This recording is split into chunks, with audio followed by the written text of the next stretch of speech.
Sounds good. We've been doing some stuff here.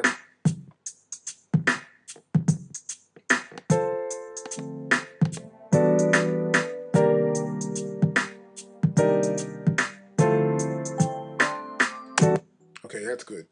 What I want to do next is we got to do some compression here, some EQ something. I want to make sure everything is defined. Every instrument, every sound you freaking hear has its own frequency. If it's the car, it's that girl's talking. It's when your girl gets this annoying talking to or it's when it's cat or your dog. They got their own frequencies. A bass drum, a boom, a walk. You've got to listen for frequencies. Be a real good engineer. It's great for mixing. This is going to help you really become great at mixing. Is to understand the frequency that a sound is on. So here, for example, I'm going to pull up an EQ. I'll pull a one band up first, something very simple. This is a one band EQ. We got a kick drum. Let's solo the kick drum. Let's listen back. Now, this kick drum is not nowhere near this frequency right here. Now, once I go here, I got a filter on here. I can just do some sort of gain. That's high end right there. See that? And that's at 1K, 1,000 hertz. Move it down here. See? Now here, we're in the bottom range. You can hear it change. I go here to 1,000 again. Just give me more top end. A kick drum doesn't have top. It's a bottom drum. Here's a little hollow. That's the mid-range of this kick. Upper mid-range is right here, about 775 hertz. The bottom range is what you really want. Now, rap music and R&B and some black music, pretty much bass heavy. And Latin music started to come that way also. Some of this Latin hip-hop. See, a little bass heavy sometimes. You don't want to be too heavy, so we're going to go back here. When you're doing rock and roll and stuff, you're going to be more of a, not too heavy, maybe a wider bass drum sound. And doing pop music, it's going to be pretty much just straight up the middle. Now, so let's pick the frequency I want to EQ for. And you see, if I go further down here, I'm not really affecting much at 20 hertz. See that? I go further in though. Right there I am. So you want to listen to the way the EQ affects that sound. This is some basic EQ stuff for you to know right here. Now this is a peak here. Here's a low shelf. So what happens is that we're raising the bottom end and we're getting rid of the top end. This is a high pass filter. With a high pass filter, what happens is that we're only letting the highs get through. And the further we move the frequency along, we eliminate the highs. And now we only hear what the highs that are in that kick drum. And it's like really a little peaky. That's ridiculous, We don't want that. See, we're getting further back down here to lows. Ooh, there you go. We're at 60 hertz. Now here, we have a notch. I can pick something I want to get rid of. Let's say I want to get rid of, the highs. I hate those highs. I can go to here. See that? I'm getting rid of highs right about here. That's a notch. And I can also increase and widen that notch up. And I start getting rid of those highs out of there. See that? I put them back in like that. So I'm selecting a frequency I want to reduce. If I want to reduce a particular frequency, I'm going to go to my notch filter and do that. You have a high shelf. We're keeping the high end, and we're just sort of like bringing down some of the low end. And here we have a low pass filter. This is low pass type. This means that the lows come through, but we're blocking those highs out. So low passes. And the high pass, the highs pass. You got me? It's pretty simple to understand that way. It makes it much easier for you. Next, we're going to go over the different types of EQs, a 3-band or a 7-band that we have here in Pro Tools. Now that's an EQ. Now we're going to go right here and let's close this out. And we're going to choose another plug-in. We're going to get a compressor. Now here's a compressor. Now what compression actually does, it sort of reduces the dynamic range of a signal. You know, if it exceeds a certain point, past a threshold by a specific amount. So we'll look here and you'll see. So let's play this bass drum first of all. Turn up some more here. And you can see here, we got this gain reduction going on, which is this little meter right here. So when it exceeds this point here, turn this off. When it exceeds this, see this little orange line going here in the graph? And this is about minus 20 dB. When it exceeds that point, it starts to reduce that sound. So a compressor is sort of tightening it up. And what I'm doing here, I can increase my ratio of compression here. I do 4 to 1, 3 to 1. This is the knee. That means when it starts to compress, it moves up more, and we can either tighten it more. If I move the knee up more, we get this tighter compression, see? And you see here now this goes from this orangey yellow to red right here. The knee's up heavier. I'll bring it back down to 0. And you don't see it anymore. See that? That's what we call a hard knee. So it's a hard knee. It's sort of like, yeah, we're going to hold it and lock it in. And you see it turns like a regular knee would be, rather than this actual turn right here, where it just goes straight in this direction. It turns into like a little knee right there. And here we can increase the attack. Now the attack control sort of sets how quickly the compressor responds to the front of this audio signal. So we're going to make sure I can increase the attack. That means that I can increase a little bit more, and I'll play the sound. And it's responding faster now to that kick drum. You got that? Okay, good. Now, of course, here in the factory presets we have several different kick drum settings. And you'll see the different, here's a drum attack. And you'll see here the attack is now at 27 milliseconds. It's increased our gain by 6 dB. We saw the threshold level now at just 29. And you'll see here that it's no longer that straight knee. It's like this straight flat line here. If it gets past this point, they don't want to have anything happening. But see, it's hitting hard, like a punchy sound here, right? It's a strong, hard attack. And we got a ratio, compression of 22 to 1. So it's like really, you know, it's really a strong, hard attack. Now, also here we have just a regular drum comp. It's a regular drum comp. You can see, look at this knee here. It's a curve now. Not even that knee. It's a real soft curve right there. And we've got 30 dB and we've 10 dB in gain. And the attack's at 30 milliseconds. And you see the peak happen right. You see that?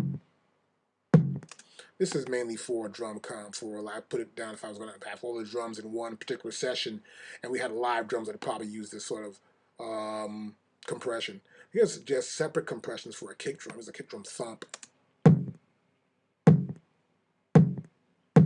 So we've got these right in Pro Tools, so this is kind of cool. And you can adjust them for your mix, and this is not too bad. It's a pretty strong pumping compression for kick drums, as you can see here. And we have 100 millisecond attack. And you see here, it doesn't start to attenuate right here. It's actually, you're attacking, and then this threshold takes over. It won't happen until right here, or right about, what's that, 8 dB or so? And let's see, first of all, it's like 12 dB rather. There it is, it's 12. It's about 12 dB. I'll press play again. But we aren't clipping. There's no clipping here whatsoever. Just a tighter sound, as strong, as punchy.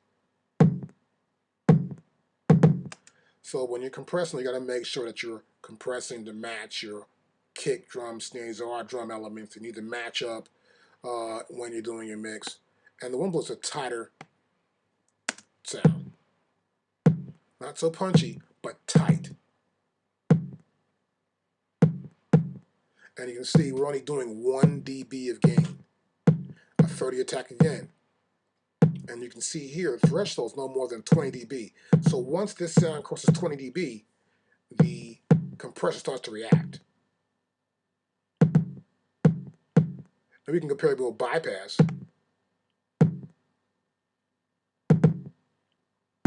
and we can put it back in.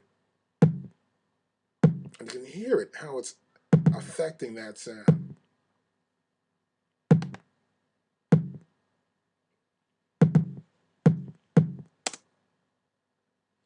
That's how a compressor works. This is a basic understanding of how to use compression on a kick drum.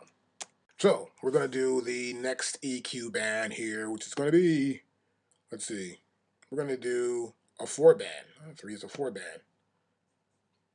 Let me get this 4-band up. What's the ground kick drum? There's a 4-band, 4-band. Here we go, 3-band, 4-band EQ right there. Okay, here's a 4-band. Looks real complicated, right? That looks so complicated. Wow, that's crazy. But this is pretty simple. This is our high pass. See, little sign, 4.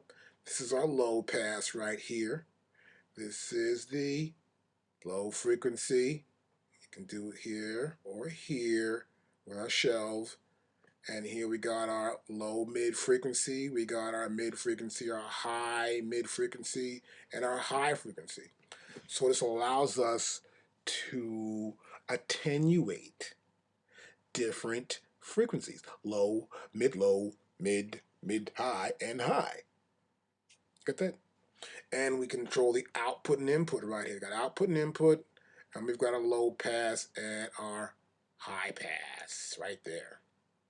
We see the in and out. It's a little bit more, looks a little more complicated. It really isn't. It's just more defined. We can define each specific point that we want to attenuate on a particular sample. Let's say this kick drum or a vocal or something. You want to get rid of it or bring up another frequency in. And also we have here, let's see, you can get rid of or move other frequencies in and out of the region. This is the 7-band. See, much more has changed, right? Notice that? Nothing has changed. Now watch this. You'll see, you should see something else is changing. The bottom remains the same, but it allows us to do 7 bands. And you'll see it here in the octaves, 6 plus octaves here. So one's a 4 and one's a 7-band EQ. And see, this is in here. So these are in right here, in buttons right here. So we get a much wider range. And you can see these little like dots here, little like balls here, little balls on these things, and they match the colors. And see, I popped that in there. See, I popped it in. That's my mid. I popped it right in there. It's my 7-band. Popped it right in. See, and you can see the colors change as I move these little balls in on the graphic display of the EQ. Now I may want to go to here. Let's say here. And we may just do this and grab this blue one and bring it down. See that? And we can change some stuff here. This is like 6 dB oxy, and it's up, it's down. So we can go 6 up or 6 octaves down. Same here. And this is a little more complicated. And I don't do this on kick drum. I do pretty much on other items. Like a vocal or something, I'll use a little more complicated EQ. But you hear some stuff though, you can hear what I'm doing. Here, I'm moving the low mid around. I don't have much effect on anything else except for the low mid. See that? That's about as far as I can go with it. Can't go past that 1K here. Can't go past here. See? But the high, there's a little ball here. Let's grab it. See? You won't go past there. You won't go past. You can go actually up high. That's the high range. Here's my high mid.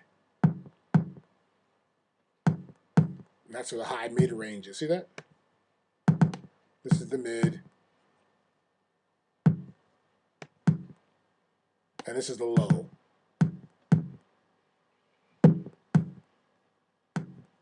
And it won't go past 50 or 500 hertz rather.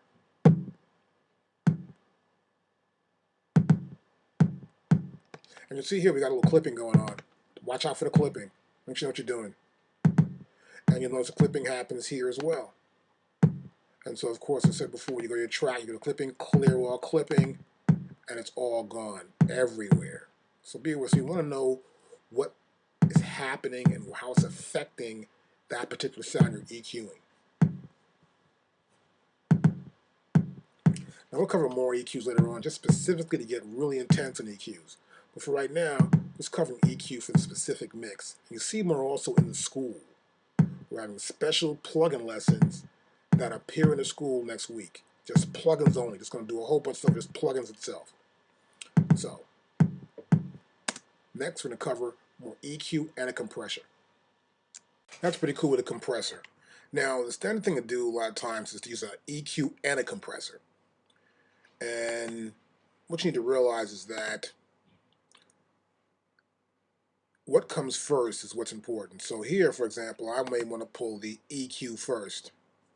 Then I'll add the compressor. Right there. Now the reason why is because we want to EQ for the sound first. We don't want to compress it, then EQ it, particularly using a kick drum. So here, I'll just bypass the compressor. Now as I do bypass the compressor, you'll notice it turns blue there in the mix window. Let's make the mix window a little bit bigger. You see there, you see it much better right now. And I'm bypassing that plug-in. And now it's hearing EQ.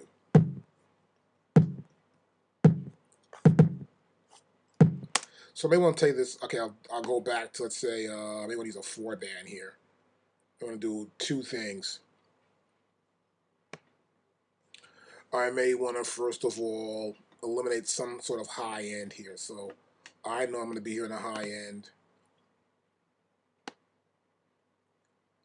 I want to reduce some of this high. I'm not going to have much high end on this kick drum. I want to play it too, of course.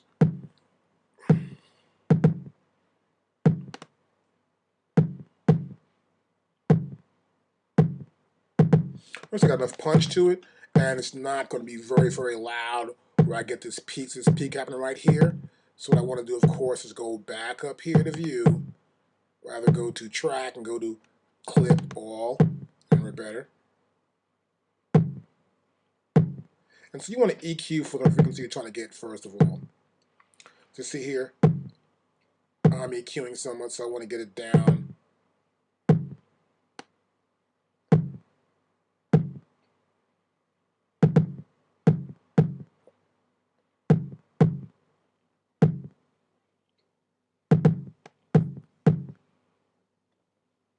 Now you want to bring the gain down some. You can do it right here from the little ball also as well.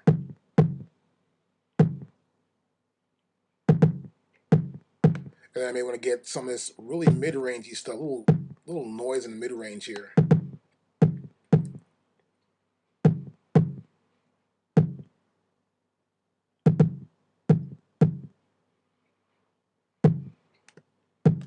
And EQ my sound. Now this is okay for right now. Next, I'm going to pull the compressor up. Now it's bypassed now. Now you'll see it. I can go back to here even. Click there. The plugin window changes. I can bypass this and hear the difference.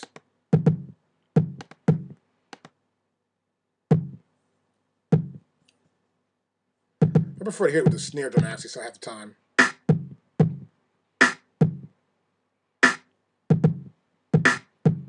Okay, that's cool. That's a little hip-hoppy feel. And I'll close that up. Now I'm going to go to compressor. Now compressor here, I'm going to pull what we had before earlier. I'm going to work with this tight kick. This will be real simple for us to do. So you tighten it up some more. So we actually EQ the kick drum first, because we want to find out what frequency that we want to bring out in the kick drum. Make sure it's heard properly. And it's in that frequency range for the kick drum. Next thing we do is we want to compress that frequency. So you want to put the EQ before the compressor in our inserts. Now here I can also change the gain, increase my attack. I want to increase the threshold level here a little bit. Increase my attack up a little bit more. Make a comparison to the kick drum.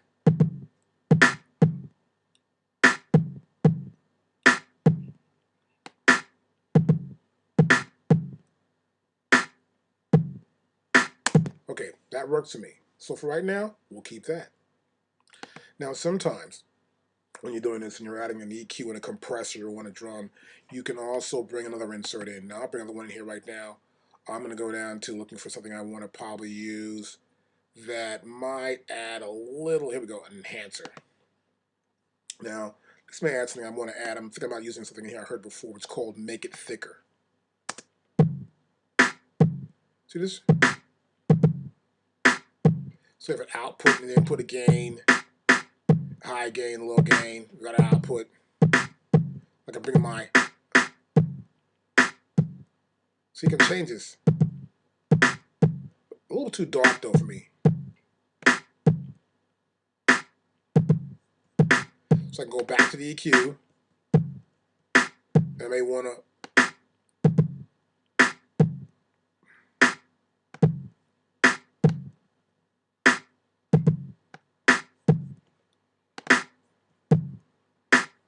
stop it, and you always play it back within the mix.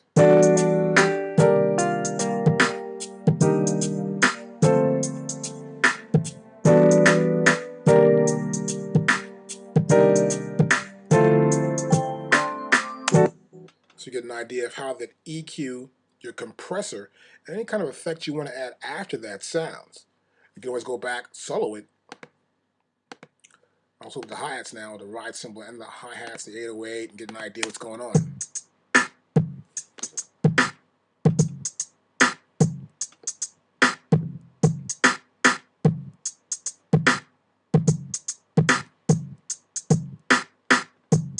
So I'll say, well, wait a minute. We'll pull some of this back.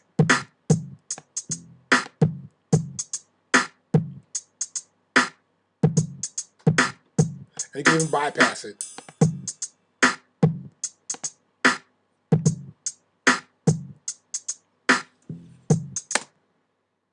And you get an idea of what you want to use and what you don't want to use when using your compressor, an EQ, and a effect. So it's always the EQ before the compressor when using kick drum, because you want to actually compress the sound you're EQing for. Okay, that's pretty cool. We got the EQ and the compressor. I've got my enhancer. We'll play it back. Turn the reverb off. Don't need that yet.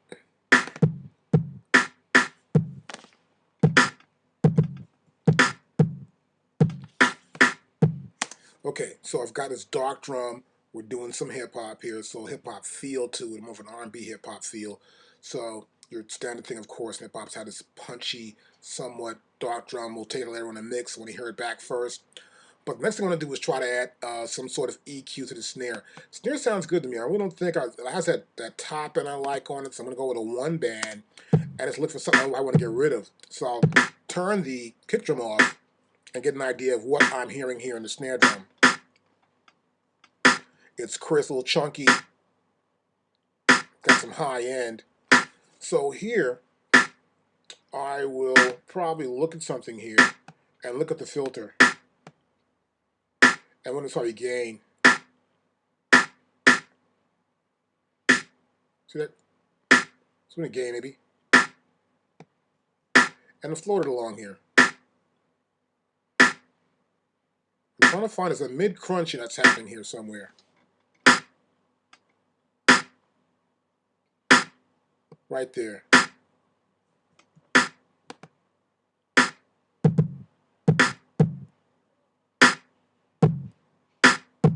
Okay, it's right there. I want it right there. It's enough. That's about 1.3 dB up there. That's good enough for me. Now I'll turn this off and stop that. Now, you'll notice here also, pull the EQ down some more and you'll see a little more into it, that here we have a whole bunch of folders for everything in this EQ and the new Pro Tools, our Pro Tools 8. We've got settings for everything here, as you can see, but they're not particularly in this one band range. Here's the one band range here. So you go to one band, and then you can see the presets that are available to you. And here's a snare preset. There's a crisp snare. There's a snappy snare. There's a cut bunk. This is kind of cool. And we can test a few of these out. You can check them out at home as well. With the crisp snare. And hit this. See, that's too crisp for me though. I'm not really into that one. So I'll go back to my usual one I liked here, but first let's check out some more things here with this actual great little EQ section they got here. This is actually a really great one. Here it is. So we got the cut bond, we got the emphasis on brightness, we got a fat one. Let's try this fat one. It's a fat one. It's about the range I was at before. See, that's right up near the range I was at before. See, you want that fat thing there going on. Like that's pretty cool. Now compare it here with the kick drum, but it's too fat. So, it's like a really fat girl. I don't want to see you right here, right now. So I'm gonna bring it down to the gain. See this?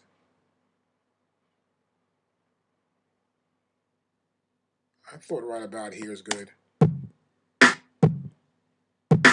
Just want to cut a little bit, not too much. The filter's not bad. I can make it go more like about there's better for me.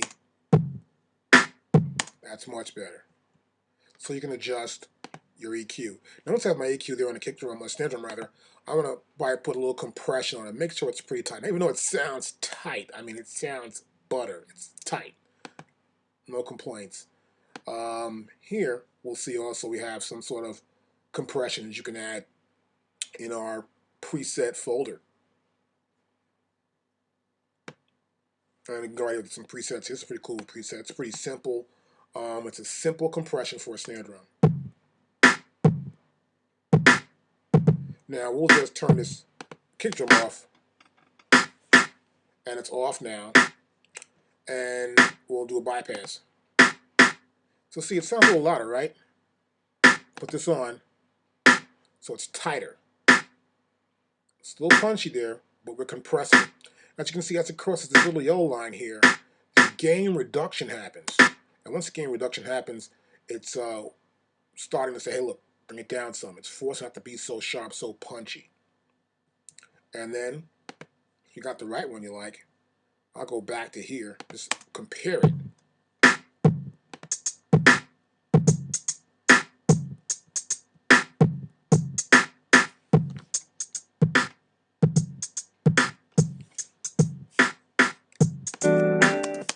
To the top.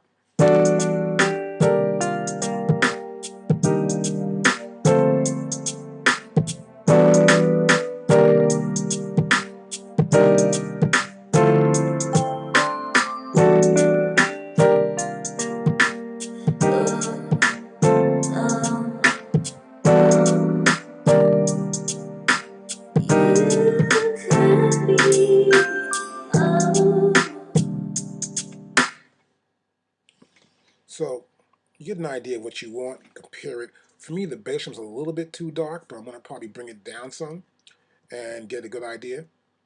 And make sure I've got a good enough mix just to start out. So I start doing the vocals or actually putting the keyboards together. I want to make sure that it's covering its own frequency, it's not too dark. And the problem with the kick drum will be that the bass and the kick drum have to be on their separate frequencies. You don't want them colliding in the mix. You want to have the bass drum and the bass on the same frequency. So to make sure that we have to compensate for that. So right now it stays where it's at until we bring the bass line in, and then we can get a better idea how the rhythm accompaniment will happen within the mix. Everything going here, not bad, but I want to do one thing. I need to make sure that I'm get this little mix going on, that they're all together. Now, lesson we had earlier was about groups, right? So I want to first of all probably play it back.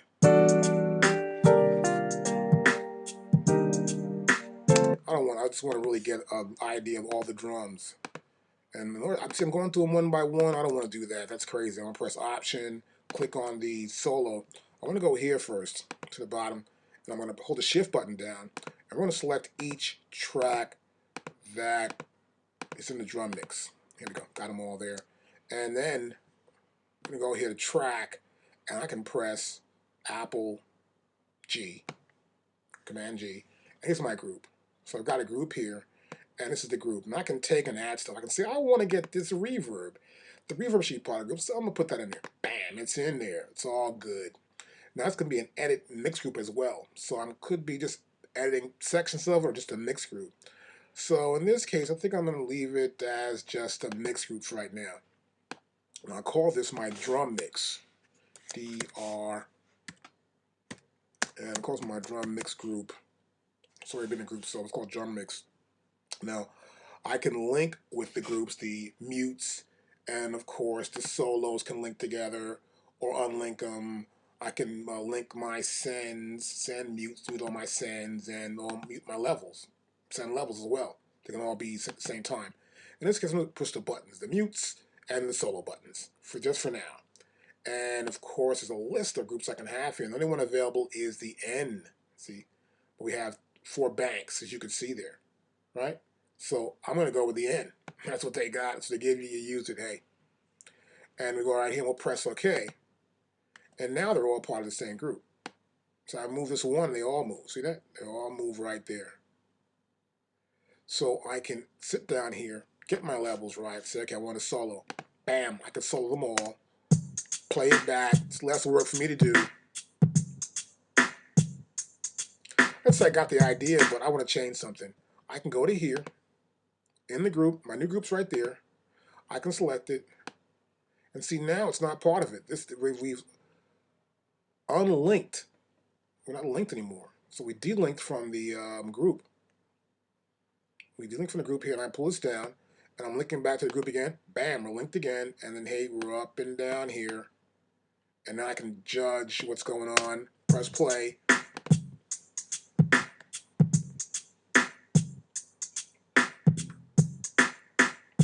Get my idea straight.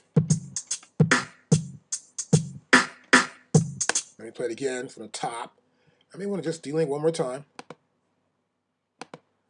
and get an idea here of what to do. I've got this nice little sound here, this little 808 that comes in, and the hi-hat's good.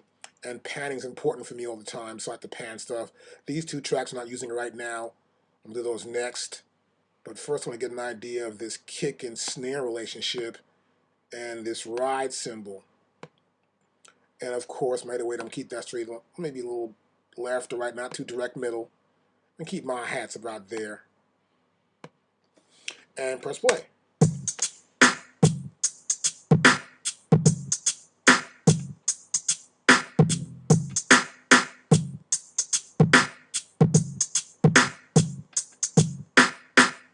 Okay, that's good enough for me. So we can always make up groups. It's important to have a group to know that, hey, we belong to the group. We're part of that whole group. We're together. We're one team. See that?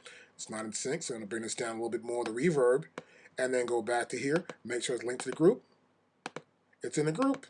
We're linked again, and press play.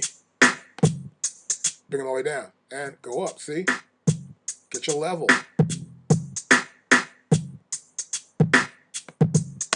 That's how it works. Next, I'll work with the other parts of the rhythm section. We're going to get a balance between the keyboards and the Rhodes keyboards.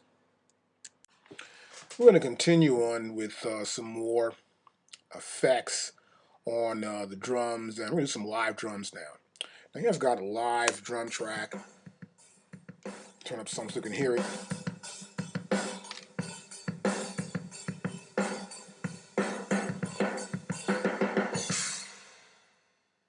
Look at a little fade. You see the fades right here. So when those cymbals actually crash, we get a nice even fade. Pretty much almost linear tapered, where it just tailors off really accurately, so that way it sounds like it's in that room, and the reverb adds that effect also. I'm going to go back to the edit window, and rather than mix window. And here we are here. We've got this track of my kick drum track right here. Snare, hi-hats. We got our overheads, 2 overhead mics here. And we have this snare, reverb, and a sub drum mix right here as well. Now we'll go up to the top here. And you'll see right here, we've got a compressor. And we have a, let's see, that's a 1-band EQ on there. Check this out. That is a 1-band EQ. Yep. That's on a kick drum.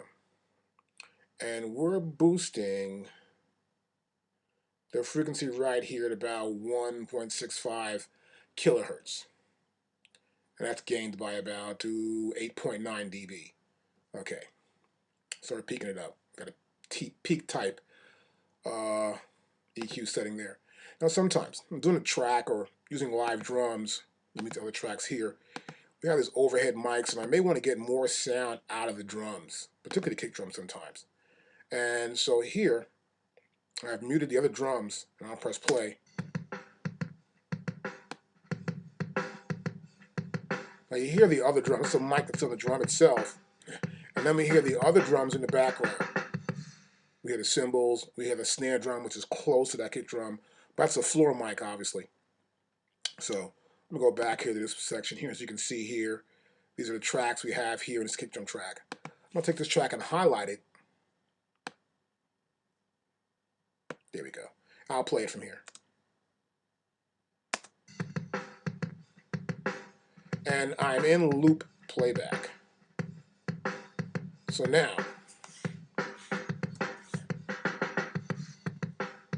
I can go here, and I want to pull up a gate. It's an expander gate in my digi rack. And see what happened? It's chopping it up. We got like a little chopped up sound going on here. See this? I'll press bypass. So what the gate does, it just cuts out anything below a specific frequency. Now, I'll press stop here.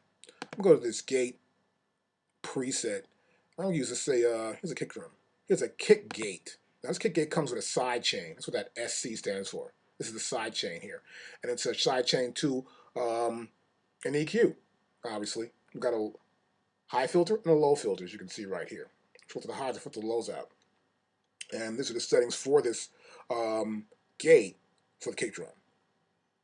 Now with the gate, normally you're going to have your range to the maximum here and a pretty high ratio. This is 20 to 1. I'll press play.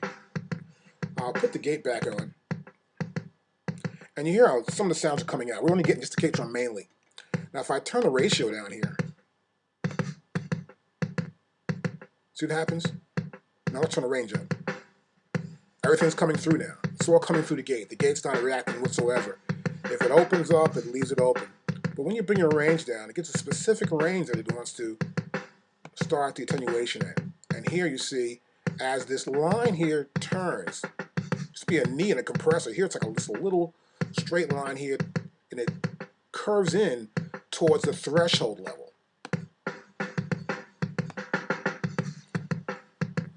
Now,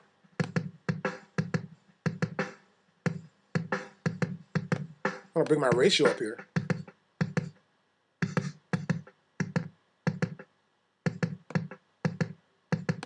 We can make it 20. And we're cutting it out. Here's our threshold level. If I bring it back, see? So once it crosses the threshold level, that's it. You get to that point there, it cuts it off and starts to gate anything out below the threshold level. It gates anything out. And we also have here is our attack. Now our attack here is set at 300 US. What happens here, the attack control, it sort of sets the attack time. Or really what it does is that it sets the rate at which the gain is reduced after the input signal crosses this threshold line. So once it crosses this little line here you see right here, this yellow line, and see the little red little square go over here and cross it, turns into white. Once it crosses that, that's when the attack happens. Now, if I go higher with the attack setting, we have nothing. That's 300 milliseconds. There's no attack there. We want to pull it back down to about 300 US, right about here. And once you get there, now what happens is that the gain is reduced after the input signal crosses that threshold line. And that's how it works. Now next, I'll show you more about how the sidechain works and the hold. We're going to continue now along with this lesson. And this is about our kick gate with a sidechain to it. As I said before, I'm going to show you more about the hold. Now the hold here, what this does, the hold control specifies a duration during which the expander gate will stay in effect, in the sense of saying that as the sound hits this gate and it comes through the threshold, it's going to hold it there. It's going to hold it for just a little bit there in terms of milliseconds. Or we can go in terms of seconds, depending on what we're trying to gate or gate out. So I'll press play on this track. And I'm in bypass now. See that? So we're going to leave bypass. And now we're hitting the kick drum. As it gets to the gate, it crosses the threshold level, and the release is there because it's to stay right on top of it. And here's our hold. Now, if I bring the hold all the way down here, and we're in terms, let's say, 7.5 milliseconds, you can hear just like a little pit, pit, pit, pit, pit. And you don't get to hear that full mallet hit the bass drum head and get that boom out of it. So I'm going to bring it up somewhat so we get that sound.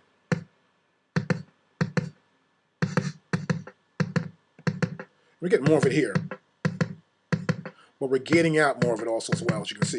So we get the hit, but we're gating out the other sounds that were there before. I'm going to bypass, you'll see the difference. But the boom is more or less in the room. So when we cut this thing up and we have a gate on top of it, we're sort of cutting out the actual room sound of this drum. Now, I don't want to do this at all with live drums, but the purpose of the lesson is to show you how this can affect particular sounds. And it's good to do it with a drum, because this way you can hear the difference between the gate being applied and there being no gate, and we're bypassing the gate totally. See right there, it's good. So we also have here our side chain. What the side chain does is an extra element added to the gate. And so we're going into the side chain. So something's on the side of it, and we're going into, this is a high filter right here, as you can see. It's cutting some of the highs out, and we have a low, letting the lows come in. See, we're here at 27 hertz. We go to kilohertz, we're cutting out those lows totally. So let's bring the lows back in, right? Anything in that range we're keeping. And we get to the in or out, so I can go here. See that? Now I put the in, that's back in.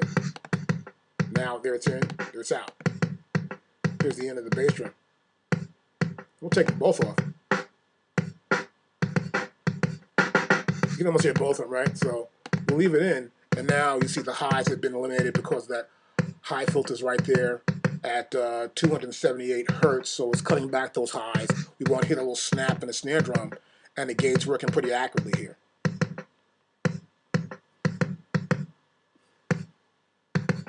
So we'll take it from the top again. Got my ratio set here. And of course you see it right here in these meters. We have our in and out.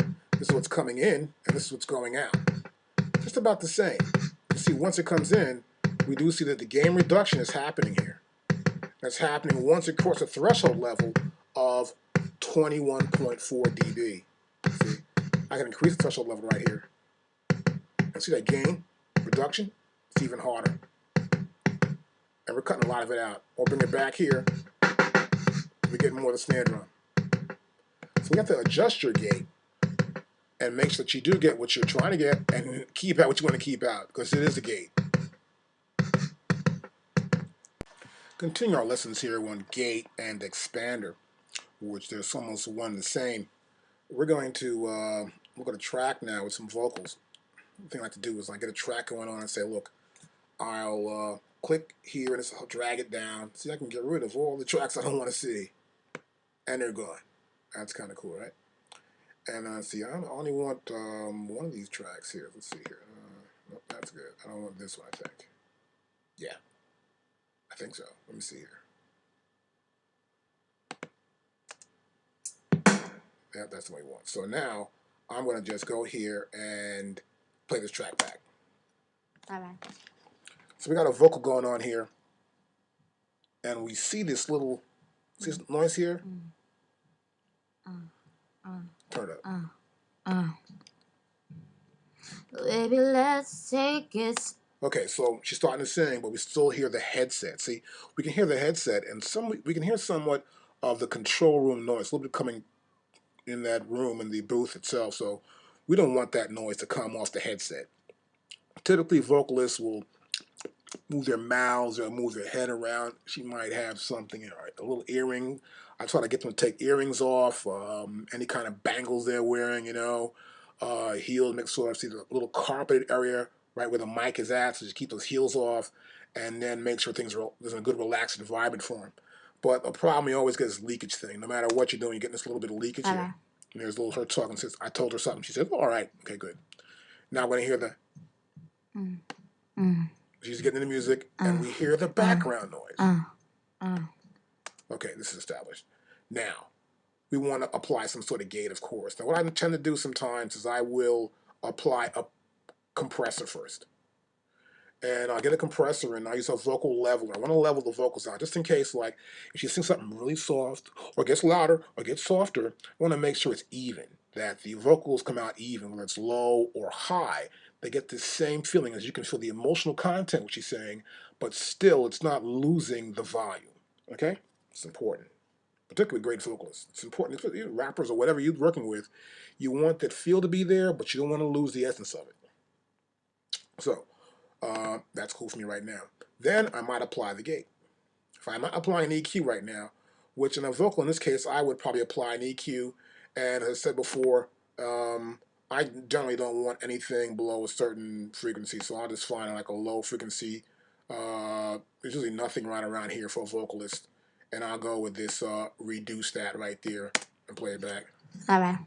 And see, it sounds better. It sounds like a little girl. See, and I'll bypass it and do it again. All right. And I'll do it again now. All right. I mean, you can hear the difference. I guess some of you can hear the difference. So anyway, that's good. So next, I want to apply a gate so that when she stops singing, that it starts to, hey, let's cut these noises out below a certain level. So the threshold level again, anything below that level will be cut out. So we go back here to our dynamics, and we're going to pick out an expander. It's kind of cool. So here, I'm going to pick out a vocal expander. Let's see if we got choices here. Okay. We're going to pick out a vocal expander here. Now how this works is that this is an expander. And so what it does, it's sort of signals below a certain level, it decreases them. And watch this. All right. Now that part I don't need. You still hear that mic, right, going on? And here you're talking, right? So here. All right.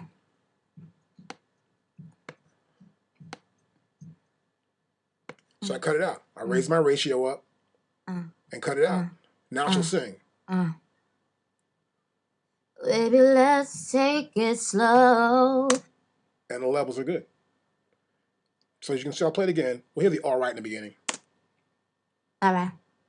And then everything else is gone. We don't hear anything. See, it's gone.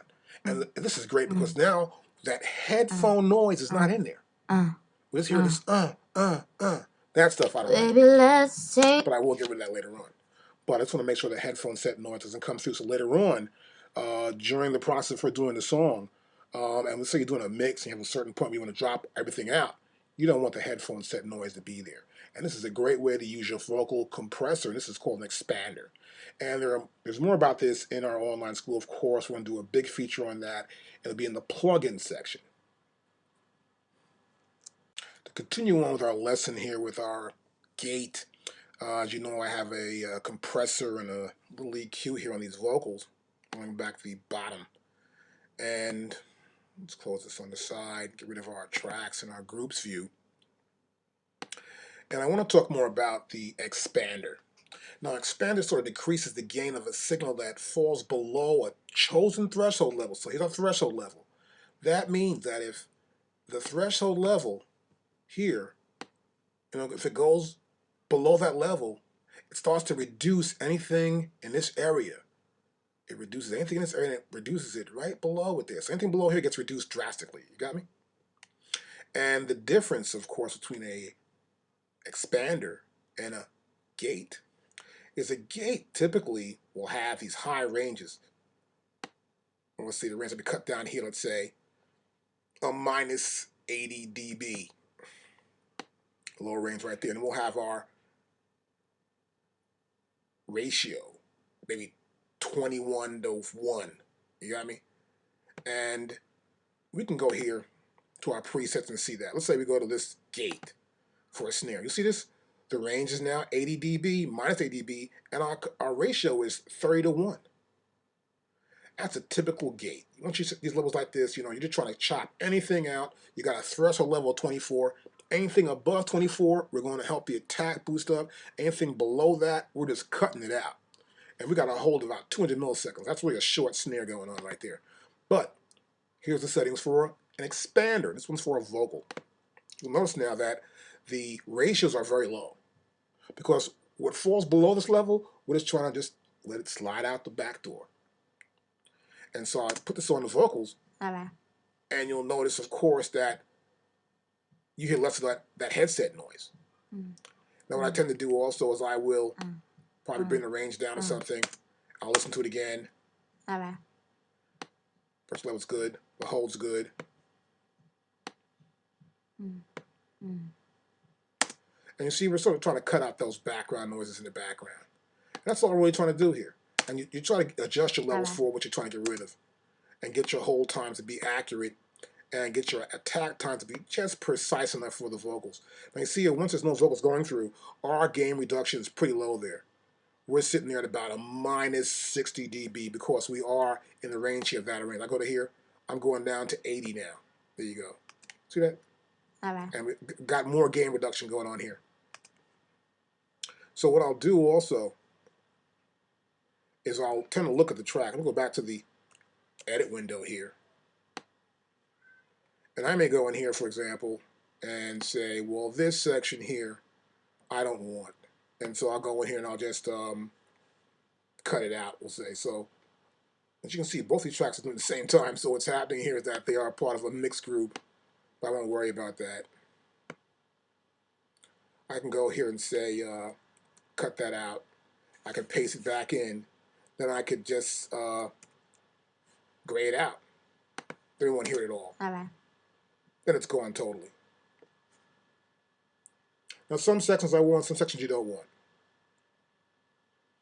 Now I have my gate right here. I'm going to look at the gate while this vocal part goes by. Let's take it slow, 'cause the future we don't know.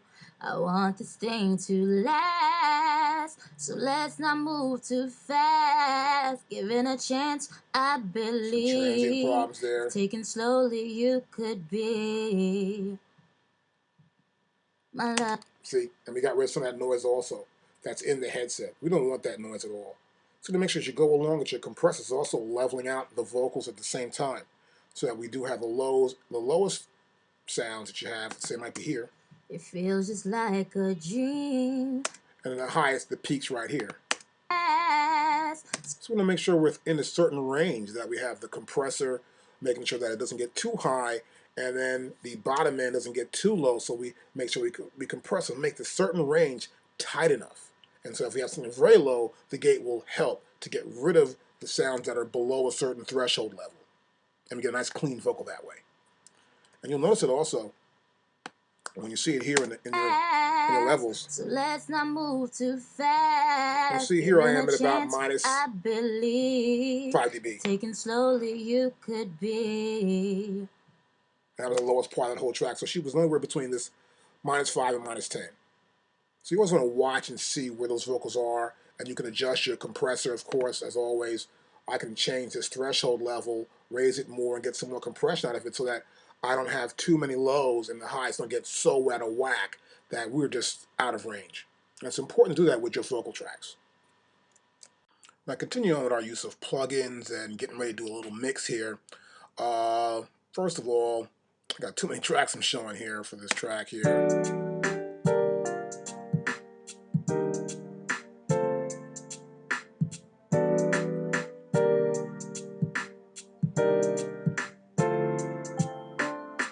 Okay.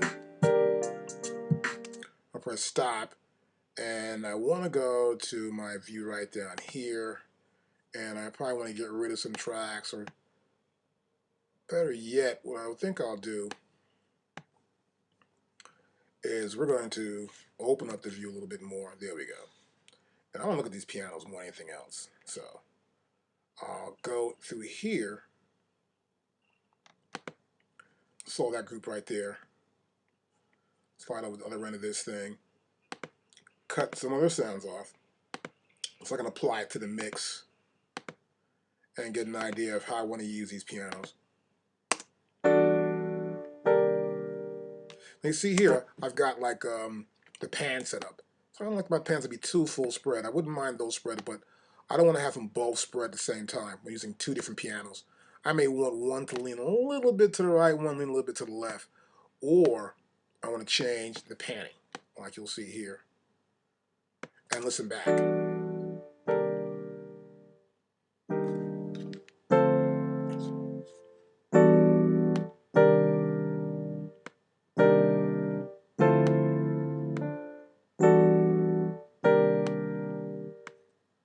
And so I adjust my panning levels.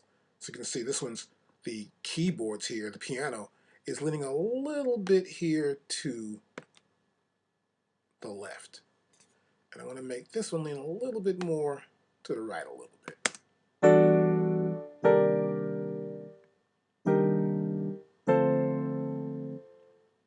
You can get a balance on levels. That's pretty cool for right now. So, as I try to listen back to a sound, I may want to add something to a sound. Now, here's one thing I want to teach you also. When using your plugins, you don't want to always put a plugin directly in a track. The idea is to get a balance between the two. Now, sometimes you'll do something like, let's say we're going to add a chorus to this piano. Let's mute the electric piano. We get a little difference here. I'll mix it more. It's not a chorus effect. We have a balance too. We can have a balance of none.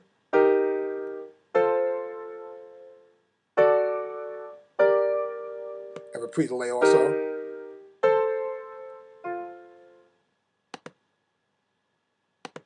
I can compare it also, see? So go back again, I can go up to here. There's more of the chorus effect. I'll press compare. It'll compare the original to what I just added. See that? So you can compare your effect. Now a lot of times I don't want to do that too much, only if I know I'm going to keep the effect. And I may want to share the effect with another instrument as well. So I may want to have this chorus effect with the other piano or a guitar or some sort of synth sound. I may want to also add a little chorus into that to sweeten it up a little bit. So in order to do that, I normally will take this out of here, and I don't want to put it on the track because I want to have a comparison of the two sounds. I may click right here. Let's see, here's the Rhodes and here's the piano, so I'm going to put it next to it, and I'll select the new tracks. I want to get new tracks going on right here. So I want to make it a stereo, and I want to make it a stereo auxiliary track. And let's create one for right now. And that track appears here. Now, as we've done before, I would normally say, okay, well, look, see, this is going to a vocal delay. I don't need that anymore. So I want to make a new center for the delay for the Rhodes. But first, I want to make a send here for this piano to go and use a chorus. I want to use a chorus solar effect. And I'm looking for an empty blank send I could use. And I've got 13 to 14 open. So I'm going to go there.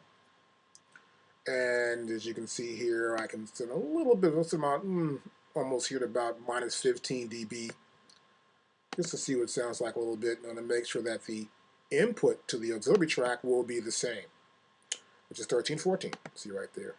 So always, as always, we go back to our I/O, and we want to label that. We go to bus, right here in bus, and we see 13, 14 here. I click here, and I'll call this CHORUS, as a little chorus, and I'll put down keys.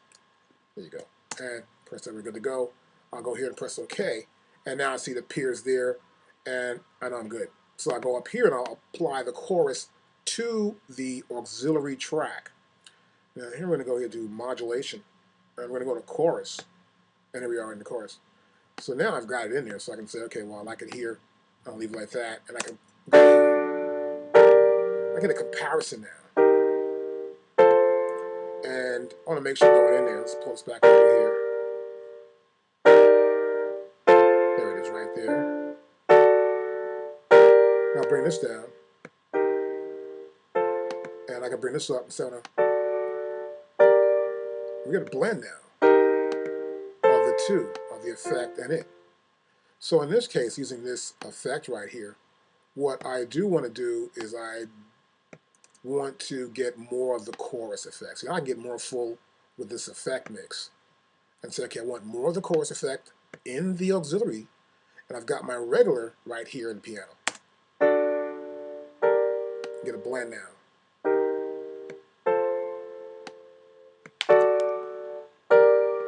I go here, and see the level right there? It's pretty good.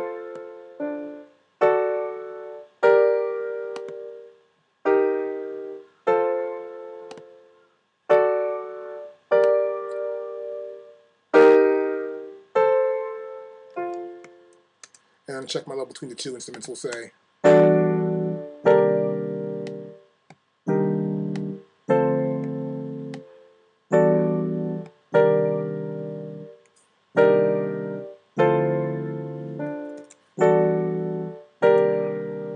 we'll probably try to, let's go up right here and get that.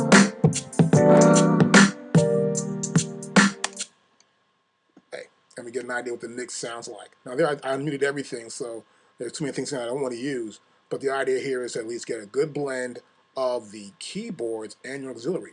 So I have to put the plugin on auxiliary track. That way the auxiliary thing goes into that one subgroup almost. I may want to add the Rhodes in there next. And I want to add some more plugins to another auxiliary track. I'm going to get another reverb or delay on my Rhodes to give it more of a warmer, more sensuous feel to that keyboard. We'll do that next. Continuing on with this lesson on the plugins and using as you can see, using an auxiliary track there. Let me widen my view up a little bit more and we can see what's going on here a little bit more. There it is right there. So right here we have the chorus and the keyboards and we've got a sound going on here. I'll play it from the top again. Now you notice here on the auxiliary track there's a low level. Now if I raise the track here, we get more input. So what's happening here, the higher this fader goes, the more level that goes into the send right here, which is this little module you see right here in front of us. And the more this goes in there, what happens is that we're getting this sound where it's going directly into this auxiliary 1, which you can see right there. And so this fader controls the input into this fader. But if I go here to pre, and this is before the fader, and I bring this down, I turn this off totally. So it's still going into the auxiliary. Now I bring this back in. So now we got a different way of using the send. Rather than doing post, that means after the fader, then the original sound goes into the auxiliary. We're doing pre. This is before it gets to the fader. So that means that it's going through that particular send, it's going into this auxiliary, it's going into the plugin, and even if this is off, I turn that down totally, we're only hearing what's right here in the auxiliary. So I'm going to get a blend between the two. So I normally go up here. There's more effect right there. Up from the top again. And you hear the effect better now.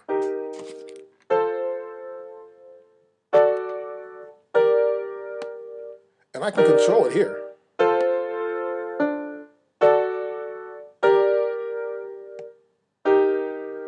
Now press stop. Now as you can see there, we can control it from the fader that belongs to this send. Now to see even better, which I prefer to do, I go to my view here, and I know that I'm in send A through E. So rather than seeing assignments, I want to see send A. And now I can see it and control it better from there. So I don't even need to see this. I can say, let me turn this off. And now I see it directly on the track itself. So I can also see here it says, that's pre. And I hit it again, that's post. So this is pre, it's post. I can play it again, I can mute it. It's not going, that's mute. Back out, see? So we can see it, we have access to it without pulling up the other fader that belongs to that send. And so once I get that level right, and I have my pan set, sometimes I will take a pan and give that different feel to the pan. I'll say, for example, I'll have the original piano sound,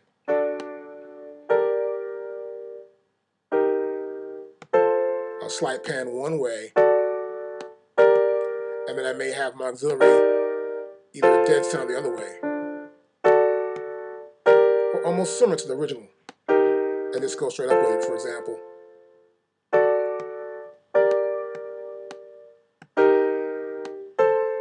Let's get a good enough balance. because now we have them in pre. So we have a good strong signal in the auxiliary and a good strong signal in the original piano track. And it's a great way to use your plug-in and to get that effect that you want to get, where the auxiliary has the effect and the original track has the piano, and get a blend between the two. And you pull this other part, and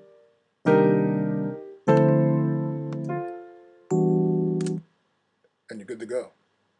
Next, we're trying to work with the Rhodes and do a little plug-in, maybe add a little delay to that. That was great. Now, I want to do something with this Fender Rhodes right here. So, got the Rhodes. It's already going to this delay I don't want to use. It's mostly for vocals, so I want to no send it at all. Let's make it no send. There we go. That's good. Next, I'm going to just go to I/O now. I know what I want to do. Just going to go right here to I/O. I want to get this one right here and make a delay. Just make a delay right here that I want to use for anything else except the vocals. So that'll be this third delay there. Press OK, or press Enter, and now I'm good to go. So I want to go here into this send, and I want to send this into the delay. There's a delay right there. Perfect. Now, of course, I need to get myself a delay going on. But first, I want to label this track. So I'll label this. Yep, and I'll put down keys. And what I'll normally do here, as I always do, I just have to abbreviate it to make it much more simple. I know what's going on. And there we go. See, it looks better. I'm just sliding over here in the mix. And I want to put it right here. So I'm going to press, there you go. I know my keyboard commands. Put in all your keyboard commands. Then I press Shift, Command, and then press N. And I know all my keyboard commands. I like to move fast. I have to think what I'm doing, just get right through it. Because I hate to sit down and just go up here and click there and then click here. It takes too long.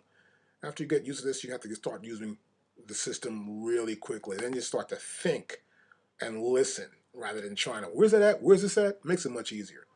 Okay, now, we're going to add a delay here. And let's see, we're going to, here's the delays. And we got a lot of delays going on here. Let's try a dynamic delay. Oh, cute. What we got here for our presets? We got ducks, eighth, nice. Let's do something we can look at. Let's something we can actually look at. All we can do here, we got a plugin. That's not a bad delay, but I can find something else. So you already know delays right there. You can say I want this delay. And what happens, it brings it up. That's kind of cool. So you can have this up, and you can pick the type of delay you want. You go to mono if you want. Here I want to get me a stereo one. And I'm going to go here to a popular delay I like to use, which is this long delay right here. And we pull this up so we can see. Now, the reason why I got this delay, I want to show you some stuff with this delay that kind of works. And right now, it's set to what the BPM is. See? BPM is 74 BPM, beats per minute. And this delay is set to that.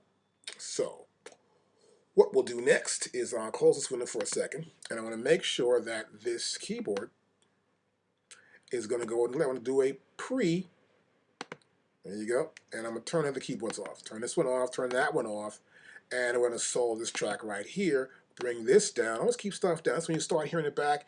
You won't distort the sound in your speakers. It won't blow them out. Keep stuff low to start out. Now press play. Now see nothing's going in there. Got that? That's right. We got to go to our interface, get an input.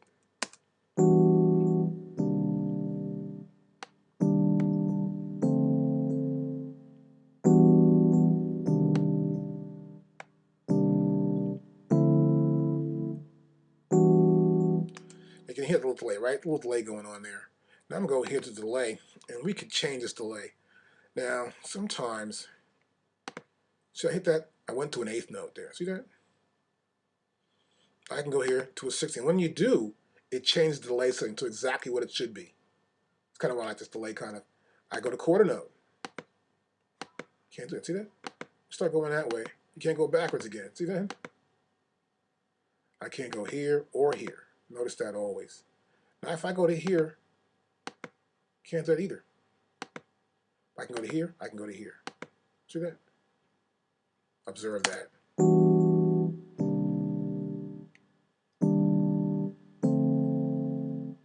We want to add a little feedback on one side. Positive the other way. See, it lingers longer now.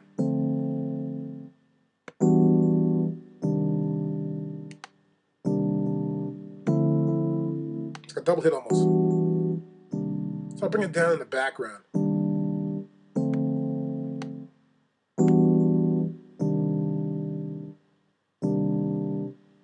I'll pull this one out. And you see it, you hear it back to the background. I'm controlling it here from that send. Now I'll bring the original sound in from the top again.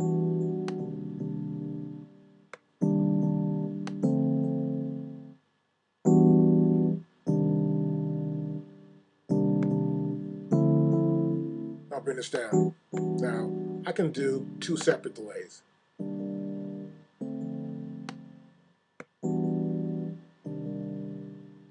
So one side is doing a 16th note, other side is doing a 8th note. We'll pull this out totally.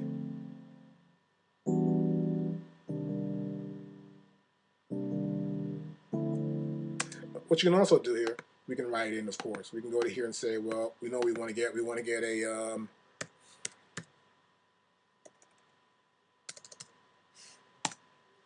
and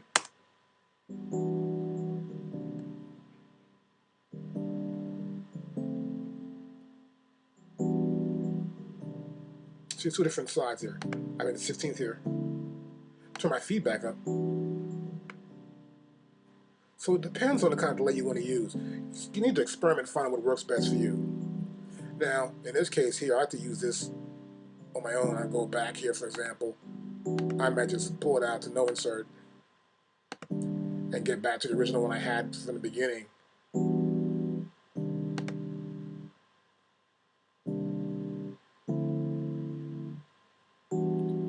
And get the blend between the two sound.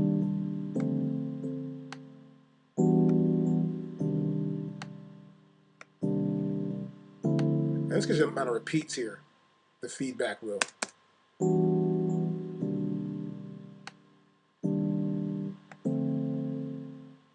And I might bring the pianos in.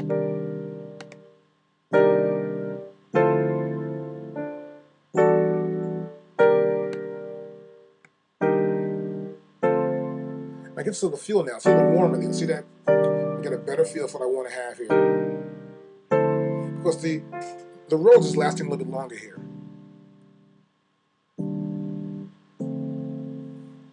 And the delay is giving a nice warm sound to it. Close this window. And a little bit more. And get a good mix between the two sounds. Back at top again.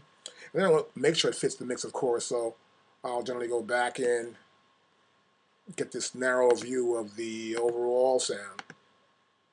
Turn my speakers down, might be too loud, never know.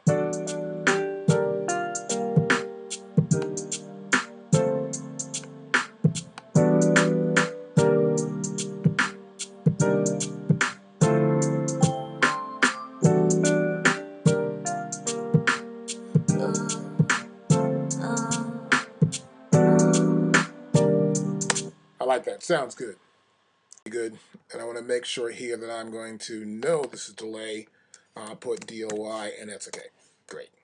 Now what I want to do is check out this little track right here.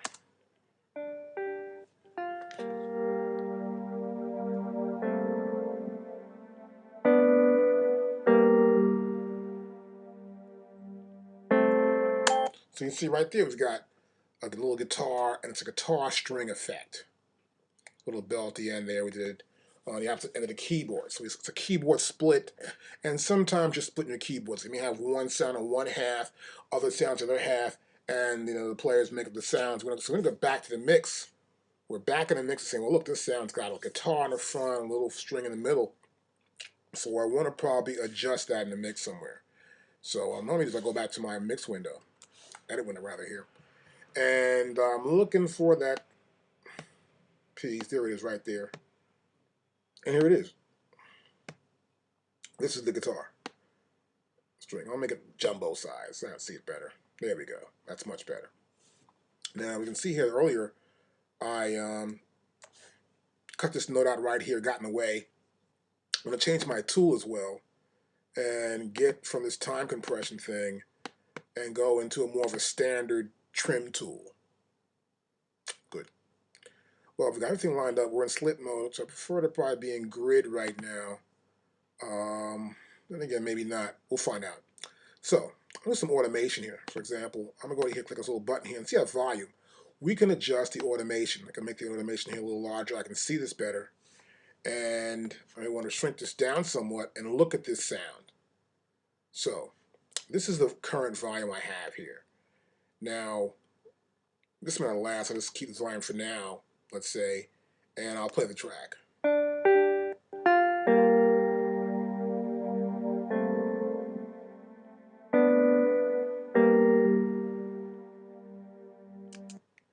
And I want to do it from here also as well. Let's go back to make sure I got my 3 tool going on here.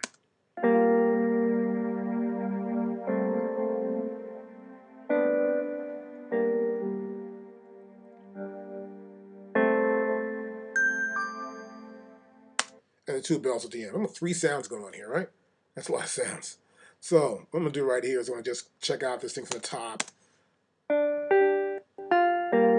It's right there, a little something going on, right? This little piece right here. So I'm going to open it up somewhat. And right here, there's a piece right there. See that? Now I'm going to go here, and that turns into a little trimmer, and I can reduce this totally, right down to like nothing right there, right? And when I go back to the top again, we'll hear it back. See, it's a little less than before. What I can also do is maybe move this over somewhat, get more of a sliding out, sliding in thing. Like this a little bit. See, so we're actually in grid. So I may want to open it up even further. Ooh, that's way over. There we go. Okay, that's good. And now I'll take this and move it just a little bit over. See, now I'm in slip mode, so I can slip it around a little bit. And that'll work for me right there for now. It's just for now. Now I've got this guitar in the beginning, which is cool. But the string part sort of gradually rises in this track. And that's cool for me too. What I want to probably do is make sure that as it does rise, that I've got something going on here that I like. So here, I might just want to, let's say from this section to this section here, I want to hear this back.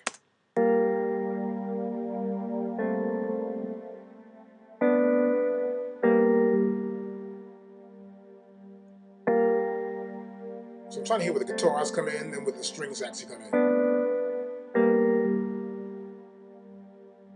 So you can see where these peaks are for the guitar and the strings. So the peak starts are probably right about here, really. And right about there. So I can go to here and listen back again and get a better idea. There's a slow guitar. Okay, so what I want to do is during the stuff that's pretty low, like right around here, where it gets a little low, right? I may want to bring this up. So it's gradual actually, right? So it's pretty gradual, that works. So what I'll normally do is I'll click on it somewhat, raise it a little bit, and you'll see there like there's little dots here, right? So I may want to take this up a little bit more here, see? Just go up a little bit so it gradually rises with this track. And I'll play it back.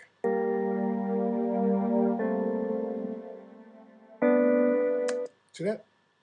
So I'm actually affecting the automation. Okay, that's not bad.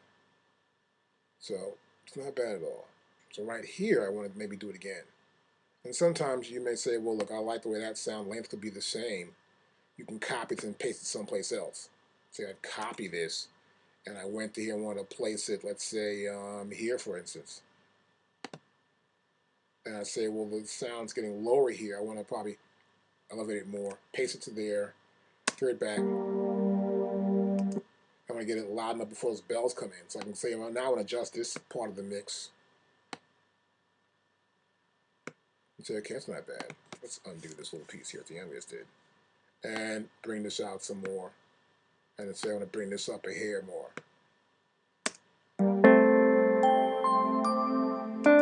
And go back and top now.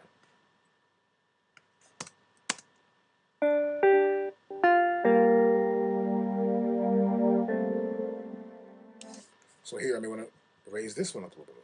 So I may take that same piece or make a new one.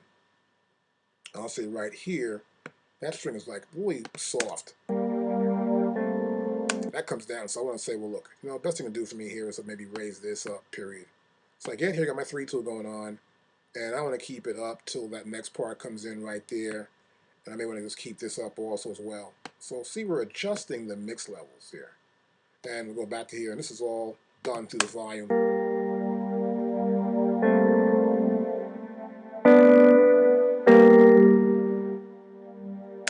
And so that's a little too loud, so the guitar's coming here. See that?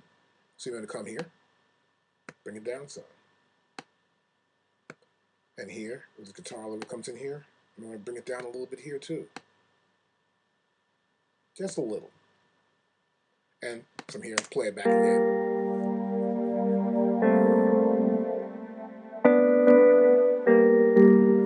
See, that's a little too radical, right?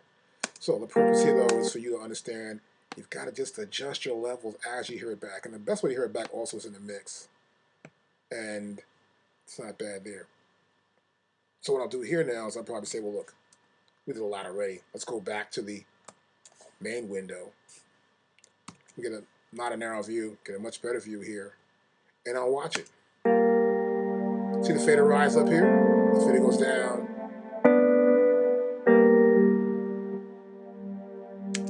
And I'll pull it out and I'll turn the overall volume down. We don't want to have it too loud and play it back.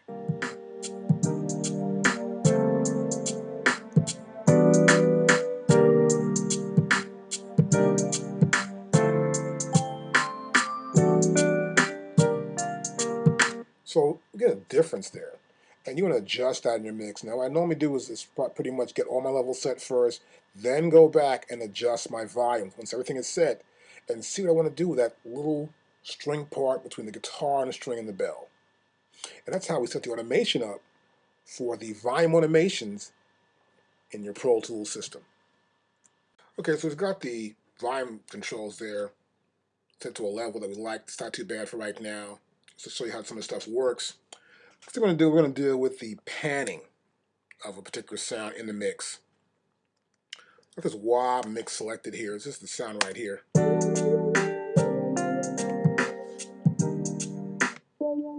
It's a sound. I want to have this to have a hint of panning somewhere with go some left to right in the mix and get it low so it's moving around the mix somewhat, but low moving in the mix. So it gets this feeling as though it's a nice airy feel and add a little reverb on it, get something going on. So here's what I'll do. I'll have it, let's say, center first. Then I get to here.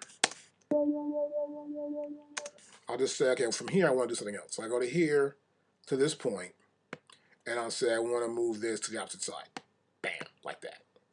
Then this point, I go to here again. And from here to here, I want to keep it there. And from here to here, I want to change it. I want to send it down there again. That can stay up. Then I'm going to repeat this again. So let's go to here. I'll shrink it down a little bit more. As the mix goes on, I want to make sure this sound's moving around a little bit. So I may want to take this one section. See? And we are in loop playback down to here. That section there. Then here, I want to get this section.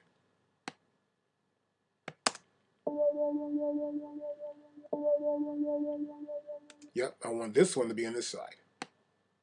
Whoops. Let's get that right. Make sure you get your tool in there properly. If not, you won't be getting a really good sound. That's better. And now, I can be that's perfect. Now here the same thing. We can go from here to here. And that stays where it's at. And go from here to here. and move this across the stereo field to there. And this sound will move back and forth.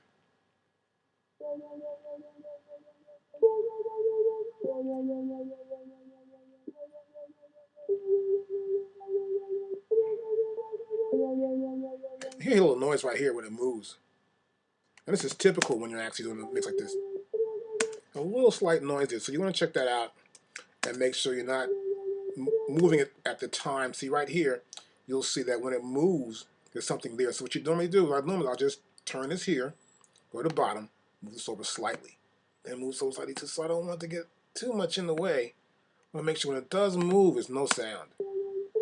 See how it's perfect. Back from here.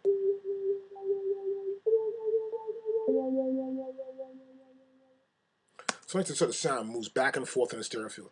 This is how we can do it through automation. It's pretty cool.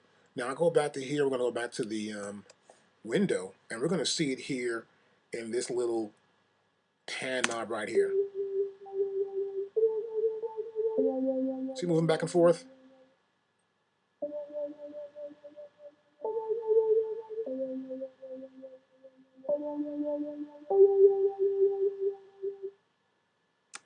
That's how that works. Now, that's just one side. I can do the other side as well. And you just go back here. We'll shrink this down so you can see the beginning of the song from the top. There we go. And we just go here to the left. We don't know what the right's doing, so we can go back and see both sides, all pan types. And there we go. And we can see it now. So in case you want to have both of them move in different directions, or we can make it smoother so it just gradually goes to one side. We can have just like this and move it back on an angle where it's like this, and it's going from that side on a simple angle.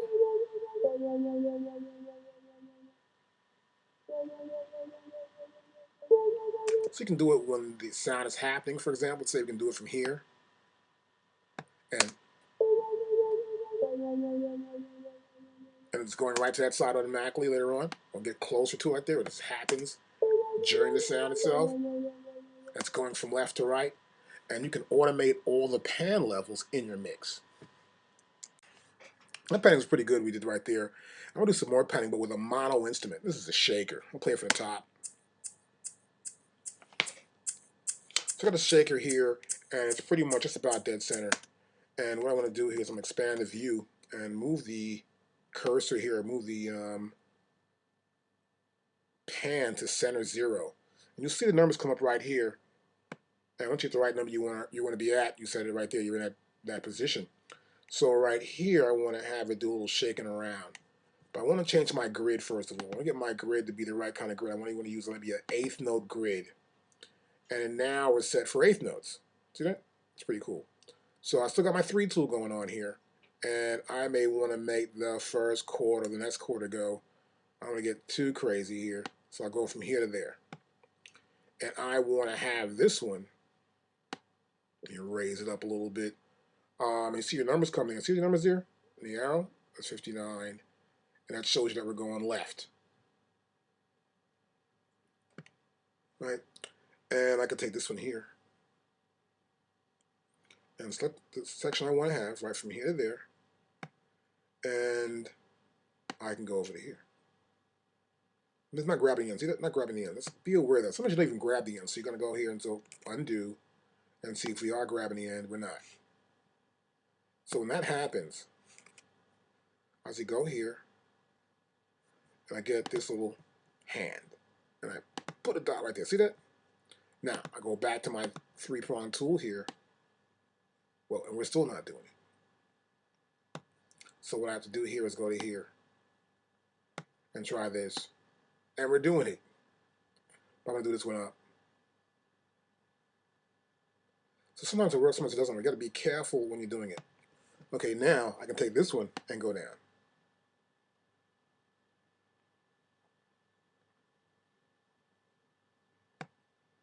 Now, if I like these two and they're going properly, I'll let me hear it back.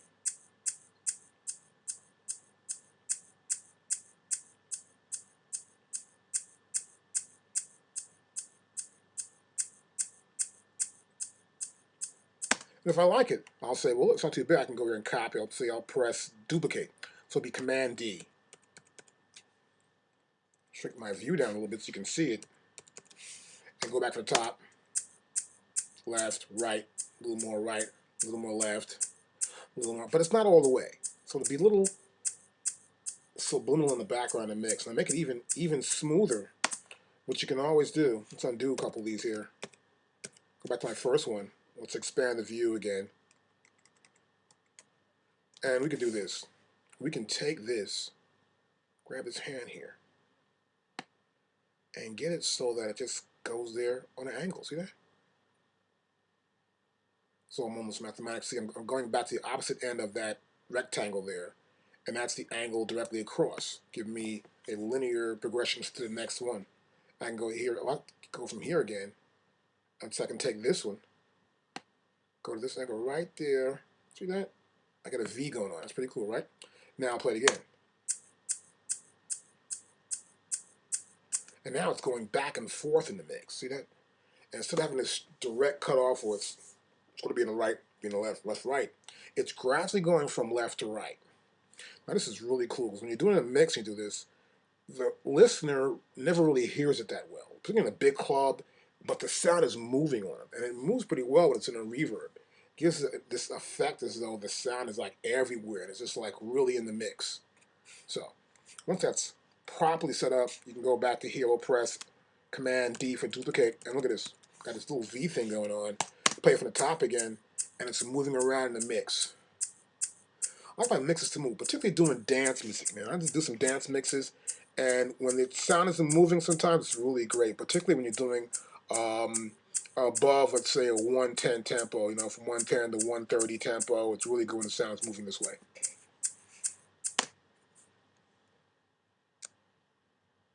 Okay, we got another track right here. Some track I've been doing for a while.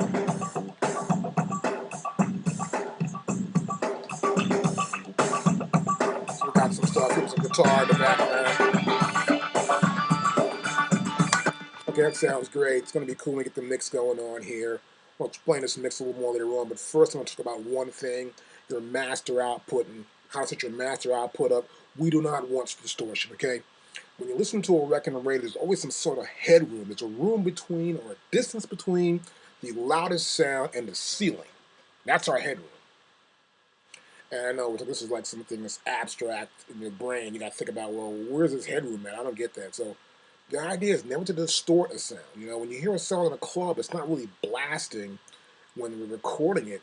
We're making sure it's enough room so that when the guy's in the club playing it, he just ups the sound and he can just turn it up and it's still not distorting. And we're creating headroom. Now, here's what we're doing here, for example. You notice here in this section right here, we've got an EQ. See that? A little EQ right there. And then here I've got a compressor, right? It's got a clean limit. See, this is a clean limit right here.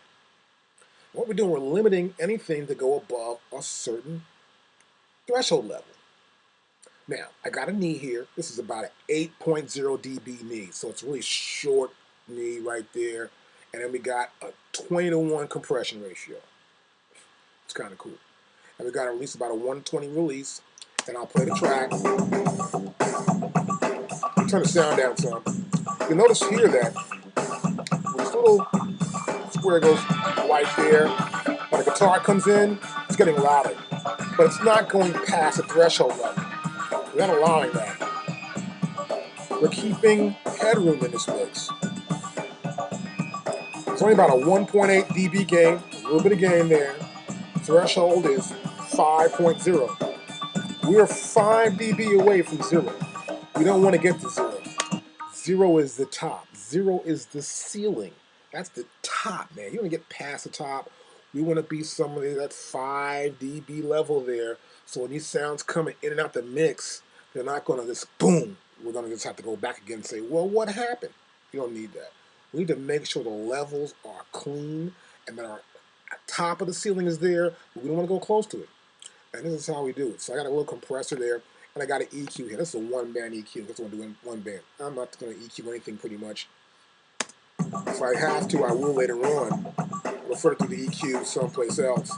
I want to use this as a limiter. But if I do want EQ, and I have the EQ, I might have the EQ for bass. I'm doing rock and roll. Rock and roll is not really a bass specific music. You're not gonna have that much bass except for the bass player. Come in there and have this nice bass sound, but we won't have this heavy, deep bottom as you'll get in reggae or in the heavier hip hop or R&B tracks. And some of the Latin music, maybe some Brazilian sambas are a little more bassy, but not so much so because they have a difference between the drums, um, the bata, and then you got your bass sound. But the real thing here is that we want to keep everything pretty much in the right spectrum. Now here we've got a bunch of presets you can see right here. We've got special effects, piano, all kinds of stuff, DJ, mix for EQs. So different EQ things actually come with this, and this we have none at all for the one band. And the one band has a few here too we got here. We got vocals, toms, piano, see, so overhead drums, nothing really. So we really don't actually EQ the mix unless we have to roll some bass off. So I would normally go here, like find a specific bass frequency area or at the bottom end of this, and I may go to here and we'll say we'll go to here. I get my low pass going on and pull it out to there. Maybe if I wanted to do a little bit of EQ on here, then play back. But you see, we're still not going above. No distortion, not getting too high in there.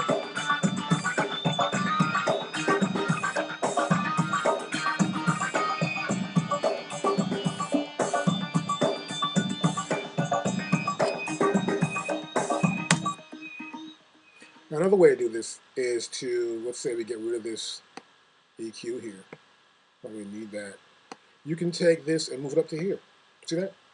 I can move it anywhere here in my inserts. Come on, let's move it down. There you go. So you can move your inserts around as well. Now, sometimes if you bought some plugins, there are some plugins that you might have bought that are specifically designed just for a mastering effect. And here, I've got one, the CD Master in 6-bit. This is a Maxim. It's a pretty good plugin right here. You can tell already, right?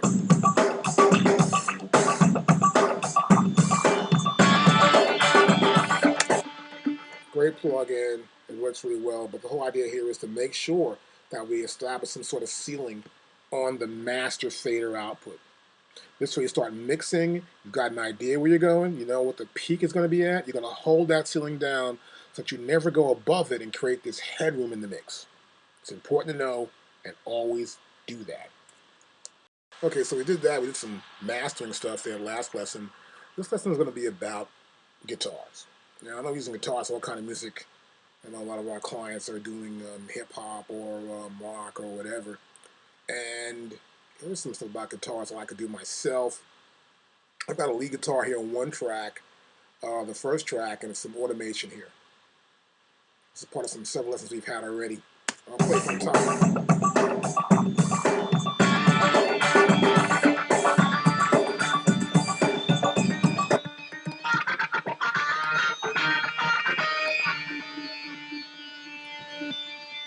So it's got something going back, it's a light delay.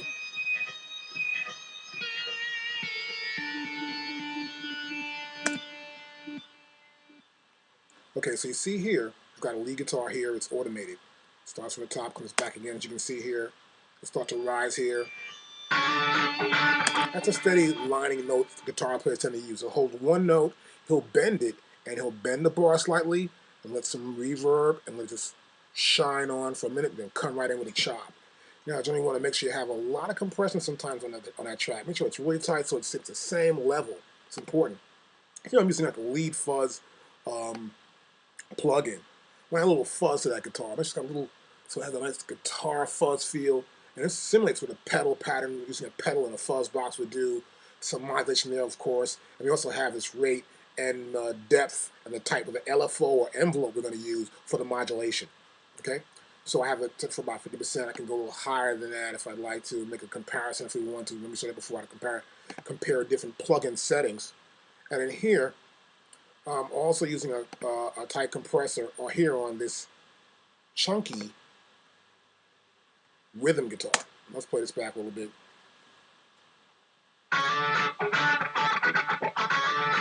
the wow wow joke in there. Hear it? So I want to make that a little harder. So I'm gonna go here. There's a compression. I'm using a fatten up compressor, sort of like now. Here, a fatten up compressor. There's not much necessarily to have a knee. We got a little bit more gain to it, so I'm gonna pull the gain down. Not necessarily have a knee there, but pull the gain down here. Threshold level's about 18 dB. The whole idea is hit a nice little attack. So the attack's nice and hard there. Nice hard attack, and we got a nice short release. And get a little chunky feel to it. And it also comes with a side check. Hear that? Now, compare that to without it. Now, without it, it sounds like crap.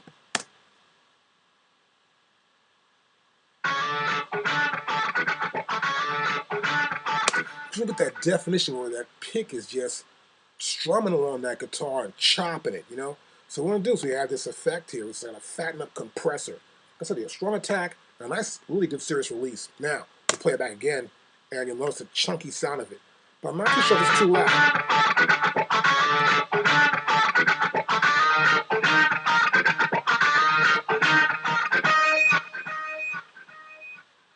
And it's going to the reverb. Sounds great. Now, that sounds real chunky and heavy. I want to bring down the gain a little bit, okay? Let's bring the gain a little bit down. Once you do bring the gain down, notice this little white line here where the knee turns at the 0 knee and this dB, 0 dB knee. You know, that's where the gain's at. We're going at 3.6 dB. And we'll play that one more time. And that's a really great way to get chunky guitars. I'll bring the lead in now.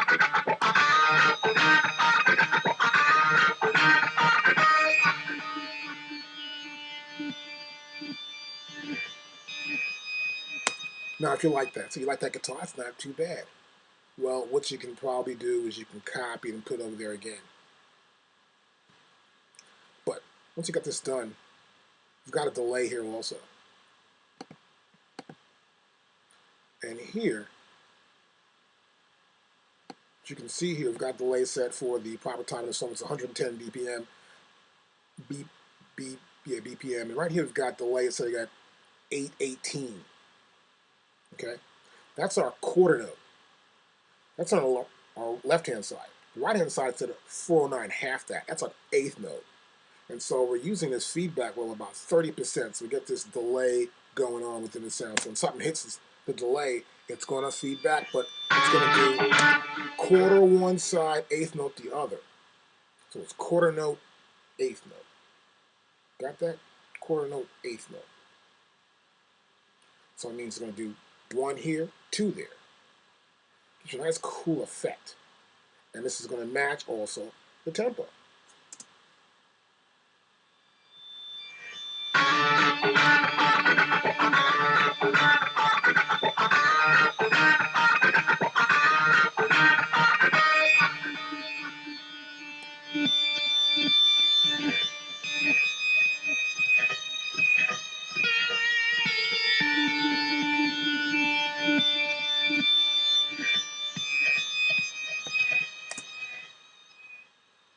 And see what happens here? It's just constantly feeding on itself. It's that one side, left side twice. So it's like this echo. It just goes on and on. But it's only 30%. So it's actually dissipating slowly at the same time. Gives you a great effect on guitars. It's like killer. So you get that crunch sound with the compression. The compression can also be used on the lead guitar. You want to fatten lead guitar up sometimes.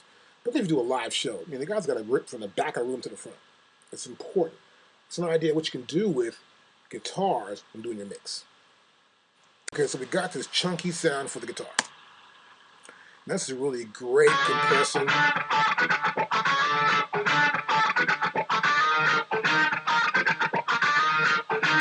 Now I just want to compare and make sure it's right. I go to bypass. This is without the effect. Almost the same level, just not as tight. So we're making sure the attack's tight. That's good, we loved it. Okay? But when you want to save a effect you've came up with, or some sort of plugin you came up with, this is a great effect. I always in my other song, stuff like this is really hot. I mean, this guitar sounds hot enough. Girls love really hot guitars. The rock girls, they love that guitar to chunk like that. I mean, it's really great with a heavy lead. It's killer. So, we're going to save it. So I go right here. We're going to save settings. See this here? And we can save settings as. We can copy the settings. We can import new settings. I got to import. My cousin came up with a nice little plug-in feel. I want to get those settings and import them in. He sends them over the internet. You got it. Okay. So these are settings you can keep and you can use and reuse and share them with your friends. It's a lot of fun. So anyway, I want to save as. And you open this folder here. And it says Dynamic 3.0. It's a Dynamic 3.0 folder in our Pro Tools plugin settings. See, that's the design, application support, library search, it's right there. That's where we're going to save it at. Good. So, and we're going to save it right in here for our dynamic effects. And this is going to be called my fat, chunky guitar. I'll just put down my fat guitar. And GTR, abbreviate everything as I do. And then we'll put this in and we'll save. Now it's really cool. Now, whenever I want to pull it up, I can. So I'll pull up again, see, and you see it there in your settings list. It comes up on the list, look at the list, where is it at? It's right there in front of your face, my fat guitar. You pull it up, you got it, it's good to go. Now, sometimes you want to copy a plugin. Like, for example, this other guitar could use some fattening up, you know, with this one here. It's laying there, but it's not as clear, and the delay almost has it so it's eerie, it's light, it's like the angels flying. But we do want to have the option so that if you want to use it heavy, we can. If not, we can leave it pretty light. So I've got this fat guitar thing. Now, you couldn't copy it. The reason why I couldn't have before, because here, as you can see, this is on. And it's in bypass. When it's in bypass, it's going to be in blue. Go back to here. Now it's not in bypass anymore. We're back into the color of gray. Beautiful color, huh?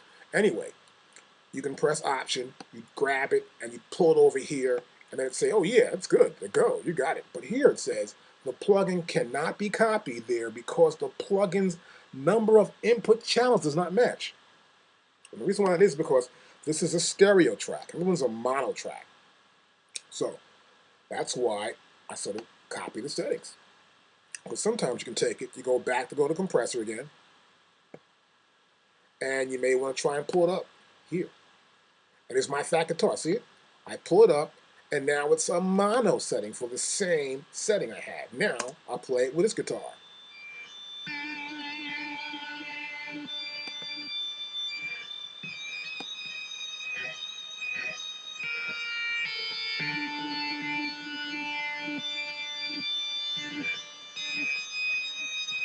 Give it a little bit more dB, pull dB back a little bit.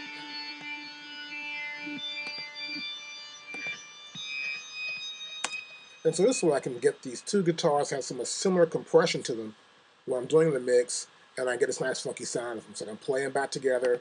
I can control them somewhat, since I can turn the gain down either one of them, since we already have these levels set. Now here, as you can see, is automations. I can turn the automation off for one. I'll turn automation off here, just so I can bring it down some and hit the other guitar with it.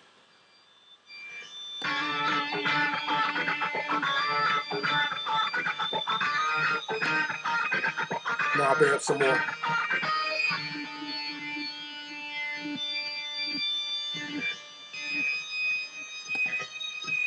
Okay, stop that. Now I'll play it again from the top.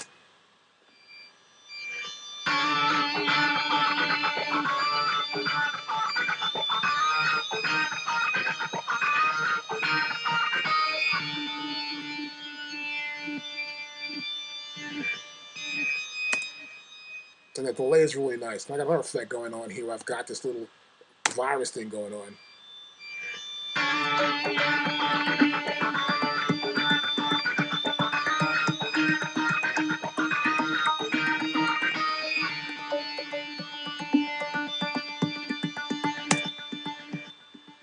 So I make sure all the delays match. And then we got the same chunky feel. We copied the setting. We actually saved it as something. It was on a stereo track, that compressor. Then once we copied the settings and we went to the other guitar, we were able to use the same guitar effect on that mono track. And that was cool. Okay, so we got our track going on here. The guitars sound pretty cool. I like the way the guitars are feeling. So what I want to do next here is I'm going back to here. And I want to slow this virus thing up. That's the cool effect we got going on. So from side to side, as you can see here in the effect. Now here it says guitar delay, so it's going into the guitar delay effect.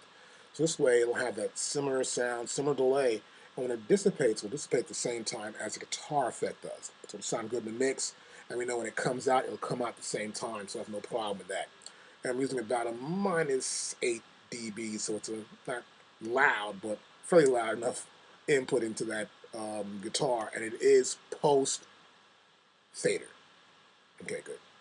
Now, I've got another sound here, which is this percussion drum fill. A couple of samples left, a couple of samples right. Just two samples in this left and right. And it's sort of in time, and they're matched up totally. And so I'm using an effect on the two here, which is called the air box, talk box effect here. I want to do this here.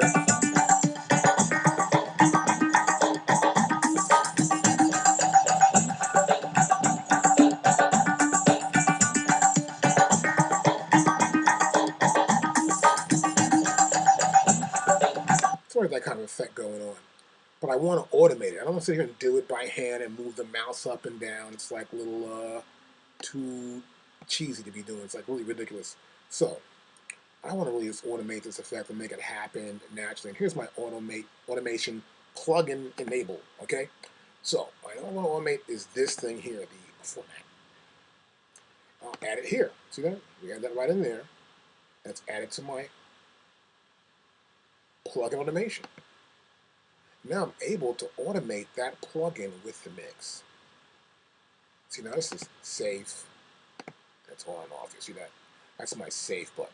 Automation saves. I can hit it and do something and not have it affect the automation yet until I'm ready to actually do the automation.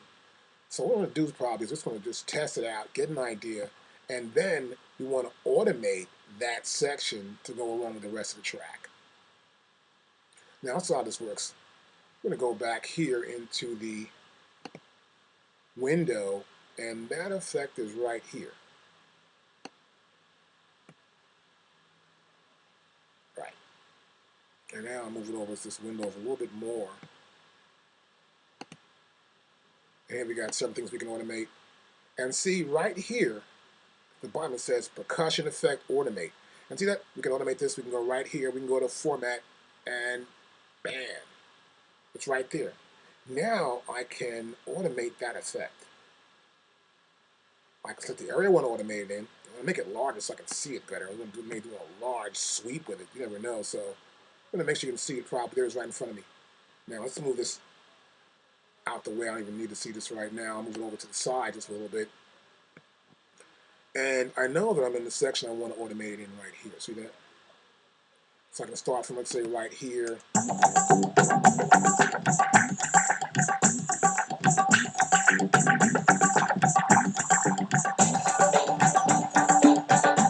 So I want to automate it right about here when it gets in again.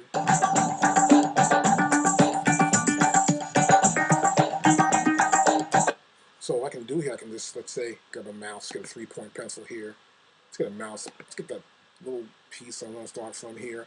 Make sure I'm in grid mode. I'm going to start it here in the grid, obviously. And then I want to probably make it go up somewhat. But I don't want to do that. It's taking the whole thing up. So I'm going to undo that right here. I'm going to put another dot right behind that a little bit. And we'll make it wider so you can see it, get a better view. There we go, perfect. Now I'll undo this, put it right here, and then we'll move it up somewhat to right about there, we'll say.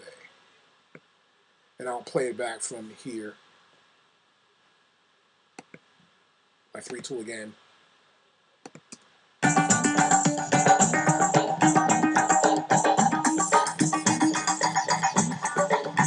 So you saw it move. You saw the format move. See that? So now I've got that there. I may want to bring it back down again. So I go back to my little finger here. I may want to go up a little higher when I get right there. As you can see, and I get right here again, I want to come back down. So I want to go back here, get this little, and make another little one right there. See that? Go back and come right back down to where it was at before. Okay? So now I'll play it from right about a little bit before it comes in, and you'll see what I'm making. like that automation, of course, obviously I can take it and I can copy it. I'll do it several times actually. I can do the, again here to the end. And then if I want to, I can make some of these elements lighter than the other. Top, I can make this one peak a little more here, and this one peak a little more here, and move it out so it stretches out in that direction. I'm going to get some high and come back real quickly off this effect. When I come here, and I'll play it from here. And you see it move right there.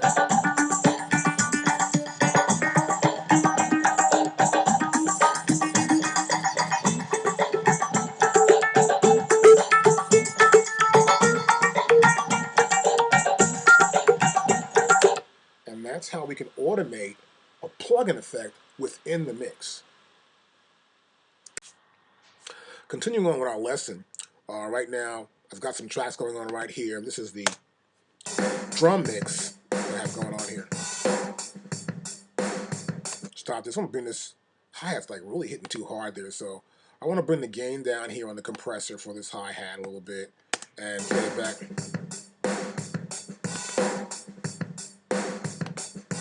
That's much better. Okay, so as you can see here, we have these tracks. They're soloed. Right next to this track, see this track right here? This is a grayed out solo button. This solo button is also grayed out. I'm gonna click right here. This is grayed out. This is grayed out. See that? You can faintly see these tracks, but this solo button here in this track is not grayed out. You can see the S right there. The color stands right out.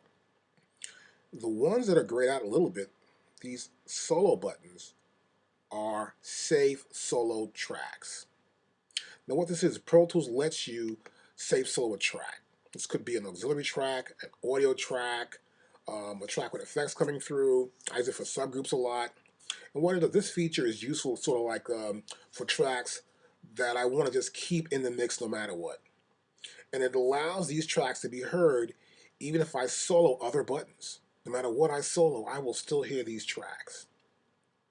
It's also useful to solo safe MIDI tracks so that their playback is not affected when you solo audio tracks. You know what I mean? So when you got that MIDI track going on and you're still hearing the MIDI instrument happening, you want to make sure you still hear it even if you solo other tracks, because you want to make sure that MIDI instrument is still in the mix. Now here's how this works pretty much. I'm going to press solo here. And this is a group of drums. The 3 drums, the kick, snare, and hi-hat, and we got the overhead mics, left and right, which are right here. You see the pans, hard pans right there. You'll notice here that the output of each one of these tracks in this mixer are heading to this other track right here, which is my drum mix. See that? And this is the comp drum sub mix. This is a sub mix. I mean, I'm taking all these drums and they're going to this one track here.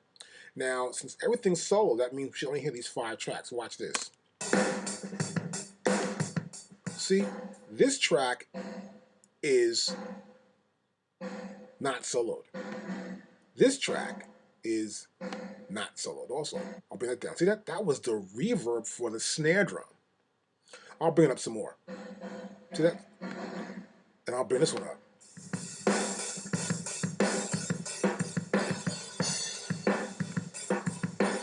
That sounds cool.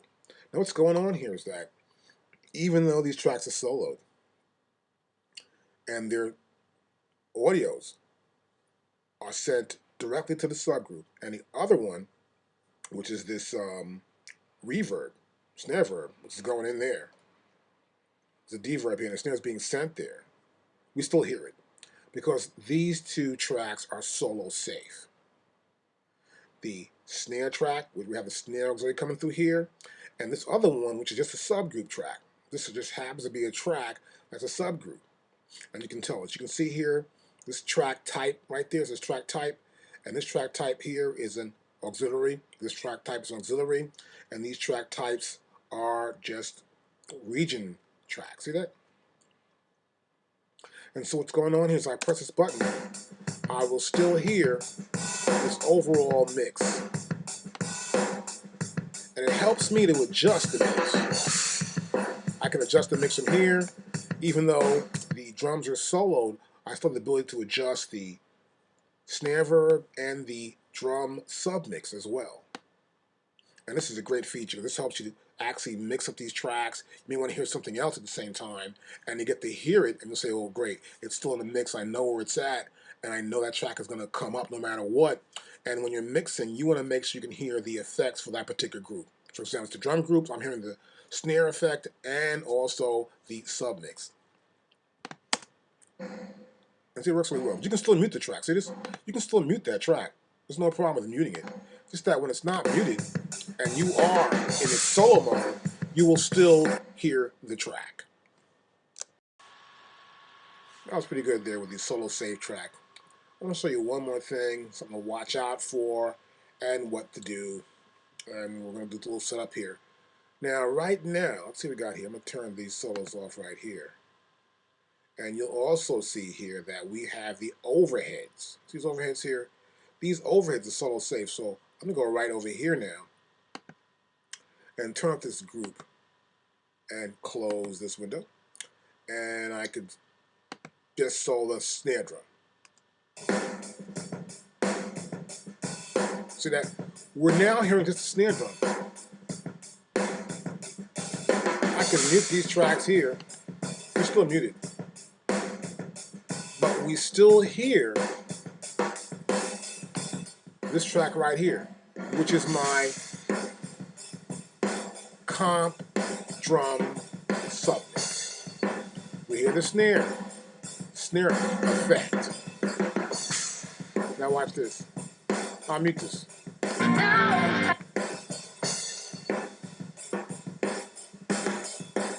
The overhead we still hear.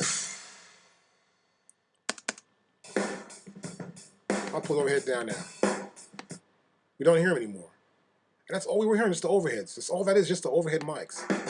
But even though the other track is soloed, we still hear it. And this is an example how I would use solo safe mode on tracks I still want to hear.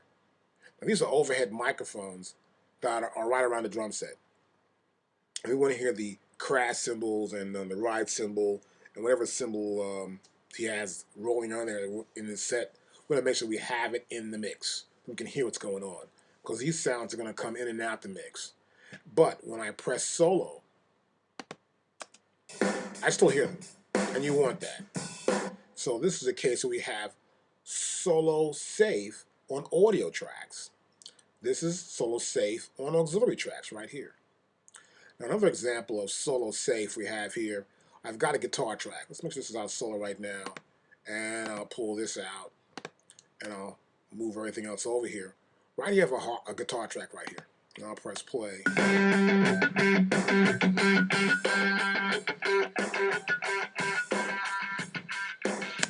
And my solo safe track right now is this one.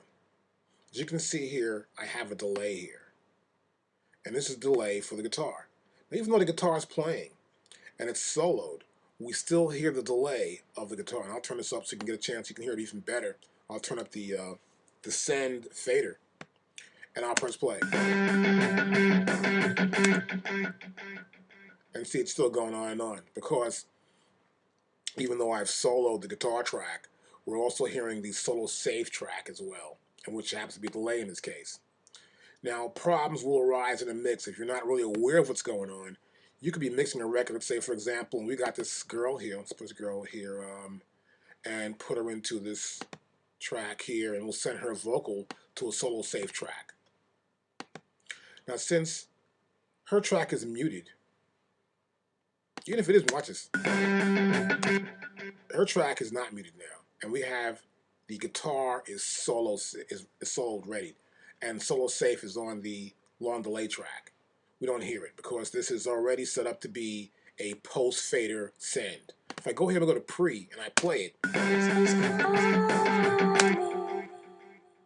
now you'll hear that and wonder where that sound's coming from. If you're not aware of what's solo safe, what problem will happen is that you'll put some tracks, have them sent to the solo safe auxiliary. So those sends will start going there. You're sawing a separate track, and you don't know where to find out what's going on. What's going on? I don't know where it's at. Go to your comments. Open your comments window up. You can go to view. You can select comments here, for example, and then I would scroll down here and I'd say, okay, this track is solo safe. I'll put down solo safe. And I might put down, I have the guitar, GTR, and vocals going into the soul save track. And I'll click right here and know that. Now these are my notes. So I know the comment, these notes here are going to tell me, yeah, I know what's going on in this track, and now I know that if I do hear a separate sound, well, why does the sound come in this track? You'll look on it and you'll see what's going into it. To say, well, oh, I see what's happening. We've got a send coming from the vocal track going into our auxiliary long delay track. I'll turn this off and we'll get rid of this. And that's how we can use the solo safe mode. Okay, now continuing on with our lesson on the mixer in Pro Tools, we're going to talk more about the make tracks and making some tracks inactive.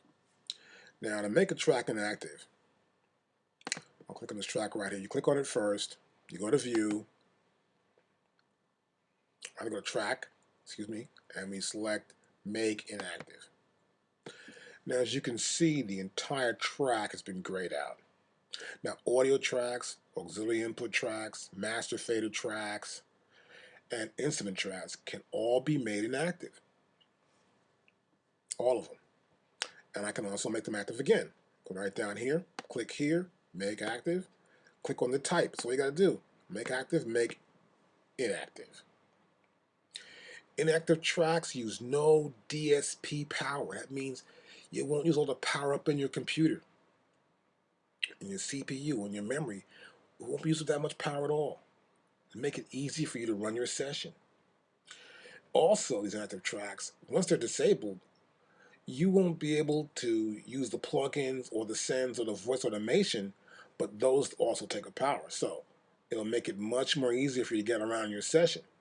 Now, a lot of times you may get a session, or once in a while, you may get a session from another guy's studio, and you may be doing something at your house or at a friend's house, and some tracks will look like this. They're inactive. That means that you don't have enough power on the system you're using, and the system it came from probably had more power than you did.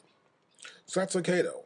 All you need to do is just turn some tracks off, the ones you don't really need that much of, and if you're going to send a session to somebody, and you want to make sure that they get all the information, you know their system's not going to be that powerful, you can take tracks and you can bounce them down. We'll just talk about later on, about bouncing, let's say, all the drums down to just 2 tracks. Then keep those 2 tracks, they get a copy of that. They can do the vocals or the guitar, whatever you want to do at their place. You get the tracks back, all you want to do is take that part that was done at that other studio and put it right back in your session and still keep the regular drums you had before and get rid of the bounce down drum track if you want to, or just enable that track. That means just go back in and just make that track inactive for your session and make it active for other sessions. It's a great way to get around. So right here, I'll make this track active again. And I'm ready to go. But remember, if you want to save power and you have a problem, you're not hearing all your plugins or something, make some tracks inactive that you don't need, and it will be much easier for you. Now, when I'm mixing or I get some tracks together and I'm trying to mix something up, if it's going to take a while and I'm sitting around, I want to make sure that I know where everything's at. And it's important for you to know at a glance. You should look at something at a glance and say, that's out of place. You know, it's a habit you got to get a hold of to be able to understand that something's missing or something's not right in this mix, something's happening wrong. Or where are the tracks at? And the best way to do that in this new system that Pro Tools provided for is this color scheme that you can set up. You can go here to Windows and get your color palette open there, right there, see? And we have our color palette right here. Now, we can do tracks, like in this case, tracks. I've got these tracks set up here, and I can change the color of the tracks that I have. Like my tracks here for the drums could be different. For these, particularly these, this group of drums. Let's go right here, for example, go back to here. We have colors here as well, see? I can click on here, and you'll see these colors appear right here for the drum group. I can always change the colors too as well. I can say, well, let's look this color here for it, and see what happened? That turned to that color. So do that. So if a track is selected, and I select the color for it, it'll change the color of that track. Let's undo that. Now I've got this drum group here, This is my drum group, and here I'm in groups now. I can change the group color. See that? Now the group color is red. So we can change the color of the groups also. And I want the groups right there. So I want the groups, that group is red. I can go to chorus, and I can say I want the chorus to be yellow. And on our drums yellow. See that? Because we're not selected there. We're selected here, that's red.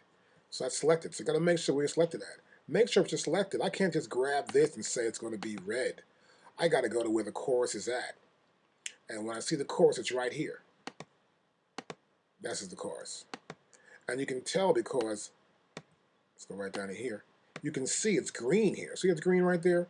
And this is the chorus. I'm going to make my chorus yellow. And now it's yellow. But the track's yellow, not the group. So be aware of that. So let's undo that. Let's go back here. We want to make the group yellow. So go to groups, press yellow, and now the groups for the chorus are yellow. So we want to change these colors so we know where a specific track is at, or we know where the groups are. I have to keep my groups together, so I say, okay, that's the red group, no, that goes here, this goes here. It makes it much, much easier to actually work with your session. Now, the default setting for the color palette does not include markers. So we want to go back to Setup and go to Preferences. Here's our preference window, and the first option in Preferences is Display.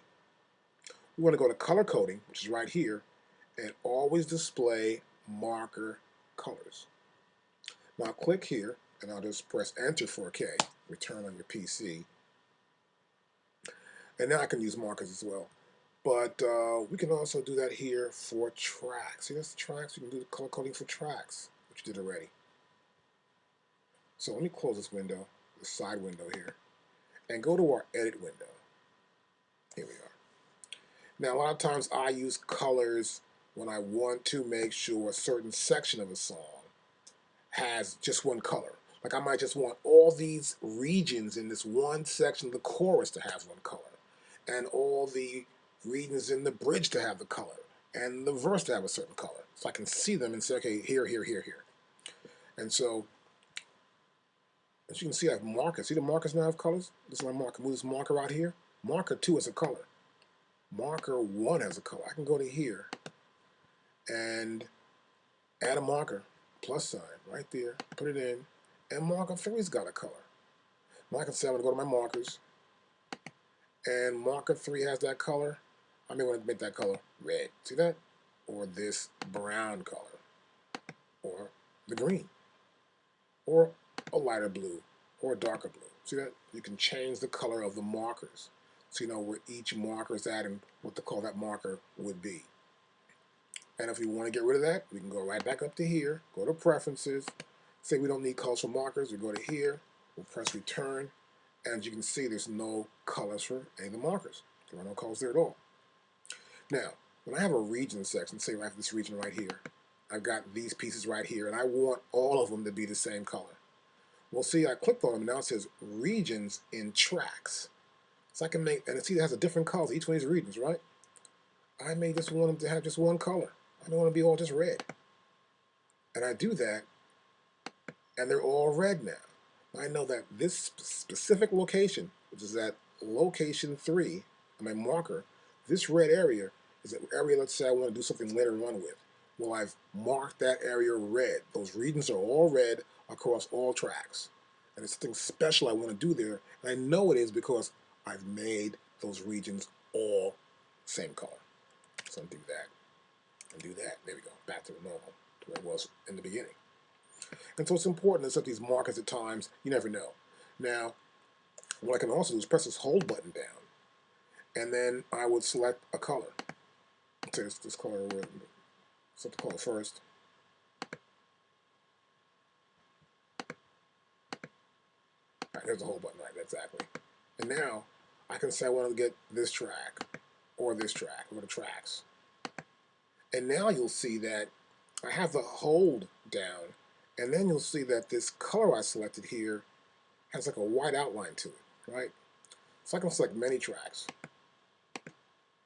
and hit this here, and they all become the same thing because the hold button's being held down. And now they all become the same track. That's when you want to have multiple items have the same color. Okay? And that's how we use our color palette. So it's important to get this ready before you start mixing. This is that color, this is this color, these are the verses, these are the chorus, just for yourself so you know you have these visual cues to tell you, okay, that's there, this, I understand what's going on.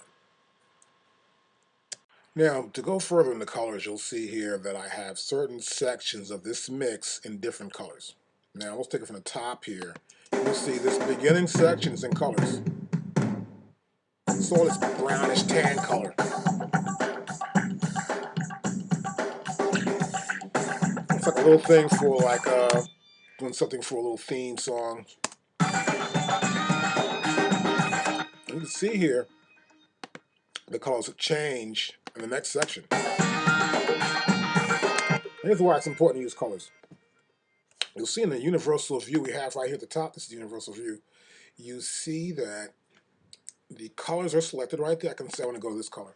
So suppose I stretch out the view of this mix, I may want to move here to this color. Or this color is the view of this section. I can say I want to go to that color. I'll get here and I say, okay, this is perfect. Start from right here. I'm in the color of this view. See, so this view is this color is the midsection. This color here, I just got to move this cursor right here in the universal view, and it's the next color I want to go to.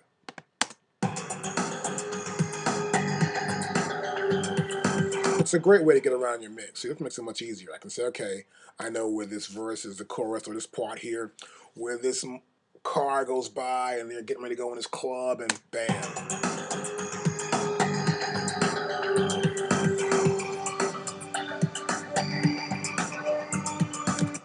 Or get the end part right here and say, what is the part here I want to see? So you're moving in a universal view here, and we get an idea we want to be at. Say, okay, we want to go to this color strip right here. And we're right here in this part.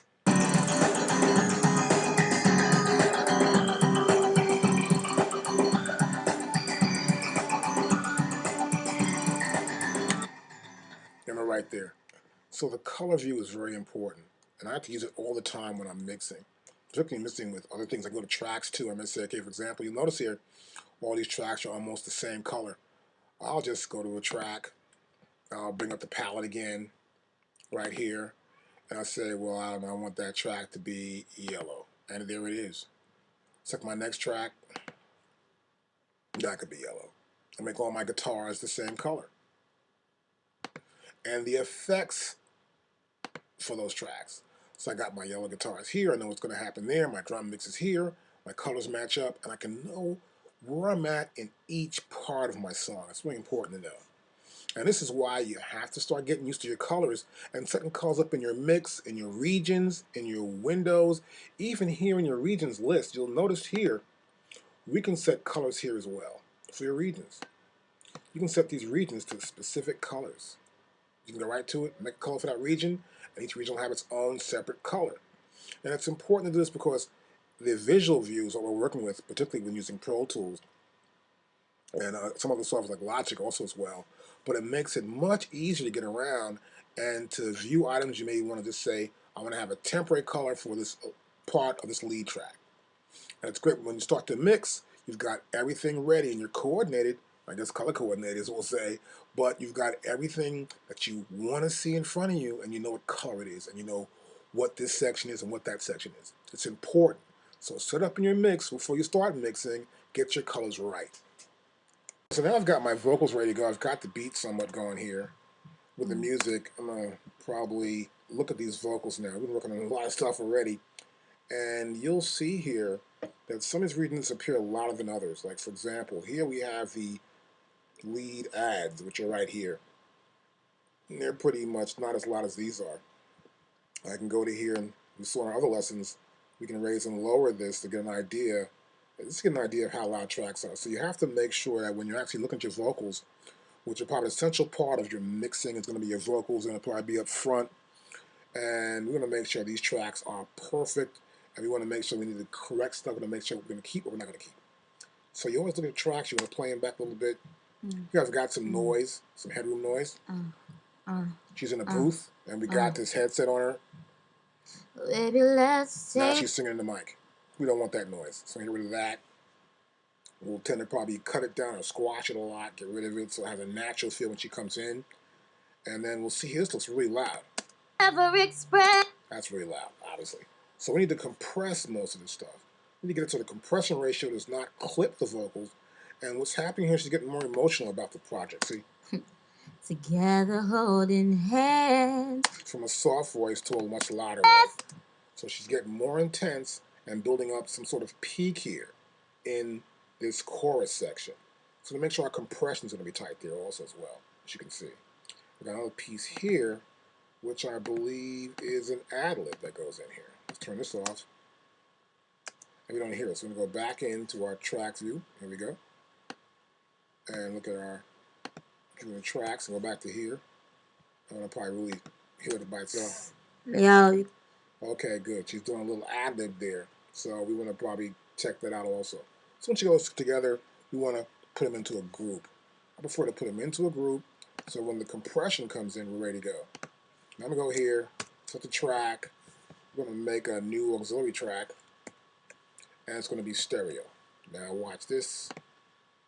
We got it in there, right? A new track is in there. But I have too many tracks. Look, I got so many tracks here. I'm using an inbox, so I can't have no more than 32 tracks going on here. So what I'm going to do is I'm going to turn some tracks and make them inactive. And this is why we have this inactive thing going on, which I like to use a lot. When I've got some tracks inactive and I want to get them straight, I do it this way. I'm using these backgrounds just here to make sure I got these lead tracks together and I know what lead tracks I'm going to use. Now, they're together. I will take them first and I'll do this, increase the view. Let's go to view here and we'll go from a narrow view, we'll take that out and go back to the wide view. And here they go right here. Now I want to group into this one input. So this is going to be just my vocal assignment. So I'm going to make sure they all go to the same input. So I'm going to go over here, and it's 1920. Well, it should be 1718, right? Let's go back again. That should be 1718. And it should be 1718 as well. And this will be 1718 also for my bus. So I'm going out here into here. That means I have to go back to our I/O, set up, go to bus, we go to 1718, and we'll label this lead vocals. And we're good to go. Now we see it right there. Then all these vocals will go here. And then next I'll put a compressor here. I think I don't want that there. I want to probably do something else. I'm going to pull this compressor down first. I want to put an EQ in here first. Because I want to kill the stuff I don't need in this vocal. I want to make sure I get rid of the bottom and other frequencies I know that I probably may want to boost or sort of make sure things actually sound in the vocals. And now I'm set for these vocals. Well, next, let me get the backgrounds ready. We're going to mute these up first. And then we'll get our backgrounds ready and see where we can go from there. We got one more lead track right here. We'll take this one and send it also to the, see, now the name is changed. We know where we're going. Lead vocals go to one lead vocal overall subgroup. And what I'll do probably here too is I'm going to press Command and Solo, and that way I can hear these tracks no matter what. So I want to put down this EQ and compressor through our lead vocal effect. Now I've got that track I named before. I named it the lead effects. And so I have the output of this track here going directly into the input of the lead effects. This is my lead track. So the effects will happen as the signal comes in this track here. I've got an EQ on top using a 4-band EQ. And below that I'm using a compressor. And the first thing I'm going to do probably here is bring this vocal level. I've been testing it out. And I'm going to go back to the preset we had originally with this thing, which is this vocal level right here. And make sure my vocals are good. I'm going to just play back the drum track. So I want to get an idea of how she sounds with the drums, make sure it's in time, and make sure there's good movement, and make sure that the attack of her voice falls in time with the beat. It's a good compliment to check out. So now we'll play back from the top of this verse, We want to check the level of the vocals. My lover, whoa, whoa, whoa. It feels just like a dream. The way we met, so it seems. I never even We'll bring felt the attack the way down. I feel now back then. Quite surprising. I found your eyes mesmerizing. Your body hypnotizing. My interest peaked, slowly rising. So here, I brought my compression ratio up from 3 to 1 to a 5 to 1 to 1 ratio. So I'm compressing the vocals a little bit more tighter. And also, I lowered my attack. I'm at about 77.8 US. And I'm right there. I may want to go right about there probably for the attack. Now you can see here this knee is really smooth. So when it actually crosses threshold level, which is about 28 dB, that's when it starts to work. It starts to attenuate. It starts to say, okay, wait a minute. It just passed threshold level. I see the vocals past it, and now it's reacting to the vocals. And so I'm using a 7 dB gain, of course, which came with this compressor limiter, which is pretty good. So this level looks pretty good right now. And this is somewhat of a limiter here. I'm trying to limit everything. Let's make sure it's in this range and keep it there. So as we do this, you can see here, I've got a gain, of course, and my thresholds here. But we got my release. Now I want to check out my release now. See where I keep my release at. My lover, whoa, whoa, whoa. It feels just like a dream. The way we met, so it seems. I never even felt the way I feel now back then. Quite surprising. I found your eyes mesmerizing. Your body hypnotizing. My interest peaked. Perfect release. That's a good release right there. I like that release right there. So we're good with a release. So the whole purpose here is to get this vocal to level out. Get the same. When it gets low in the beginning, make sure it has that feel to it. We're trying to compress it to make it tight enough. So when she's singing loud or singing soft, we want to make sure that the nuances are there, that you can feel the warmth in her voice, and you want to feel the emotional content of what she's saying. It's important because this is what makes most music work. I mean, music pretty much, you can remix anything, but the vocals actually make it work. That way you can mix it in a club record or whatever, but it's most important to get the vocals just right when leveling them out. Now next, I'm going to sit up here and go through a few EQs and show you ways we can use EQs to sort of enhance the vocal quality. Let's do that next.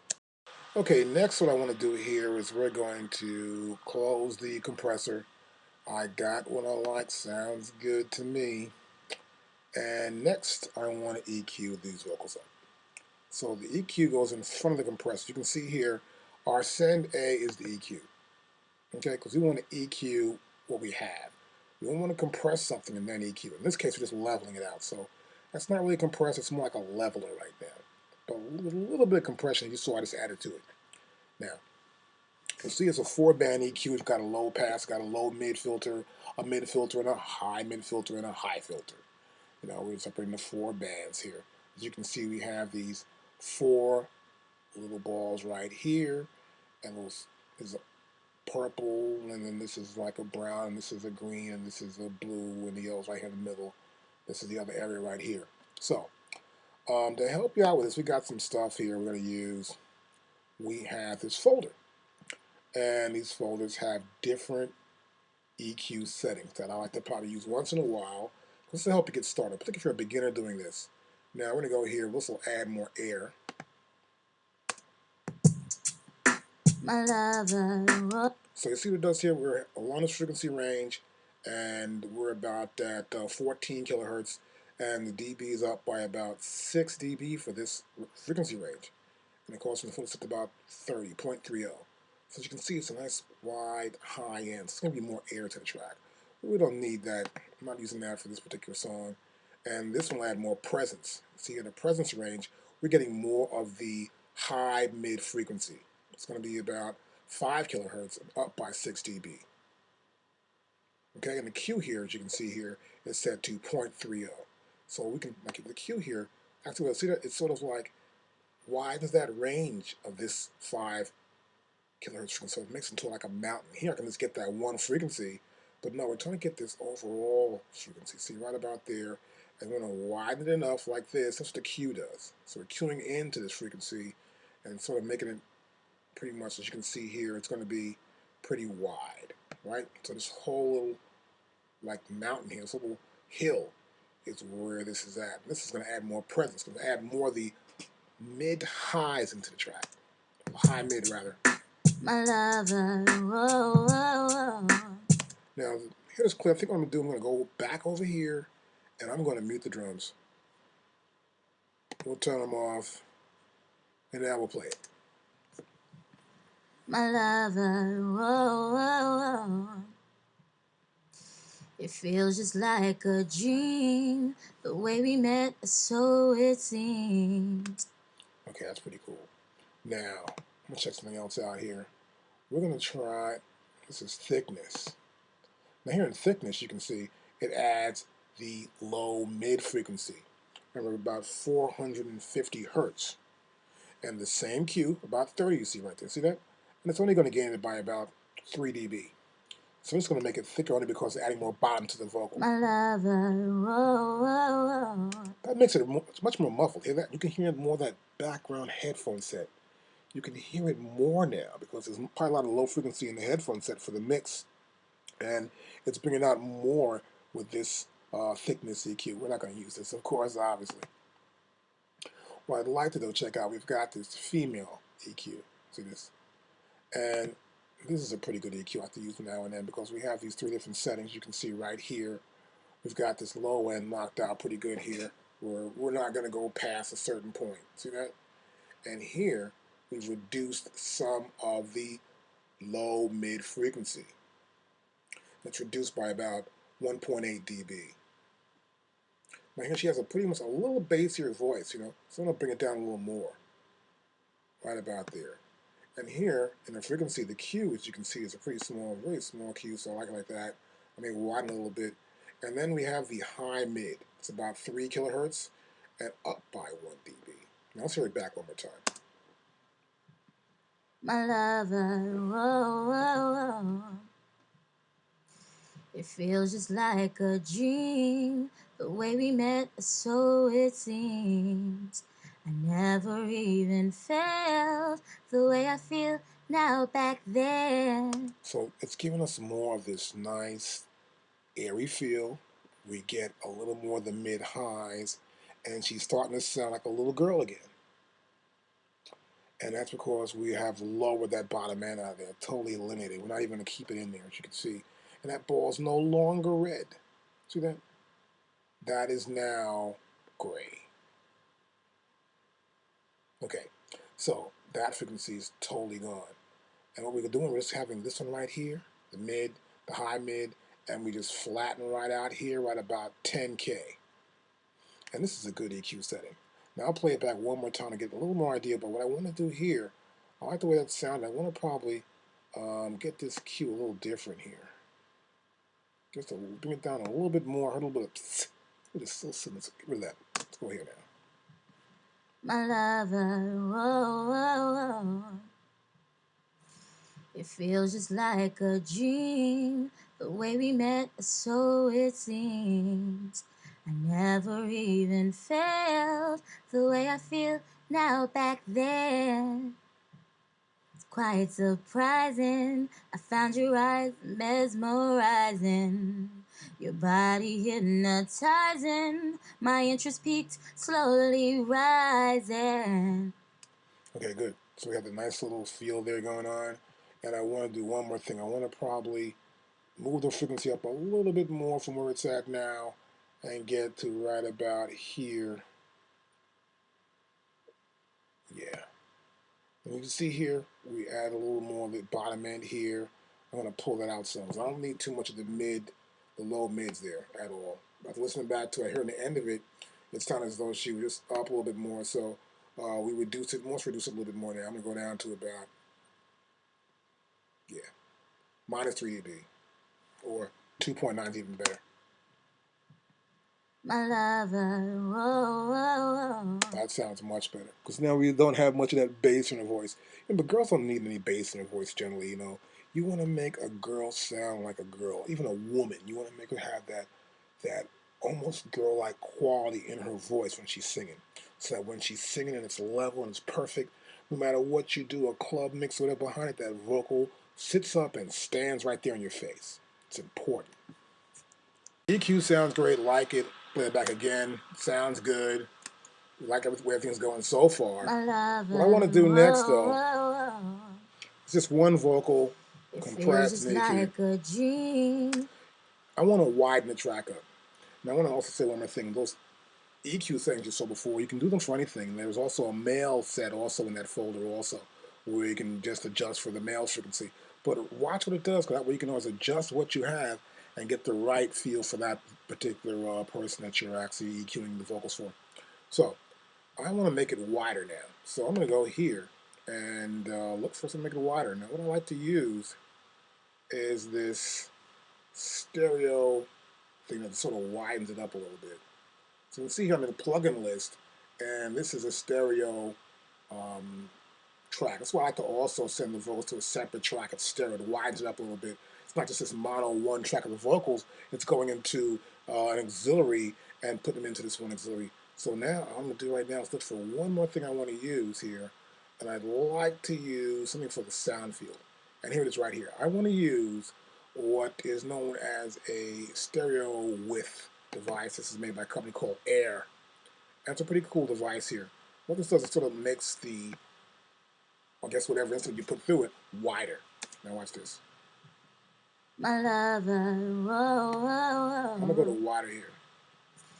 It feels just like a dream. The way we met, so it seems. It's wider now I in the never stereo field. even felt. What's going on here with this particular device is that it's sort of taking the signal, almost splitting it up, and it's phasing a little bit of it into this little bit of delay on one of them. And so I guess it's almost going from, and here in front of me, it's going from left to right. So what's happening here is that there's a little bit, a slight delay of the same vocal. And you'll hear it back, it sounds much wider than before. My lover, whoa, whoa, whoa. You can change that setting. As you can see, it's about 8 milliseconds. Feels just Real like fast. a dream. I can get The it way we closer met, this way. so it seems. Now here's a wider. This makes it wider here. This is the wider parameter right here. And this will go up to like 200.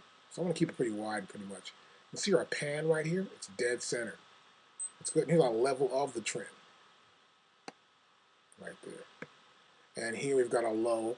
And the mids and the highs are off. We're not trying to do that with those two things. There's a combination of the adjust, combi, and the phase. So this is kind of adjusting the phase. And right now, I'll play it back one more time. My lover, whoa, whoa, whoa. I'll compare it too.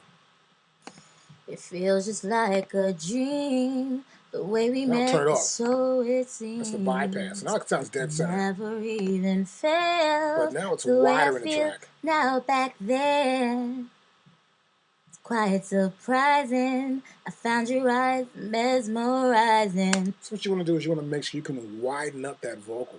Make it wider. The problem is going to be you have all this other stuff going on. You got those drums. You got drums on separate tracks. You've got everything on separate tracks. You got this chorus behind it. And the vocal has to be wide and thick up the middle, just right there in front of it. Because it's sitting on a high. It's going to have the highest frequency or the frequency that you're actually going to EQ for, whether using a male or a lead vocal. We want to make sure that it happens, but we want to make sure the vocal has some width to it at some point. So what this device does, you can see it delays it a little bit. And there are several settings it has here. For example, I can go to here and say you want to get just wide in the mids and press play. My lover, whoa, whoa, So now we got more of a MIDI sound, which I don't like. This added some sort of EQ to it. I don't need EQ, the way we met, and you won't so if you use your own EQ. Here's a higher. I never even felt. But you hear the the way I effect. feel We don't want the now effect. Back then. So what happens here with the wider is Quite that surprising. we pulled the lows off already. We already pulled the lows off. This added a little bit more lows, and we can control the lows as well. You see in the processor right here, I can pull those lows back a little bit. It's there at 4 kilohertz. I can pull it back to about 3 something, get an idea here. My lover, whoa, whoa, whoa. It feels just like a dream. Nice and the wide. The way we met, so it seems. A little bit of low there, not too bad. I never even felt the way I feel now back then.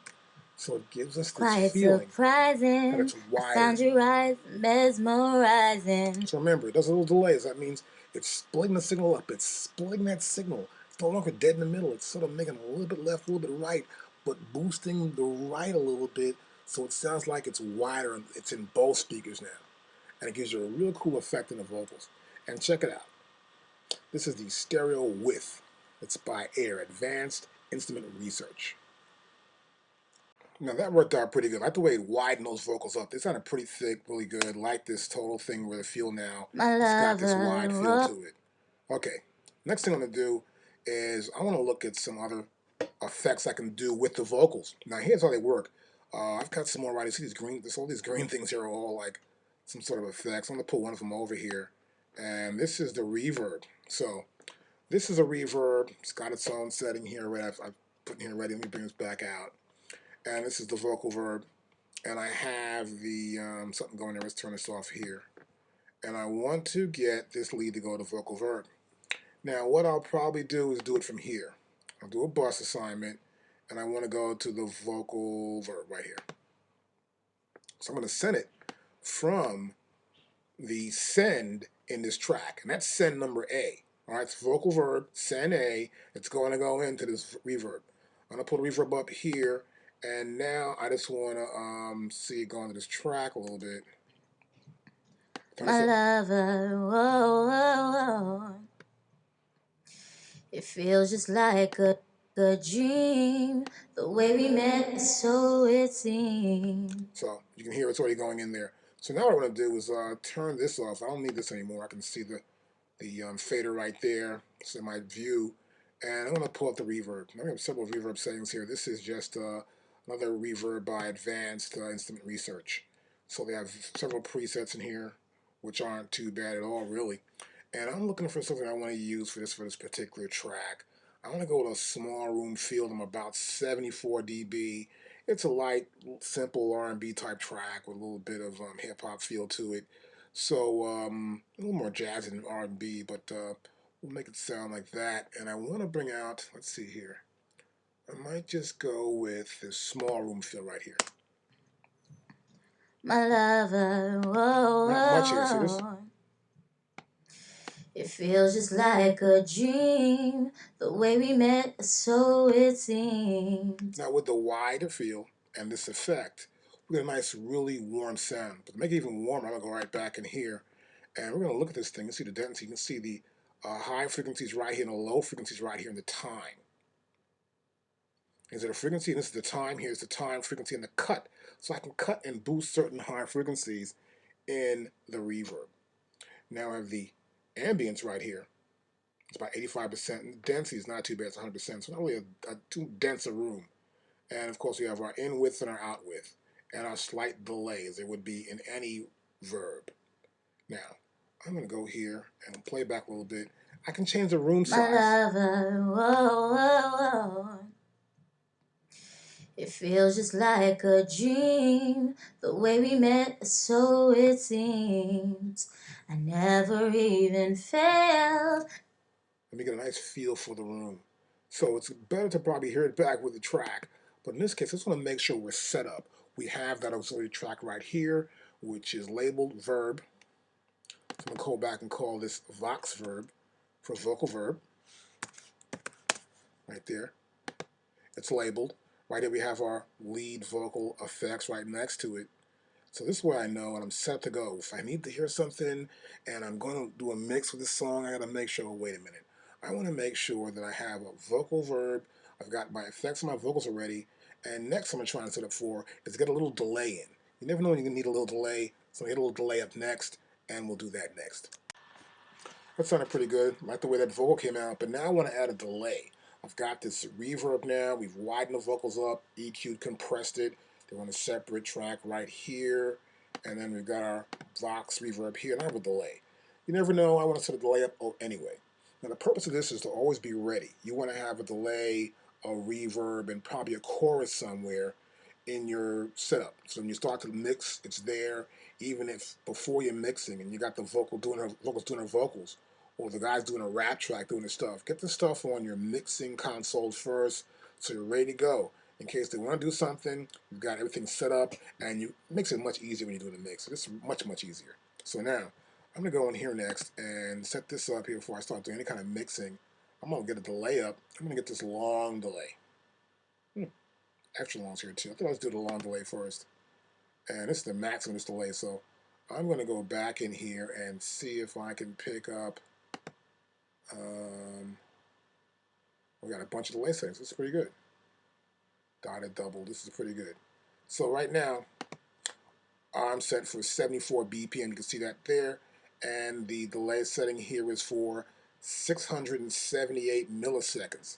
Now, that's pretty good. It's off 1/4 note. So now what I'm going to do here is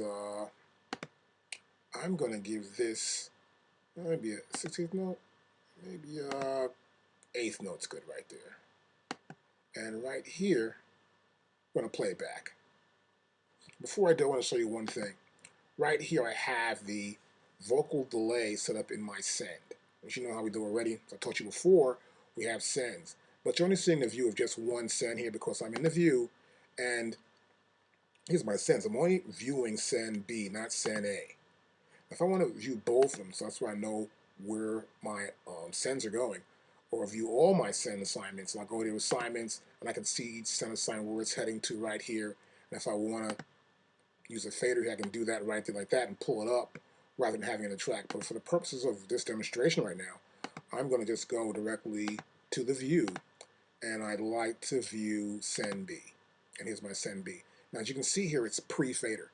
So it's actually going from here directly to the long delay effect. And we'll press play. My lover, whoa, whoa. It feels just like a dream. The way we met is so it seems. So you see how the delay right there, that's like the lingering there. So the thing I like to do here with delays is you've got one that's about a chord, and this is the 8th note here.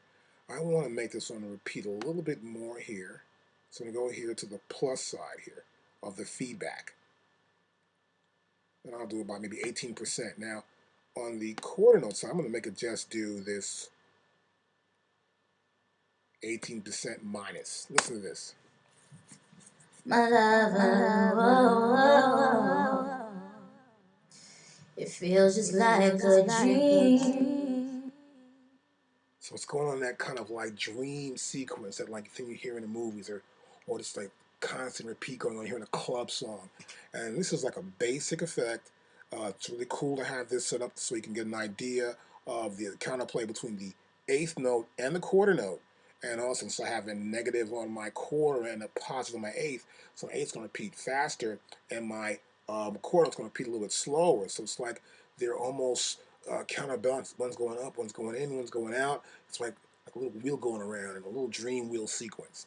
This is kind of cool to have for a little delay setup in your track. And once you're ready and you got your delay set in and you think it's cool and you want to test it out, I generally go right back over here to the drums, pop the drums in, because these are actually, they're just metronomes really, just running along in the track, and you want to hear if the drums are in sync with the beat.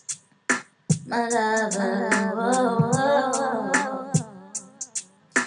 It feels just like a dream. The way we met is so it seems. I never even felt the way I feel now back then. See, so I'm punching it in and out to make sure it falls in time with the beat. So I'll do it again. I'll press mute here, and I'll play the track. And I'm going to just sort of punch in the delay after I hear it say a certain word, and make sure the delay falls in time. All right, let's try it now. My lover, whoa, whoa, whoa. It feels just like a dream. The way we met is so it seems. I never even felt the way I feel now back then. Quiet, See, quiet. so it's in time with it. Just a little slight, it's probably just a slight delay going on between my hitting it, that little button there, and the program reacting to how I hit the button, the touch and feel. But it's pretty much in time with the drum beat. You want to make sure it is in time. You can hear how the 8th notes are repeating faster, and the quarter notes are just spinning along slowly against the 8th notes. And once you get that feel going on, you got it right, then you're good. Now at this point, we've got these vocals lined up, we've compressed them, EQ'd them, we've got some sort of width on them, a little wider, and then we've added the reverb, that's room, and we got a delay going on now. This is a temporary delay till we get to mixing. Next, we're going to work on those background vocals and make sure that they're going to fit in and give them what they need to be right under the lead vocal. Let's do that next. That wasn't too bad. That was great. Now, before I set those chorus vocals up, I want to pull up a chorus. That's right, I want to get a chorus. So I've got these effects, delay, some reverb, and we've got the EQ, the compress, and my width, make it wider for the vocal track. Next I want to get a chorus, just in case I want to do some sort of chorus effect. Once the music comes up, I may want to do something with the vocals, not too sure yet. So I have a chorus track I made up before when we were doing some lessons earlier, and I'm going to put it right here next to the lead effects. There's right there in this chorus right there. I'll check my chorus out, and I've got a deep chorus setting right here for this chorus spot. Here, sir. So these are different settings for the chorus. And right now I'm doing this deep chorus setting right here, and we'll leave it that way for now.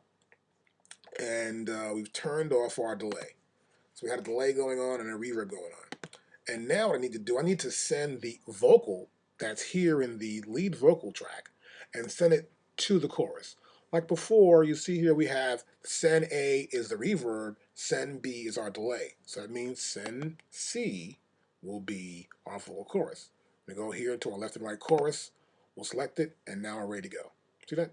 So I want to do one thing though. I want to get over here and I want to go pre. See that? This is pre for this thing. I'm going to bring it up somewhat, and I want to hear it. So, but first I want to solo the vocal track.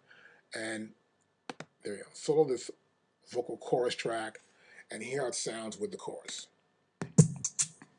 My lover, whoa, whoa, whoa. I'll go back in. It feels just like a Turn the drums off. dream, the way we met, so it seems. I never even felt I'll pull it the down. way I feel That's the now real back sound. then. It's going to blend it sometimes. Quite It surprising. gets a little more I found width, your eyes mesmerizing. and it sort of binds the track a little bit, sort of gets that vocal where it's right there. It's a little wider too in the end of it. And I don't want to. I already have a width, a stereo widthing to this track already to that single vocal in the lead effects track. This is a chorus, so I can change the chorus up as well. Now we'll go here, the chorus. Look at the settings. Whoa, whoa, whoa. That's a deep chorus. Here's a faster chorus. It feels just like a dream, the way Really we met, strange, right? so it seems. And it can become pretty distorted at some point. Never even felt the way I feel now back then. Here's a slow Quite stereo. surprising. I found your eyes mesmerizing. Your body hypnotizing. My interest peaked, slowly rising. That's a slow stereo chorus. Now what's happening here, the depth and the rate are fairly up. So you want to have this depth that's about maybe 3.95 of chorus using a waveform of the LFO, which is a low frequency oscillation that's happening. So it's sort of like going back and forth, but it's a slow oscillation. So it's very slow from phasing from left to right in this oscillation effect. That's what's happening here with some sort of pre-delay. And this chorus is a slow chorus. Now you see, the further up I bring it, the more it has that tunnel sound to it. And the further down I bring it in the mix, the more it just sounds like it's a little more widthening to the track. Now, using a chorus, I suggest to use it. I use it a lot, pretty much, in most of the vocals I deal with, but in varying degrees. It depends on the artist, and it depends on what's a female or male. You know, some females have a really bassy voice. Some girls do. And some girls have a pretty much mid-range voice, particularly in R&B, though, I find that a lot of times. And then when you're dealing with male vocals or a rapper, in essence, a rapper wants to have that bottom to it, so I will tend to like put a bottom chorus on him and then use a wider field for him, so he has that, like, no matter what happens, he's got these pounding beats in hip-hop where everything's compressed to death. So you want to make sure no matter what happens, that person's heard out front. Every word from the to it to anything he says. The little, the big, the small words must be heard properly. So the reason why we sort of chorus stuff out is to get a little more wider. I'm going to play it back again, and you'll hear the differences here. I can pull back the mix from here. It feels just like a dream, the way we met, so it seems. Put my reverb back I on. never even felt the way I feel now back then. It's quite surprising. I found your eyes mesmerizing. Your body hypnotizing. My interest peaked, slowly rising. Take it, take it. So I've got the effects I like. I've got this little chorus thing going on, which I can change anytime I want to. But it's good to have the effects ready for the mix. So when you're sitting there and you're doing these tracks, you got to make sure you're ready. Now I generally have a preset or I have a template in the session I'm going to do. I have a template where I have the vocals and I have these things already set up into it. So when I start the session, I'm ready to go. I'm just sitting back and just conducting stuff. Okay, do this, do that, do this. Okay, I'll wait till you get ready or do this or do that. But it's good to be prepared before you do anything. It's important, man. Because you're doing sets, you never know. You get that great vocal track. It might be the break or the killer of the whole session. You've got to make sure that you're ready to go and you've got your session all set up. Okay, so next now I'm gonna go and do these background vocals. I gotta pick each one out. It's like about 4-part harmony here, so we'll do that next. Okay, now I want to do some things here and show you some stuff about vocals. A lot of times doing vocals, sometimes I may want to do some effects on vocals. I may want to add some sort of effect on the audio file itself, on that region. So here, first of all, I'm going to show you something here also. We've got a vocal, and it's right here. It's called LE Big Vox. So we're going to go here, put the vocal right there. Okay, cool. Then we'll go back to the original window here, my edit window. Cool, I'm probably going to play this section here from that point. Go back to the mix window now, using key commands, of course. Now press play. I don't need your reasons. You hear the reverb there, and you see there are no sends for a reverb. See that? No sends whatsoever. What's happening here, there's a reverb directly in the insert. Now, you'll notice also this is already a stereo track. So it's a stereo vocal track. I mean, the track was already recorded into the Pro Tools system. So let's say maybe it could have been a separate mic pre, 2 vocals lined up, it's recorded right into the system, and now we may want to add a reverb to it. So you can see here these are 2 regions in the LE BG vocals. See that? Okay, let's go back over to the mix window. And now, open up this here. Now when you do put a reverb directly on your audio track, you'll notice that you'll need to keep it pretty low, the mix. Because see, we have the inputs at full level. That means the input going into it. For example, watch this. I don't need your See? reasons to believe. That's the input. Let's play it again. I don't need your reasons. That's with no reverb. To believe. That's with full reverb. So here, stop that. We want to keep our mix low. Just want to balance it out. Get more of the actual sound, the input, and a little bit of the reverb. I suggest somewhere between 20 and 27 or 30 sometimes, depending on the particular reverb you want to use. In this case, we're using a plate and a medium-sized room, so it's not that bad. And the decay is only about 1.2, as you can see, seconds. So it's not such a big decay, but decay slightly. So it makes it better. Also, we have a low pass filter. You see here, it's off. So that means we're not doing anything with the vocals, adding bass to it all whatsoever. So we'll pull out this, and now we'll check the track out itself. I'm going to flip over to the edit window. Now here in the edit window, you'll see, of course, we've got stuff going through. We've got parts here also as well. Salvation for free. Now next to it here, what we did,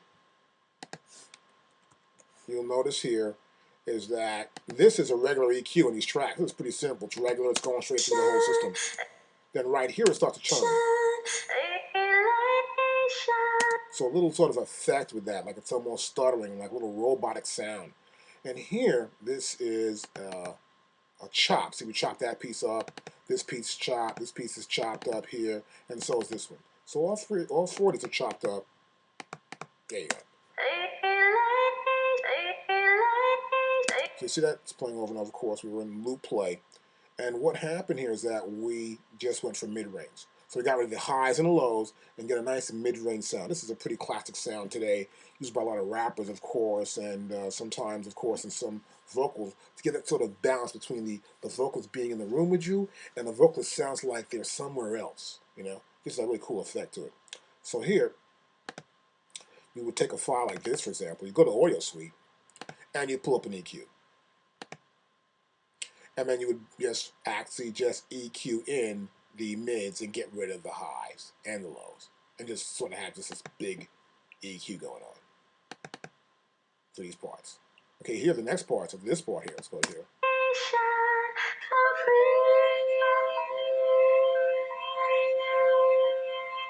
Then it has more of an effect added with it, along with the mid-range EQ.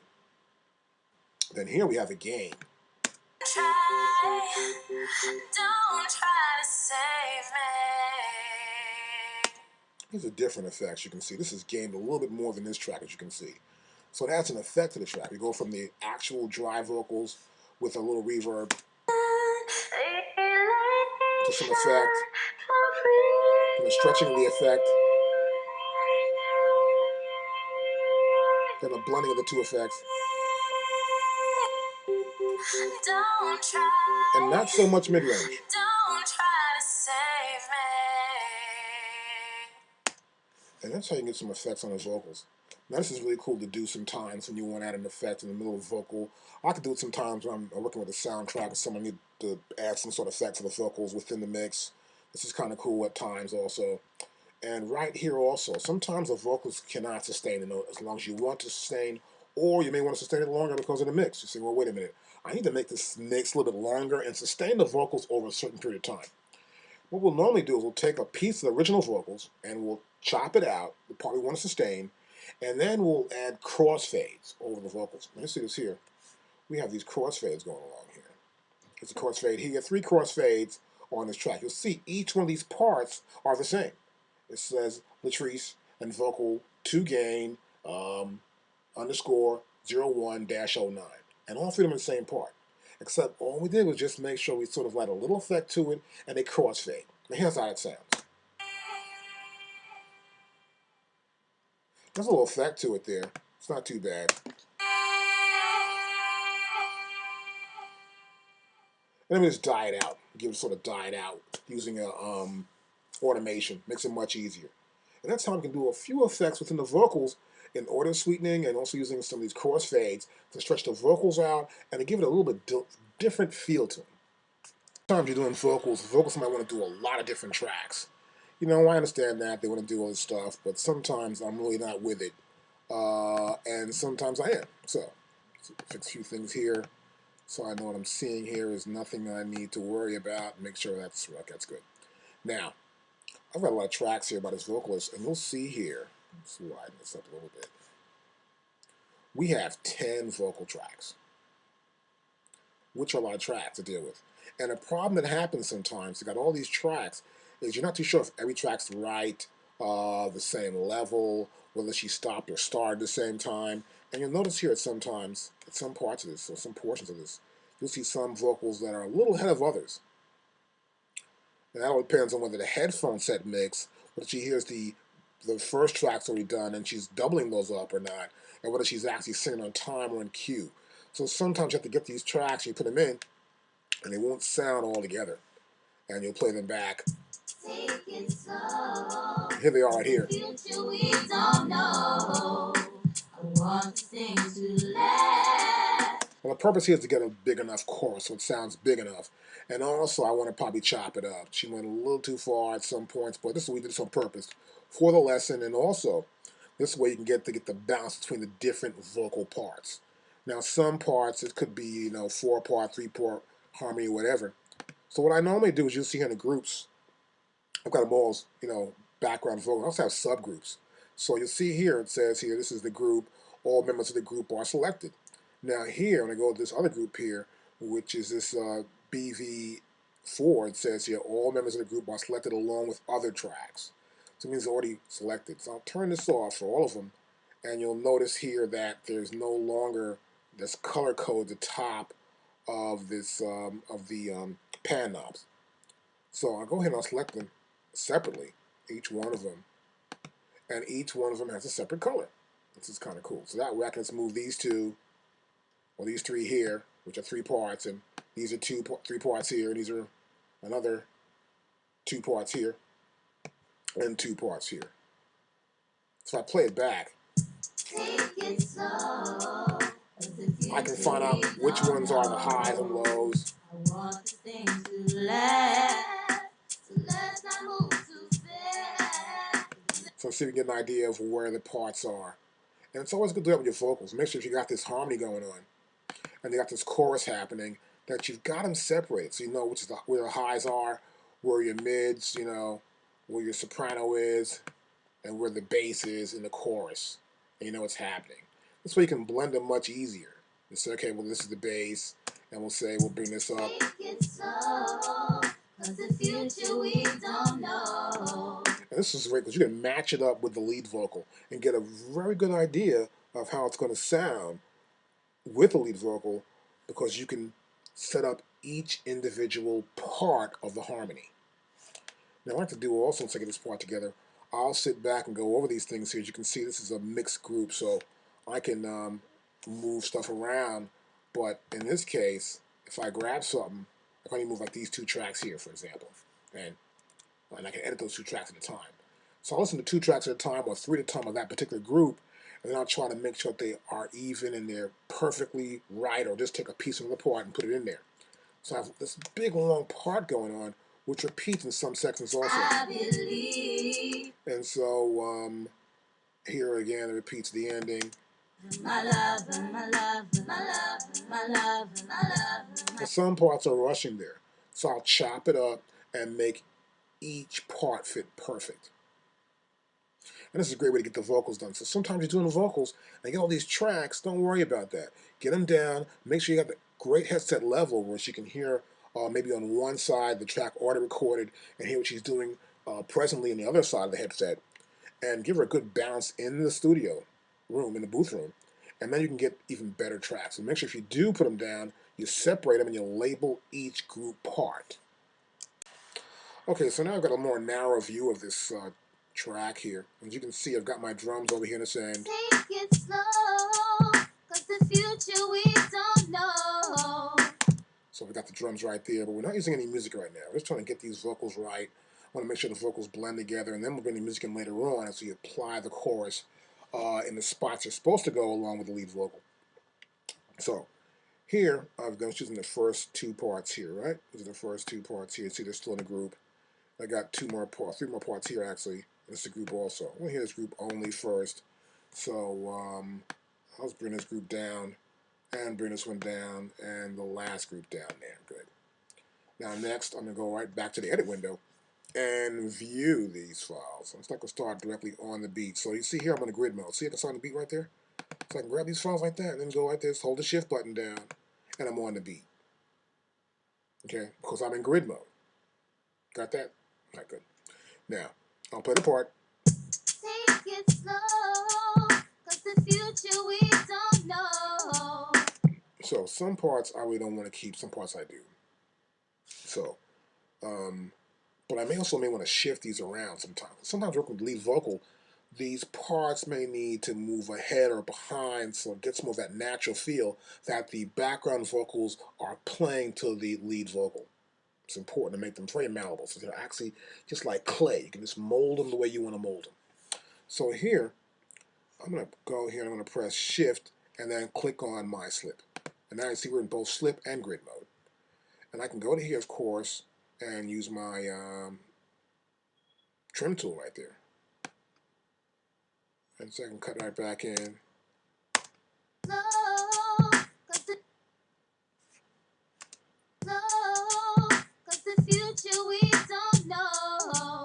So I'm picking out parts I might want to keep in here. So I'm going to go here. As you can see, as I go in, I'm going to get a little closer here. Sort of zoom in better. I can use my zoom tool here, of course. There we go. And now I'll move over a little bit more. There we are. And pick out parts I want to keep. So here I don't want this here. I think I'm going to get rid of all this here. See, we're still, even though we are in this grid mode, as you can see.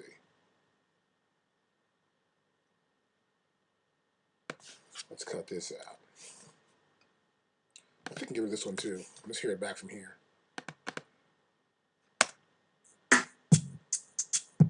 The future we don't know. Those sound great. She's saying she's running really good. Now we're going to right here. I want to sing to that. Now we got some bottom. She went from bottom to a top there. And see, it's really not that good. As you can see here, you'll notice how the waveforms are. She's moving in a little slower here, a little harder for her to do here, so we don't want this. We'll get rid of this part here. We're going to make it sound more natural, so we'll get rid of this section right here, and we'll chop it out. And here's the next part, from right here. Let's not move too fast. Now this thing, she's getting jazzy right here. She's going she's wavering the note, but it's not wavering in time together, so I'm going to get rid of this totally. Chop that out. Now play it from here. Let's not move too fast. So the lead vocal's going to sing that part anyway, so this too fast thing has got to go also. So the things that I'll normally do to chop up vocals and get them right where I want to have them at, and give it some little breaths in between, like for example right here. We get this little breath she's taking right here, which I'm not too sure it's going to be so great or not, so I'll just make a note of this little breath so I know what's happening. It's not too bad. So you got to remember also, we are doing non-destructive editing. And it's always that way. So look, even if I chop something out, it's always still there. See that? It's still there. I just chopped it out, and Pro Tools named it another piece of that file. They call it this name right here. So we're just chopping stuff to make sure it fits in with the beat. And I'm going to chop some more stuff, and then we'll come back and do that next. I've got the tracks lined up, the first two, for this one part. And I've got the next harmony part in here. And there are 3 notes of this part. So it's going to dominate the first 2 parts, which are higher end, which is probably the highest note in this harmony part. And so I've got one part, see there's a little bit of the here, and I've sort of like stopped the group effect on these two. Here's this one back. Just want to make sure I was right. And see, so it's a little, just coming a little bit right there. So I had to make sure I move this track over a little bit. So I make sure I can move them over back and forth as much as possible. I'm going to get them to fit in with the next track. And so I'll play the back of the track right above it. Then the track right above that one. Hit it first, the. So they blend pretty good. You can also tell visually here how well they'll match up, like right here with these tracks right here. So this one's like it's almost rushing a little bit at some point, so I may want to take this one and move it back in here. So now I'm just in slip mode. See this? So I'm going to slip it around somewhat and get an idea of, I don't know, it's too far back. I'm going to make sure it's in there a little bit, just not too out front. And it looks like these are almost right now. So it's good to look at it visually, get an idea. Not every vocals comes at the same time. They land on the same note, they end the same note. But the whole purpose is to have a nice little effect where there's sound almost like a nice little chorus going on. And it's not too dominating, but it has that flow to it. So here, I'll go back into my view again. Here's my narrow view. I have to use a narrow view sometimes. I know what I'm doing already. So I can go down and say I'm going to press the solo here and play it back. The future we don't know. The future we Now what I've got going on here, I've got it in play mode and play loop. So I want to make sure I loop it over and over and get some sort of bounce to these little. I don't know what's really going on here. So I got them play loops. So I'm just going to take them and put them in some sort of balance here. I'm going to go to here also and then make that group whole again so I can move it up and down. There you go. That's better. And play. The future we don't know. The future we don't know. The future we don't know. So that's a little deep The there. future we don't know. The future we don't know. The future we don't know. The future.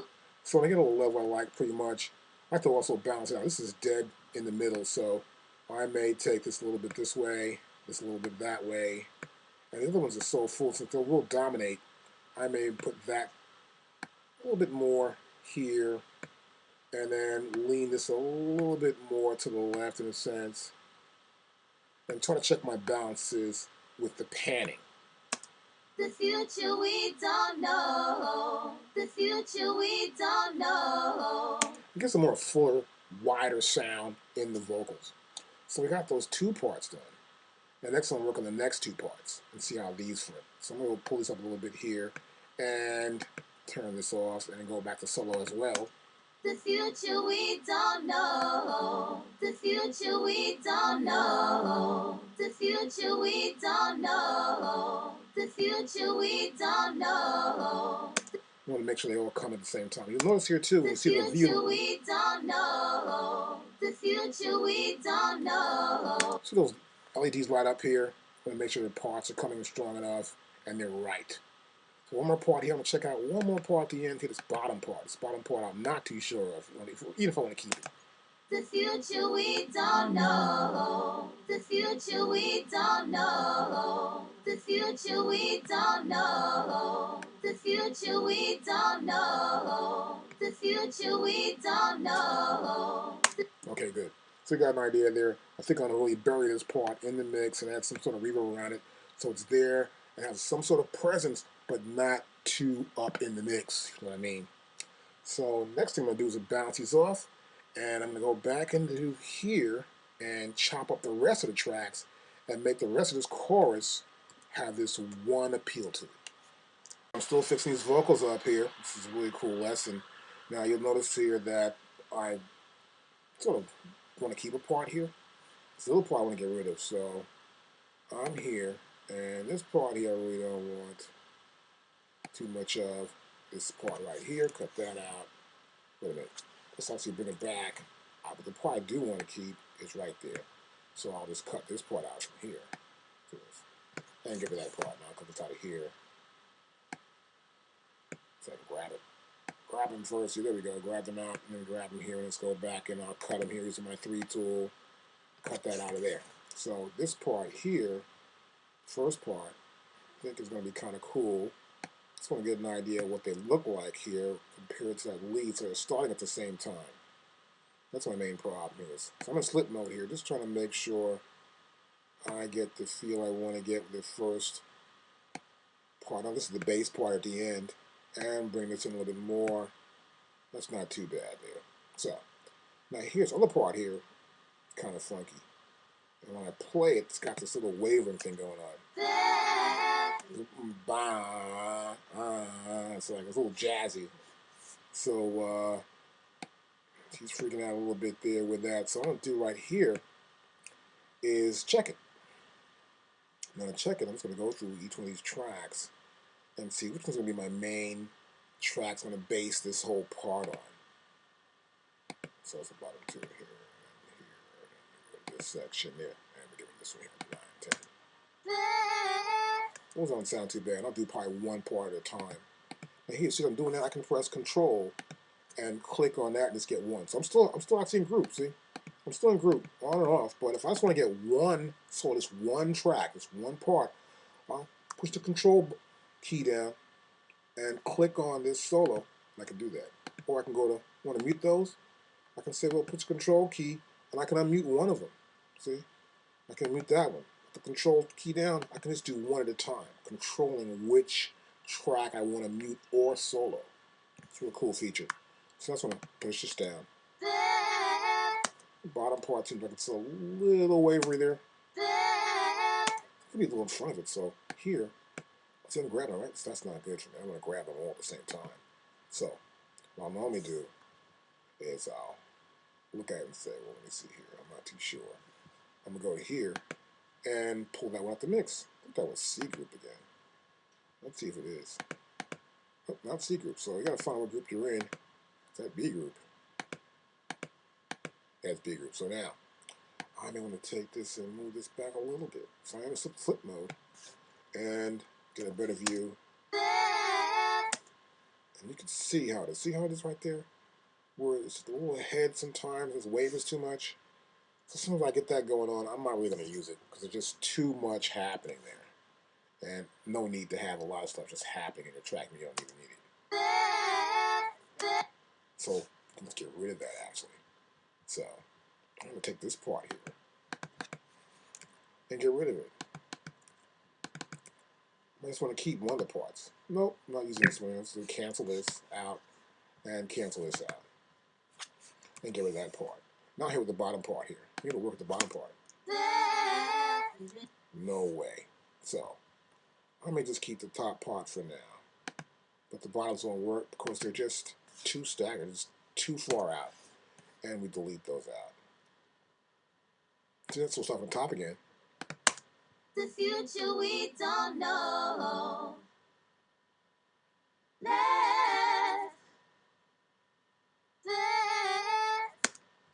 So those have to go as well. And then all we have here is just this part, the first part. My lover, my lover, my lover, my lover, my lover, my lover. So we've got our background tracks going on. Next we're going to do is we're going to make sure we got a mix of it. We're going to get the levels just right a little bit, and then I might just want to cut these background parts up later on so they match up with the lead vocal. We'll do that next. Now we've got a back part here as well. This back part is this section right here. Let's go here. My lover, my lover, my lover, my lover. Sort of rushing in. I don't like the way it rushes in against the beat, and that can be fixed. It's pretty simple to fix that one. But I want to keep them all the same. So what I'm going to do here is, I guess you can see here, if I go to here, and you'll notice I can go to anywhere in the track here. When I click right there, they're all lit up here. Now what I've done is that I can suspend a group. I can press Shift Command G and suspend my group. That means the groups have stopped. We stop them. We suspend them. They're just held in suspension. We're not using them yet. We're going back to individual tracks. And before I went to option to do certain things with my solo and the mute button. But now, if I want to suspend them while I'm working with this group, I'm going to suspend just to touch a particular track and fix it. I can do that way. Or if I want to go back to groups again, I'll press Shift Command then G again for group, and we're back in groups. Now here, I can see that, let's see, let me put this right here, that we've got varying lengths at the end here, right? These lengths are different size and everything else. If I go ahead like this, see what happens? Extends them out, they're all the same size now. But because that wasn't part of it, it didn't work. So I can undo here and see that's too far out. So I can go to here now and say, well, I'm going to do it from here. Let's go right. See that? Once I click right there, they're all the same size. Now, I can do this a lot when I'm dealing with background vocals, particularly when I make sure they're somewhat the same length, front to back, so this way I can see what I need to fix, what I don't need to fix. Now, what I felt earlier too, that was rushing in, so I'm going to take it and move them. So now I'm in this slip mode. In case I want to go to the grid as well, I go to slip grid, and I may want to move them back a little bit. Just a little bit or forward a little bit, right? I'm going to do this. And what I tend to do sometimes also is do this. I'll have it start a little bit before the beat comes in like this, and I want to move it around while like this. My lover, my lover, my lover, my lover, my lover. And I'll grab it while it's playing. My lover, my lover, my lover, my lover, my lover, my lover. So while it's playing, I'm editing the track. My lover, my lover, my lover, my lover, my lover, my lover. My lover, my lover, my lover, my lover, my lover. So I can move it while I'm in motion to get an idea if it's going to fit the beat. That wasn't too bad. So I'm going to move it a little bit more. I'm in my slip grid mode here. And my lover, my lover, my lover. A little too slow for me right there, right? A little lethargic right there. So I'm going to go here now and just hide the view a little bit more. And I want to move just in the smallest amount of increments. Now, if you have a numeric keypad, you can do that also by just using a nudge value. You go to here to nudge, get your nudge value, and just hit the plus or minus of moving that value. But here, I'm doing this by sight, so I think I want to do it just a little bit more, either one way or the other, just to get an idea. My lover, my lover, my lover, my lover, my lover, my lover. That wasn't too bad. So to get the feel I want to get, I may just want to go to here. So I'm still in my slip grid mode. My lover, my lover, my lover, my lover, my lover, my lover. My lover, my lover. So I want to make sure it's a full 2 bars, which should be actually 2. I want to go further than that.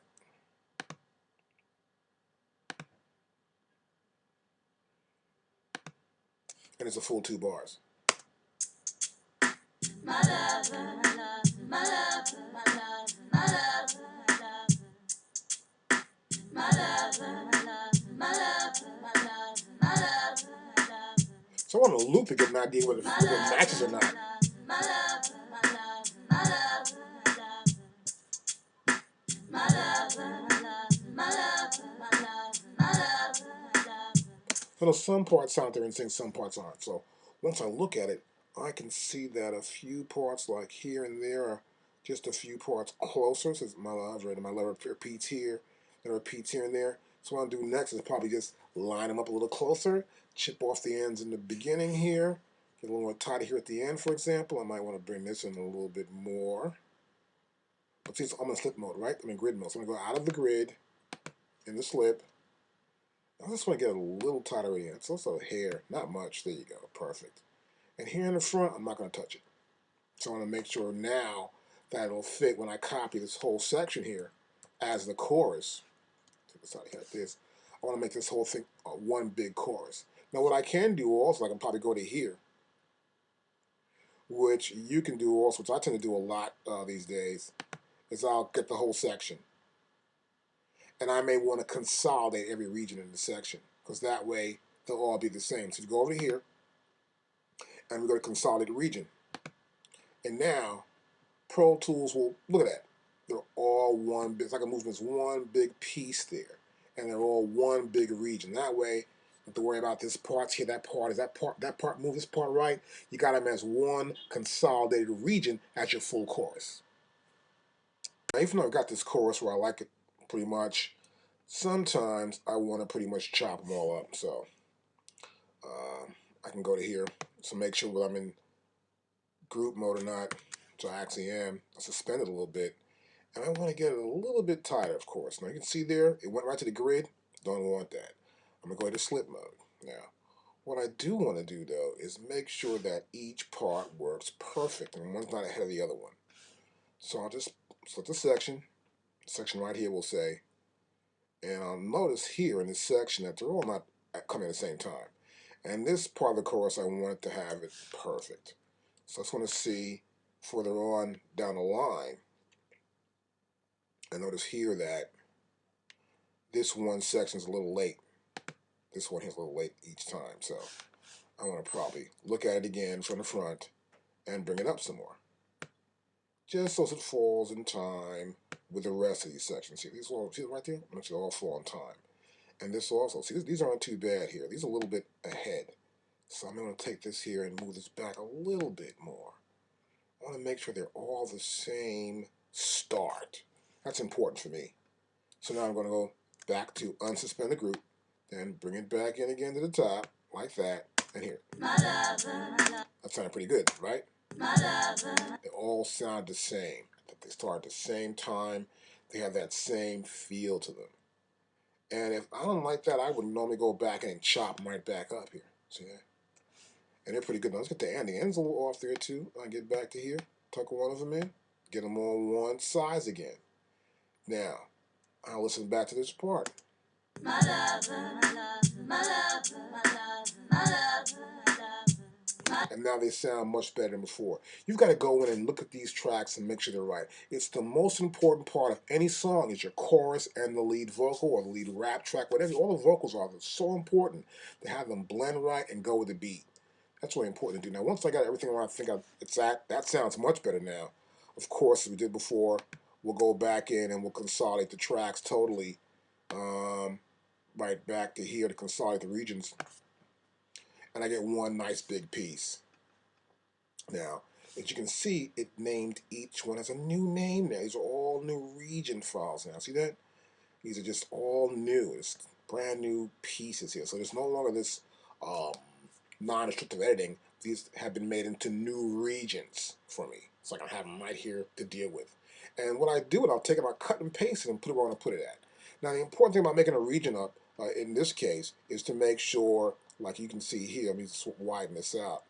The reason why I do this is because I'll see it's not really fully lined up. See that? So you want to undo that.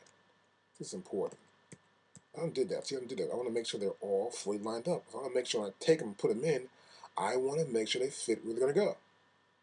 So I like to make them all into this region that fits into the grid. That's important. So I'll go to here, I'll get the front and make sure that fits to the grid right. See, like that, it's perfect for me. Then I'll get the back end here, which I already did that. That fit in perfect too. And I notice here in the front, I see them at 5 and the 4th beat and 64th step. That's good for me also as well. There's some right there at the edge. And now I'll consolidate again. So you want to make sure it's one big block, but the block does start the same point each time. Because that way when you copy and paste this section and you put it where it belongs in the core section, it's easy to move. You know what the length of it is. You can see right here the length is, and the length is 6 measures and a half and 320 steps. That's pretty good. So I know if I grab this whole section, I can take it and copy it where it has to go as the chorus. So that's why I want to consolidate them, make sure they're perfect. I went back in again, move the back end up again. Now I'll just play where it's at. Future we don't know. That sounded good. See, it came in really good there. And you want to keep that beat going on, and make sure the beat vibes with the track. Here's the last part now. My lover, my lover, my lover, my lover, my lover, my lover. The future. Perfect. Now I get ready to put this where it goes. But first, I'm gonna get my lead vocal in line so I know where the lead vocal goes, and then I'll paste in the chorus where that goes. So next, I'll work on the lead vocal next. Got the chorus going somewhat there, and I'm not worried about the chorus right now. Right now, I'm gonna look at this lead vocal track and look at some ideas here they want to talk about. First of all, bring it up so you can see the view better. Now you notice here, in some parts, we have this waveform that gets really huge. It's ridiculous right now. Never express my sudden happiness since you came into my life. That's a little bit out of sync too, so I'm trying to move this back into sync from another track I had before. This is sort of remix. Together holding hands. And some parts are repeated here. I believe. Together holding hands. That part's the same as this part here. Together holding hands. So we've got some pieces here we're going to check out. But we'll make sure that we've got everything that we want to have for this track. Just checking certain sections. Thank you. And then she's talking, so get rid of that part, of course, obviously. And I want to probably repeat the first part. That's important to me. This very first part here. Take it slow. So here, in the beginning, see if we can get a little more out of that. Yeah, there's a little more there. See, there's a little more in there. See that? Non-destructive editing always helps you out there. Baby, let's take it slow, cause the future. So we got some noise here in the beginning. Get rid of that. I like to get these things to be more or less jumbo when I'm actually working with them. I want to see this big, huge file and see what it looks like and go over it and make sure I got everything where I want it to be at. We're here in grid. We want to go to slip in this case. Use slip mode. I want to get this to beginning. Baby, let's take it slow, cause the future we don't know. So now we are hearing back those other tracks. I'm going to go back to here and make sure everything's muted. I think I did one thing. There it is, right. This one's not muted right here. That one's muted now. So now we're going to back to here, and we're going to do this here, and we're going to move it up somewhat to right about there. Baby, let's take it slow, cause the future we don't know. I want this thing to last, so let's not move too fast. Given a chance, I believe if taken slowly, you could be. So we know that's my love right there. So, but I want to keep this part. So what I'll do is see how the end sounds right here. My lover, whoa, whoa, whoa. That's an ad lib. I'm gonna keep that ad lib where it's at. My love. So what I do want to keep is the part prior to the ad lib. So I'm going to go back in here, and we're probably going to just cut out the piece from, let's say, here to here somewhat. I don't think I'm going to need any of this. So it's coming out of the vocal here. Yeah.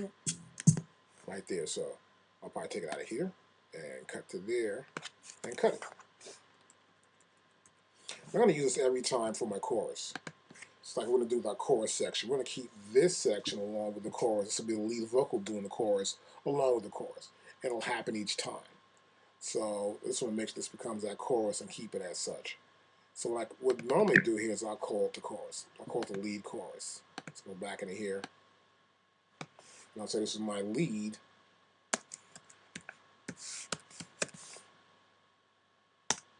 And see, it's named that way, see? So it's important to name the parts you want to use in your lead track. I like to do this a lot. This way I know this is this section, that's that section. You really can't see what stuff is right here. You see it's this big waveform going up and down. It's a transient. You know what is what. I like to sometimes cut parts up and label them so I know what I've got and what I don't need and what I do need. So I'll run through parts here. And this is the first. Too fast. So here. And take it slow, cause the future we don't know. I want this thing to last, so let's not move too fast. I believe just a little added right there, see that? Slowly you could be so my lover, my lover. The backgrounds will come there and do something. My lover, my lover, my lover. So right here. And take it slow. It's the end of the first verse. Slowly rising. So then I'll label this one. Take it. So I may not use that second chorus. I may use the one I just cut up earlier, but you never know. So here, I'll just use a little pinch there. Use it that way a little bit. Then I know what this section is going to be. This is going to be my first verse. Double click on it now, and I'll call this lead. And I'll call it the first verse. Click on it. And this way, of course, I know this is a chorus, this is a verse. It's always good to label these parts in your vocal, know where you are. You may want to use them again. This is just the first verse. I'll probably keep it here, of course, where it's supposed to be at, but I'll know where it's at in that particular section. And then what I'll also do is I will label all my regions with a particular color. So I know if I want to make add another chorus here, another verse here, or put the first verse back again in the end or something and fade on the first verse. You never know. But that way I have each section labeled in the lead vocal. So I'm going to label the rest of them up, and we'll continue from there. Okay, now I've got my mix set up here. I've got the drums I want to use. I sort of edit my drums up a little bit to get the sound I want to have for this particular mix. I'm going to start mixing this track up a little bit. But you can see here I've got some pan settings here. We've got some up and down things going here in the pan. I want to make sure this appears again in the next chorus. Let's just beat for the chorus and put it in the chorus right now. Now what I typically do is I do several different drum mixes. I'll have a mix, for example, here you see it says no drum mix. I'll press shift and I'll press command and my mixes are back in there. Now we see the drum mix. It says N. So N is my drum mix. And we'll see that also when we click here at the end of our mix window. We'll see in the bottom it says groups. See where it says groups? And right here it says drum mix. I have another mix here which is called the kick, which is the K group. And we'll see it here actually. Let me go back to here and go into groups, press Command G. Here Command G, we can see the groups that we have. That I've got set up here. You can see they're set up here. Can't access them yet because this is to make up a new group. To create a group right here. So you know that this group is created. I want to create a new group. I can make it edit and mix, or just a mix or an edit group, as we've learned before. Now, when I use a group like this mix group, I want to make sure I click here, and you'll notice that all the lights appear there. Everything is lit. It's highlighted right here within the group. That way I know that what this group is, they're all lined together. I know where I'm at, and I know what I'm going to do with this group. So as you can see here, I'm set to go from 0 to wherever. So I'm going to go with this and maybe make this like 9. And you'll see I've got this whole region now, this grayed out area. is the area that I would like to use for this copy and paste section of the chorus to the next chorus. And this way, as you can see, we have the pan selected, which you can see further right here. And then we have our shakers here, and we've got hi-hats and of course everything else. I'll just press copy. And then what I'm going to do now is just going to scroll down here to the end of where the chorus should start, which is right here. And this chorus starts right here. As you can see when we get there, as you remember, markers can have their own views. This is the view I chose earlier to have for this edit. So go right here, and I'm going to paste it in. And now I've got this my new chorus right here.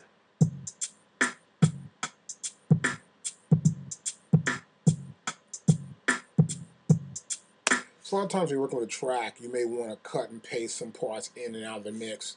Now to see it even better, you can go up here, of course. You've got this view that you have, which is my universal view, so I know where I'm at in the mix half the time.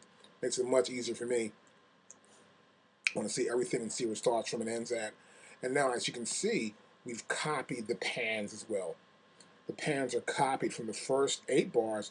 Now they appear at the bar 17 through 25. See right there? Now, I'm preparing my track for mixing, so I'm going to go back here to the mix window, and I want to make sure where all the ins and outs are going to, where my subgroups are. As you can see, we have a D verb over here. We've got a shaker and some other items. That's about it. So now what I'm going to try and do is I'm going to try and just listen to the mix and get an idea of what we want to do in this mix. Go back to the top.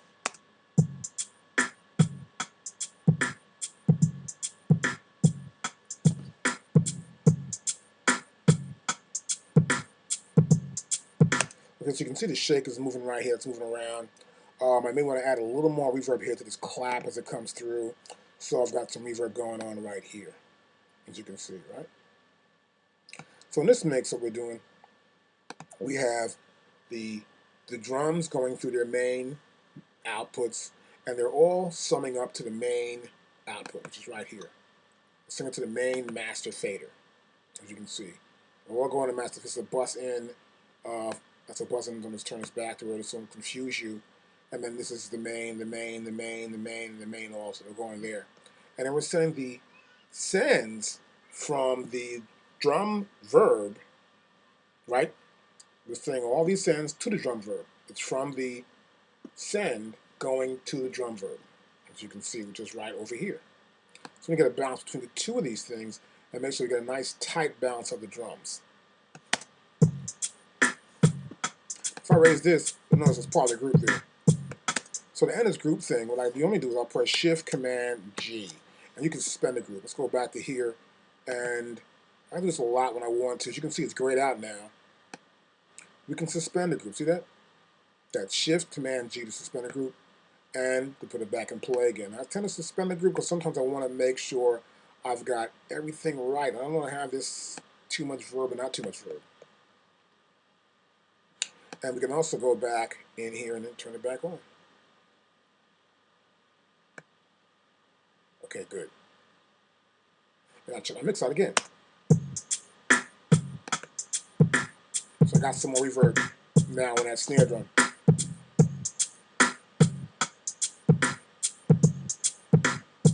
Now, think about mixing drums. You want to make sure the drums aren't all center.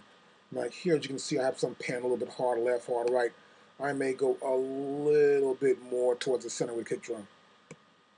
The snare drum's not too bad there. I prefer my center to be pretty much almost dead center. And of course, we can do it from here. There you go. We've got our drum there about 6 to the left, and the snare's going 3 to the right. And here we've got our rim. I prefer my rim a little bit off like this, and I prefer to have some reverb on the rim. So it does ring. It rings like it's in the background, semi in the background, and I will bring this ride down since I can't move it, right? So we got to do is suspend the group. So you suspend the group until you're ready to do something. Keep going here now. Let's suspend the group.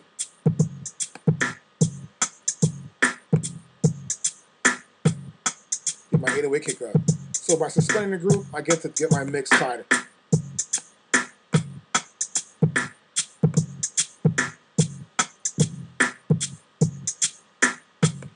And bring this little shaker down here.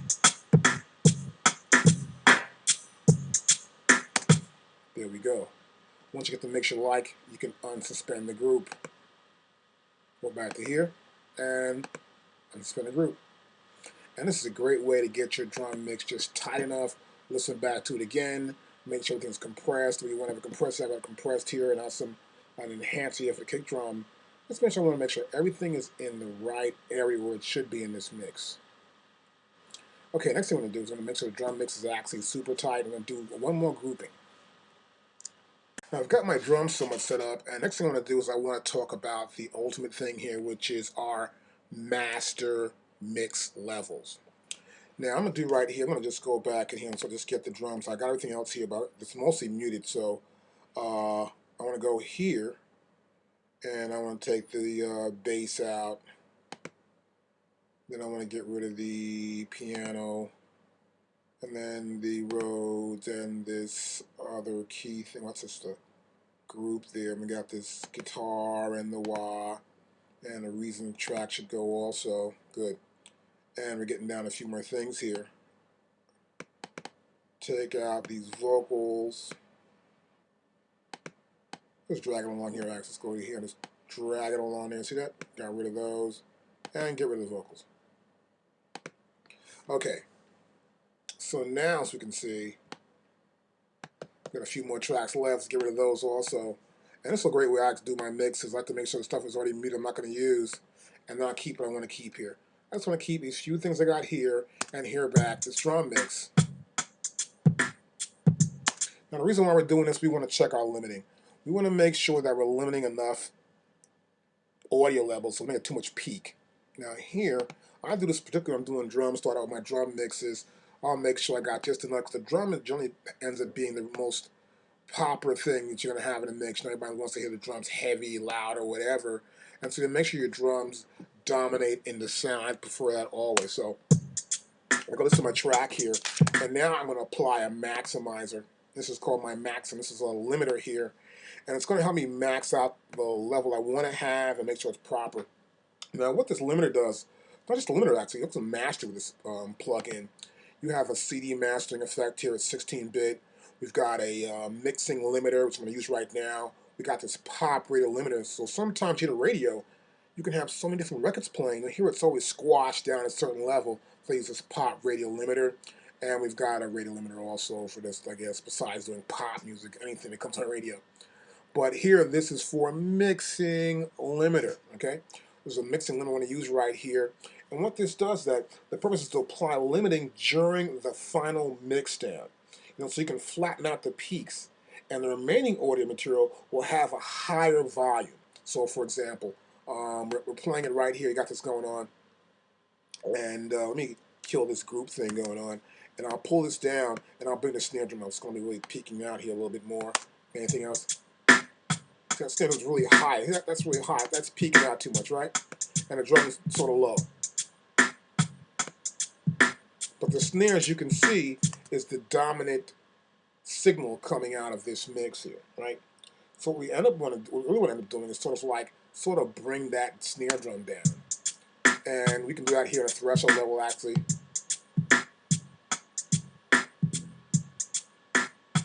See, I bring the threshold level down. See what happens? It brought that snare drum, so it was so loud before, it brings the snare drum down. Now this is an exaggeration I'm doing right now, so you can get the idea of how a limiter works affecting a stereo track when you're actually doing some mixing. So here in this sense, you can see by bringing the threshold level down, the attenuation starts to happen, meaning that it starts to reduce the current most loudest sound that peaks out and brings it down under the level or to the level where the rest of the sounds are in a certain mix. That's what a limiter tends to do. So to make sure you get your limiter set up properly, you want to make sure you've got your mix set up first, of course. So I'll go back to my original mix and get the idea where the kick drum and snare is going to be.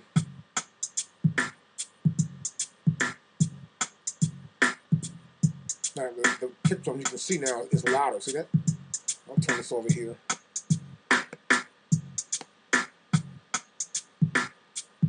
And you can see there, we have the attenuation happening, that little orange area that happens right here. and we can see the levels coming back down. Now that's how we do it.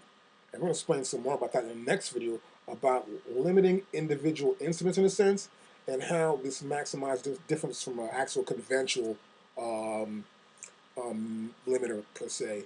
And what really happens here in this maximizer is that it's looking forward, so it's seeing the audio before it comes to us, and it recognizes the peak before it gets there, which is kind of really cool. In a conventional limiter, it actually waits till it comes and it just attacks it really hard, just like it just attacks it. But this is really cool. It makes it easier, and it's a cool plugin to help you limit stuff. We'll cover more in the next video. Now I want to talk about the maxim and more information about the input and the specific meters like the threshold and the output and the ceiling. Now here, for example, you'll notice that we have a -2 to -24. That's our input. Now this gives us this particular range that we're using here, this dynamic range, so we can see where the peaks and the stuff that's not too loud actually set up. I'm going to go here and click right in the histogram, and it's clear. I'll press play, and try to correspond somewhat to this input level. You notice the bottom part is blue, top part is a little green right there, right? And we get little reds up here sometime. Move right there, you can see. I'll stop it, and this is giving us a graph of what happened in that short section. So you can use this in several different sections. I might use it in the chorus first, then the verse, get an idea of how it looks, then go through the entire song maybe, and get that going on. For right now, though, as I start, I want to get my drums at a certain level in a certain area. So the drums in this particular genre I'm doing, which is like a hip-hop sort of R&B thing, I want to make sure the drums have that feel, and also that we can actually sort of stop things from being too loud and get to bring those sounds that are peaking out, these instruments, and bring them further closer to the mix and away from the ceiling head. We want to make sure we've got a really cool mix going on.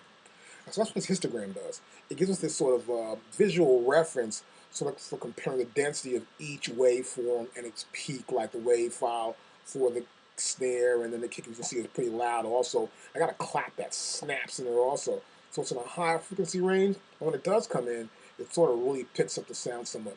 That's what you see right here in the little red piece right there. Like, click on it again and play the track one more time, and you'll see more stuff happening here.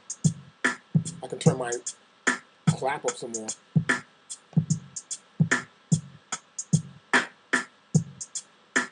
That wasn't too bad, pretty good limiting there.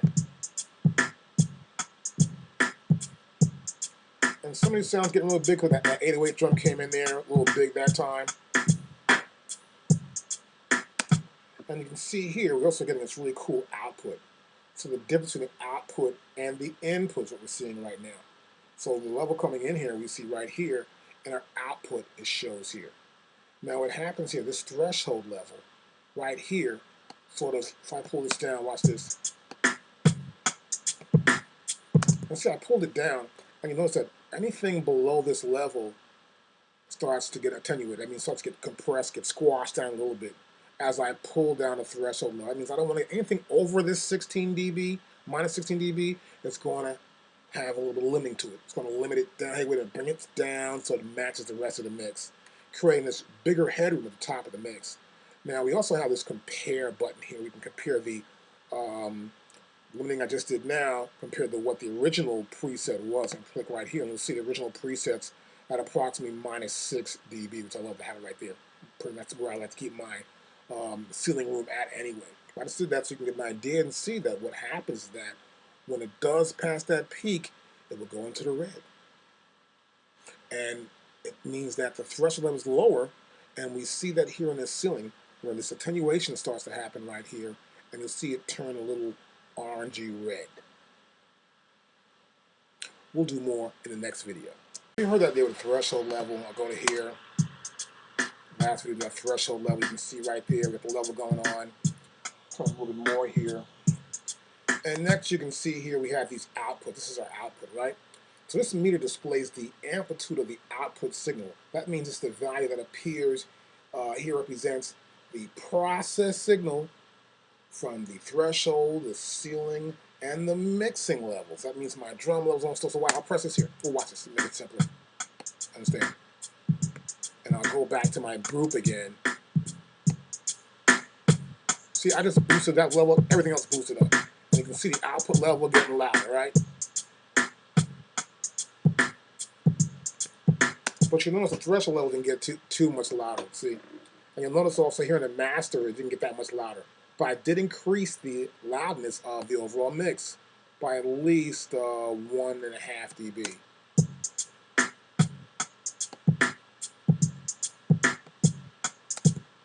So you can see there that output level, this is the output that's happening right now. It's the output. So the input's going in at its level, but once it goes in, the maximum actually gets near the maximum and it goes, okay, wait a minute.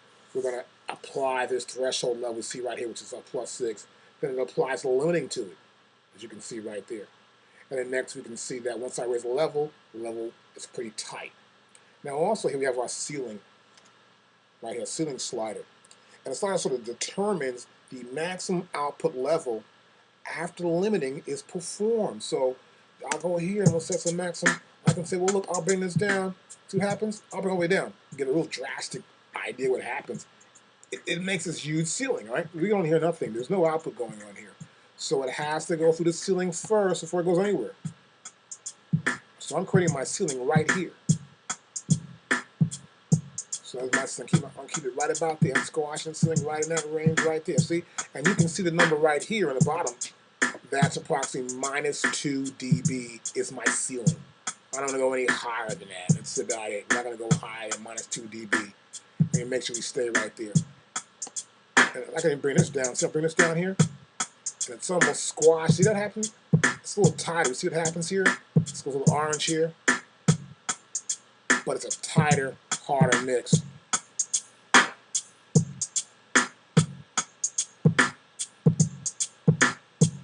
Now, I'll bring it back up some.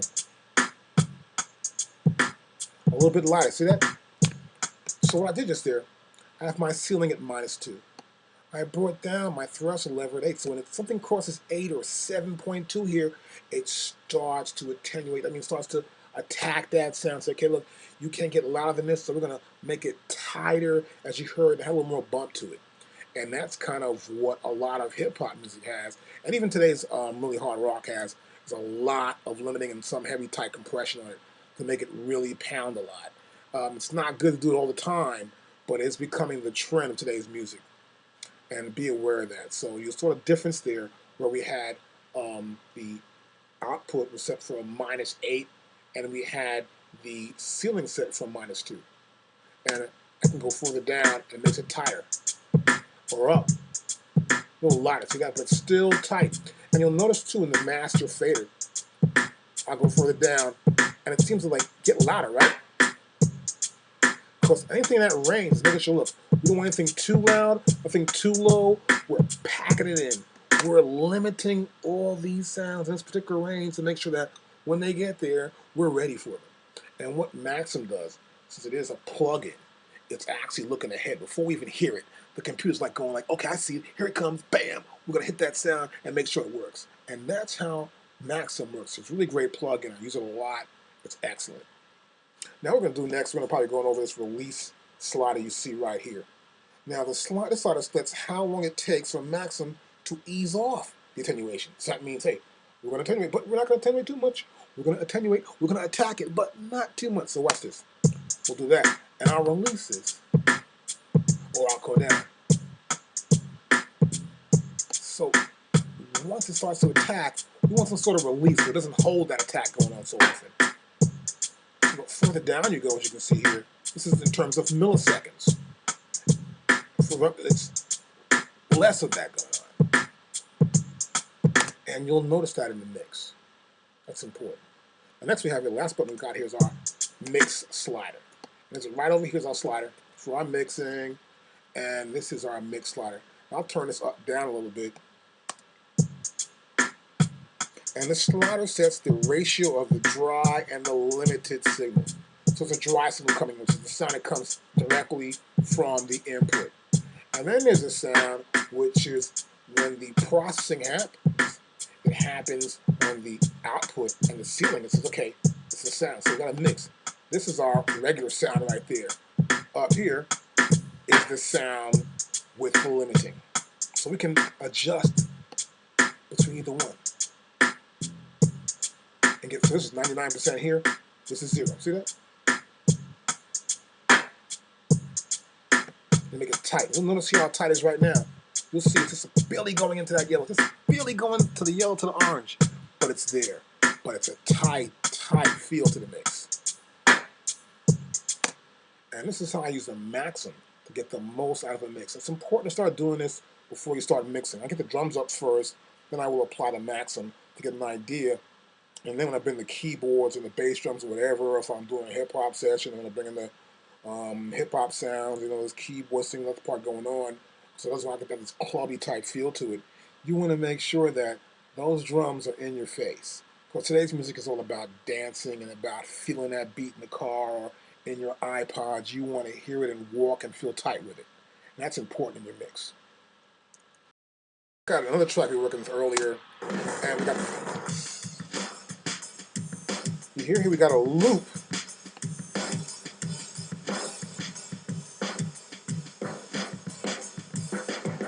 I'll stop it. Let me bring the loop back here. It's not in the mix. There it is. Here's our loop here.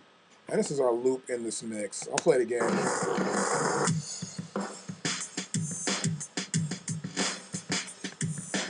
Now the problem with loops is that they're going to be a loop and it's going to be this dynamic range and it's already been processed and it's like it's been recorded and you get it back and it's got its own little sound to it and sometimes doesn't fit in. And so we kind of compress it. I have a live drum set here also. There's a live set.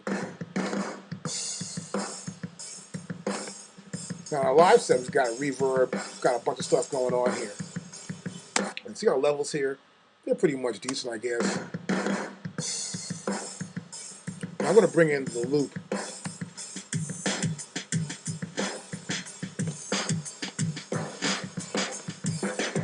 You see here also we got some peaking happen here, right?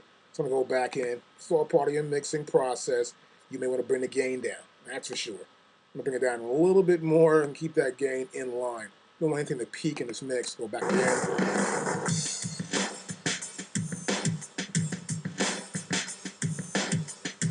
Not too bad. Now what's going on here is that we have a compressor. We've got this big, huge compressor. This thing right here is all over this track, and it's set for pump. So it's really pumping this stuff up, getting it really hot. This is more like I could do with a rock session. I'm gonna make sure I got a nice pump to it. Well, I also want to use another plug-in, which I like to use, of course, again, it's my maximizer here. See this? I'll bring the maximizer in here, and we're gonna go here with the mixing limiter, of course, and I'll pull it down a little bit more. See the difference? Let me turn this off. We'll bypass this. Now I'll plug it in.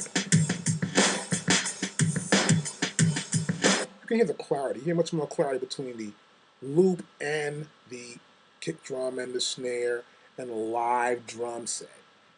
And because this limiter is set here for a -6 dB for my threshold, and my ceiling's about 0.1. I hate that. I'd rather go down a little further with the ceiling and bring my ceiling, squash it a little bit more to keep some headroom going on there. Now, the reason why it's just so pounding is because we've got this compressor on it, and the compressor's first, then the maximum.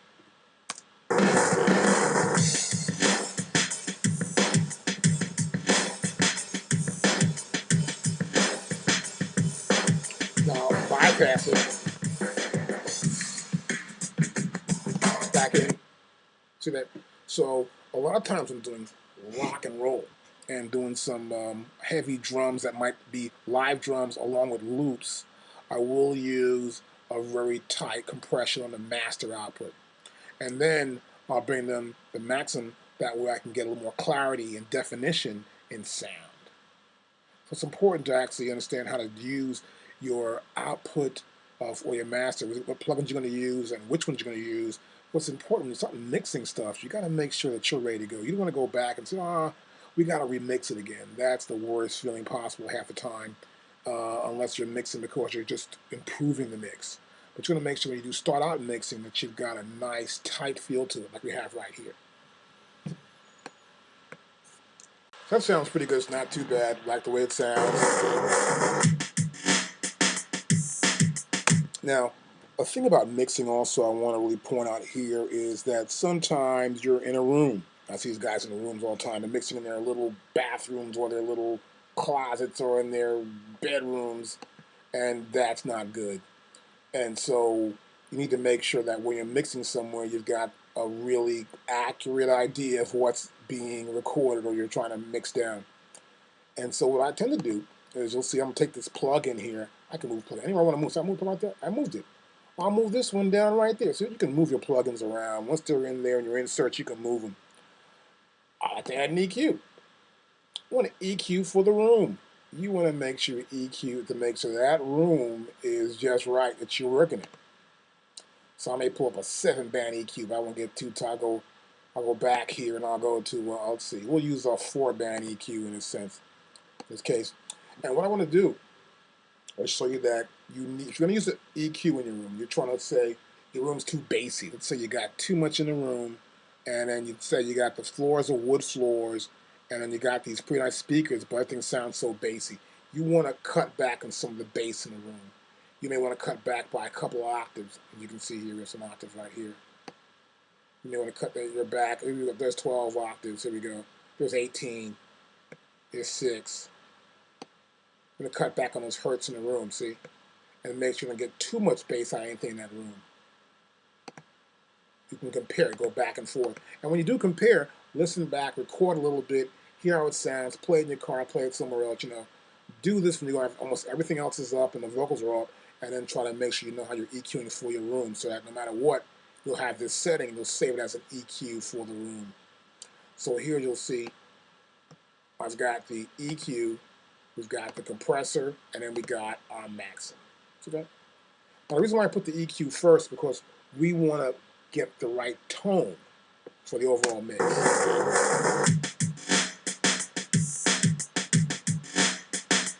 Once you get the right tone, you'll know what we're going to compress. Otherwise, you don't want to compress something and then go like, well, I just compressed this thing out. What the hell am I compressing? You're compressing an overall sound. So just compressing a sound, and then you're going to EQ the sound.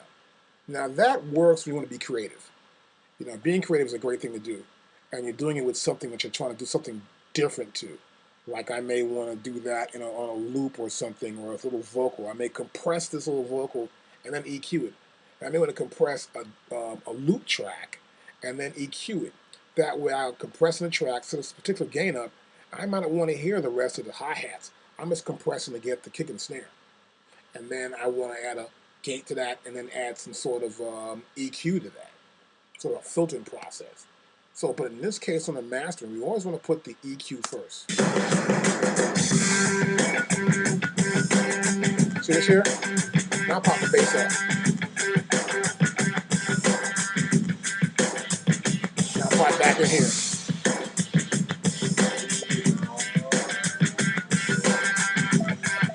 You still got it going on there. It's still coming at you. It's still there. It's strong. The sound is there. But I'm not too sure how to room it, see? So sometimes you want to EQ. And sometimes you may have too much bass overall if you're using a lot of samples and stuff. So you want to make sure that if you are going to put the EQ comes first, then comes your compressor. As you can see here, we're using this Bond Factory compressor, which was a really great classic item in the studios in the old days. And then below that we have our maxim, so we can get our sound. Once you get it right, you come back in here. I pull my maxim on, see that? And now I get an idea of what's going on. It's maybe a little bit dark there, maybe somewhat.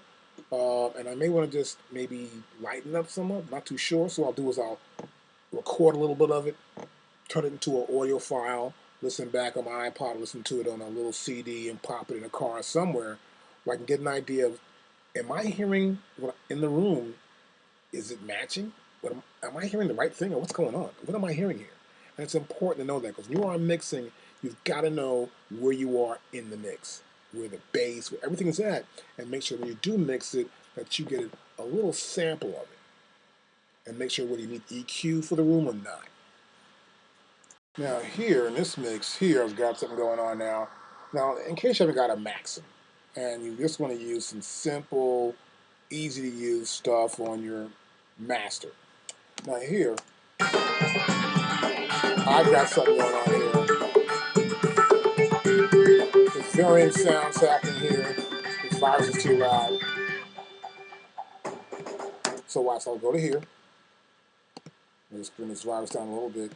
And I've got an EQ on top. See? A simple EQ. Makes one EQ for one particular sound. Just EQ a little bass off.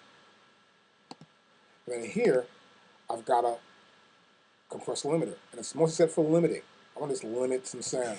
So I get my limiter going on, I'll press play.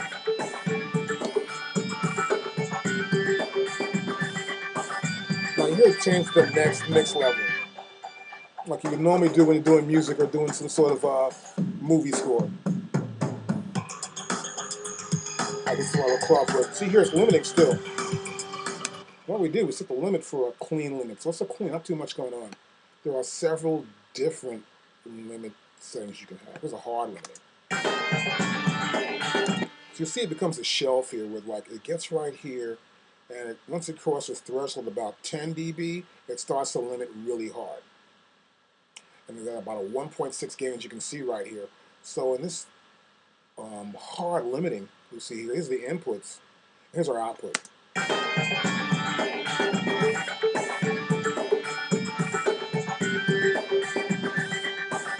Now you see the rise right here. It cuts back, no sound. Then comes the next one. So that first kick drum came in there, you see how hard it is. And right here you see once it crosses the threshold level, it starts to a really hard limit.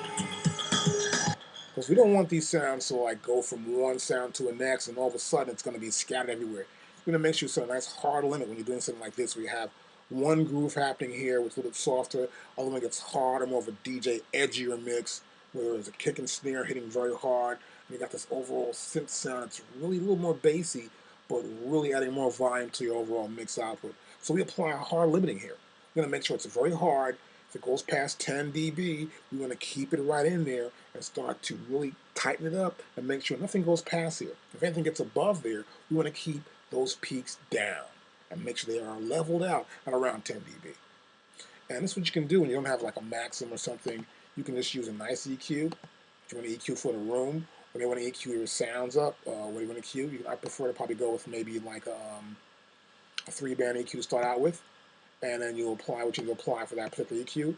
Let's say there are a lot of presets also you'll see. There are a bunch of presets you can see right here. There's special effects here. You've got tons of EQs you can use right here. So pick what you need to use and say, well, look, I'm going to use this for the master output, or use this for drums, or this is for the room overall. And you can put that on top of the mastering plugin and say, okay, I'll be my master fader. I'll put that right here. And then here I'll put the limiter. And so we can limit for it, get a nice room sound, and then we've got this really strong sound coming. This is in case you don't have a plugin that's a master plugin or a plugin like a Maxim that you can use to give it a really strong limiting so it actually checks out what's happening before you get there. But my suggestion is if you're going to do mixing, to get a really good plugin for your mix like Maxim. It's important. But if not, you can do this also. You got to listen more carefully and sort of make up for what it does. You know, make sure that you can actually understand what's going on in the background. Make sure you know where the EQs are. Not just your master EQ, but the EQs for each instrument. Here, the guitar is on EQ here. And you might even hear that in the mix. Because your EQ in the master might be limiting that guitar. You don't want that.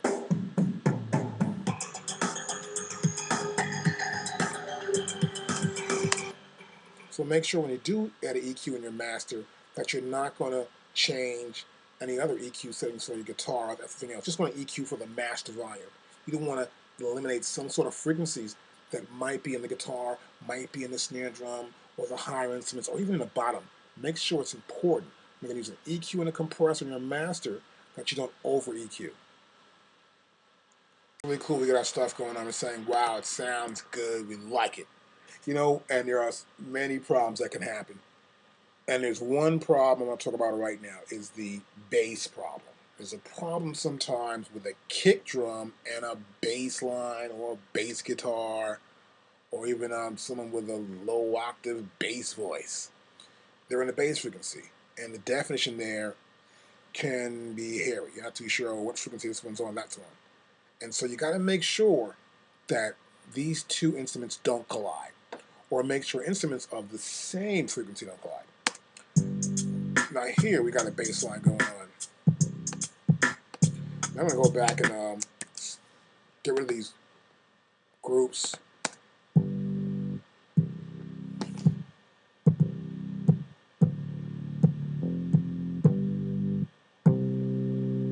So we got a bass here that's almost like this fretless bass with the tone rings. It sustains well, and it doesn't have that fretted sound where it cuts off somewhat and has to ring from the fret. And the problem happens here: this bass rings too long.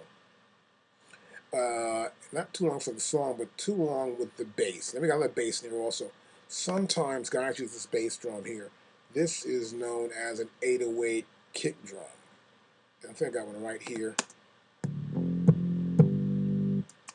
So I'll take it from right here to here. Let me get this little loop going on.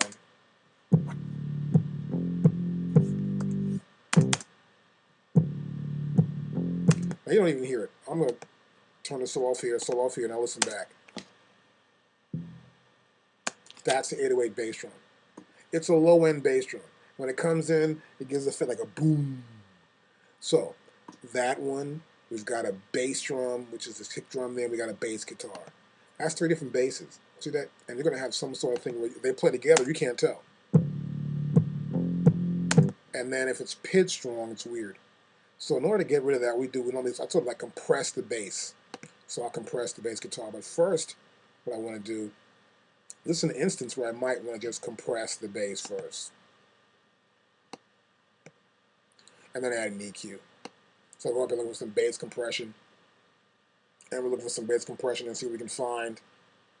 And here we go, bass guitar. This will be good enough for me for right now. And then I compress the sound. I might want to look for an EQ. It's the one band, so I can bring out the frequency I want to really hear. For me, in this case, let me go to here and heighten the frequency.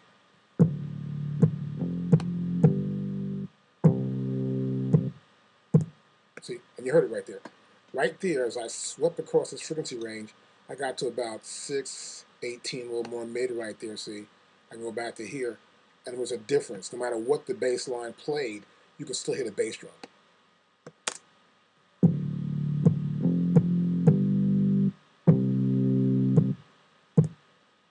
And it's playing right there. I'll go back to the top and hear it for sure. Just want to make sure you don't get in the way of what the producer wants or what you really want to get in the bass sound. So you don't want to go too much. Now here I'm at 7 dB. That's a little too much for this. So I'll bring it down somewhat, find it here. And you're just trying to sweep within this frequency range and get the cue, get where you want to get at, and say, well, this is a good frequency here or here, and you play back.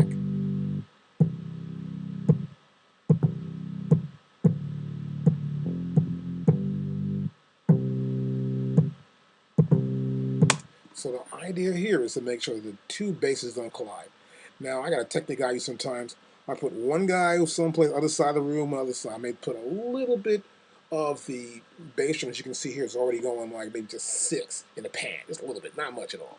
But the bass line, I may take the bass line and do maybe a 12 on the bass line. Put it just across the other side of the stereo spectrum. I may do like go to here and I'm going to do maybe a 10. And then I'll play it back. And I've got one almost in one speaker, one definitely in both speakers, but I get to hear each one. So when the bass drum hits and the bass guitar is playing or the bass line, the keyboard's playing, I can hear it. And for the low end bass right here, this low end bass, which is this booming bass you get, I tend to put that sometimes in a little bit of reverb and then give it also its own frequency as well. So we normally would go here and say, okay, I'll put like a EQ on this, a one band also. And I already know that the bass line is already set up for its one band EQ. I know where that's going to be at. I see the EQ right here for the other bass, for the bass drum. So let's compare your EQs. Make sure you don't get the bass line and this little bass 808 kick drum in the same frequency. You want to make sure that they're all in their little frequency ranges within that range, but you want to make sure they're cued to a particular frequency within that range. That's really important. When you hear a mix and you're mixing back or you're in a headset You want to make sure you hear it perfect. You hear every sound, and they can hear and differentiate between this bass and that bass. It's important to mix. That's pretty cool with the bass. Now I want to check this thing out here. I want to show you some more ideas we have with this 808 bass sound, bass drum sound. That's the sound right there. It's a boom. See, I've got a frequency set up here. This is about 169 kilohertz. I'm going to pull up a 3-band EQ so you can get a better idea of what's going on here. There's a 4-band actually, 4-band EQ. Now, here we see the purple is in the lower half. This is my low frequency range. That's from 100 down to 20 hertz. I mean, it's really low. At 20 hertz, you don't hear much of this range. But the reason why we're here, we want to make sure we can find out which is the best sound or the tuning for this particular drum. So first I'm going to do is you go back in your mix window, just for a second, and we have this drum right here. So I'm going to hide this drum, and then I'm going to make sure I go to, let's see, options, and I want to do loop playback. And I'll play it here again.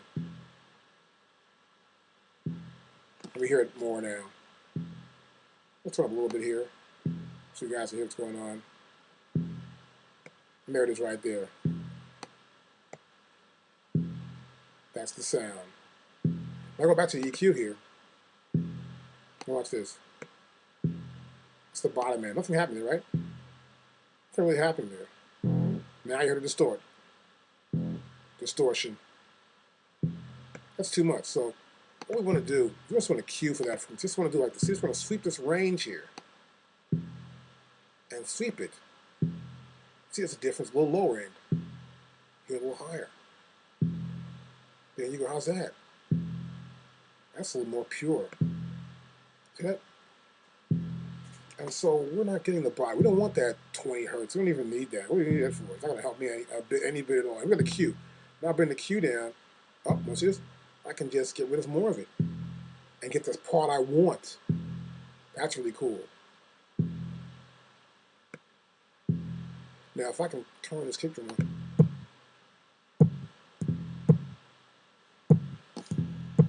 So you hear the difference. I'm just looping it up. So it's nothing here that's going to be musical, a musical idea. The purpose is to get the right frequency for this 808 booming little boom drum and this bass drum kick. And then the bass line. Where's the bass line? Let's find the bass line down. Here it is right here.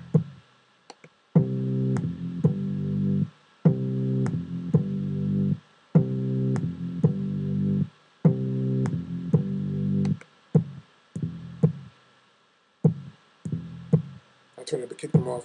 And there it is.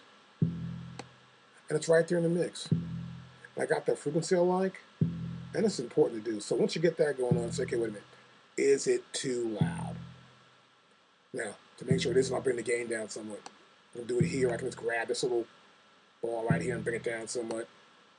Go down a little more. There we go. It's not too bad a sound right there. And see, I'm not in the yellow too much, or in the red at all, really. And so, but you can see it's right here, so I'm going to bring this down a little bit.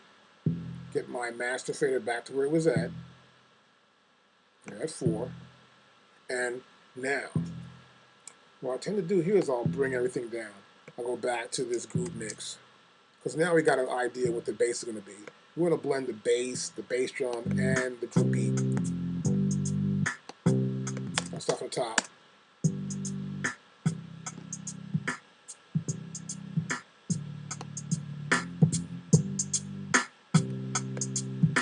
I'll play it again. You'll hear the 808 kick come in there again.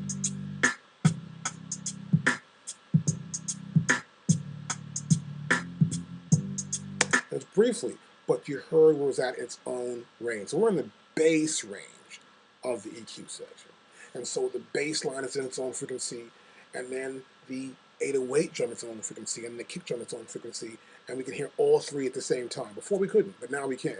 This is important when you're mixing, particularly when you're doing hip-hop or you're doing R&B, and when you're doing reggae, you better be on, because the reggae bass line is going to come at you like a torrent. It's going to be like a raging, roaring sound. And when it does, the kick drum has to still pop, pop, pop along in the track. It's important to do that. Okay? Now, bass is a very cool frequency. I mean, you can't believe how girls react to a guy with a deep bass voice. I mean, it's just, it's an amazing thing, bass is. And so you have to tame the bass in your mix and in your tracks so that they stand out on their own. Now, sometimes you're doing a setup, you may have a little rock sound going on, or just maybe something for a soundtrack, even a commercial. Now, here's the bass that I got going on here. And the guy's picking. He's picking his bass, but you don't even hear it. So it's sort of like too warm. So I've got this 3-band EQ you can use, and we'll go right to here, and we go to bass. And I can pick up a little pick crunch here or something here. Might be good to use.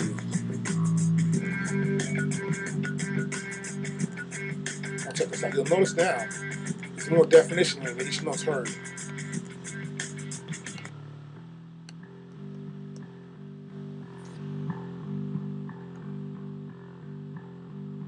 So you want to make sure that there's some definition when someone's in a rock feel and he's actually picking that bass. It's going to be a little crunchier sound he might have on his amp, and you might be miking the amp while also in a room, but you want to have definition of each note he's hitting because it's important when that hits in and you play it back at the kick drum. Now we'll do it right here. I'll go to kick drum. Let's eliminate this group thing going on, and I'll put the kick drum up here. And get my kick drum going on.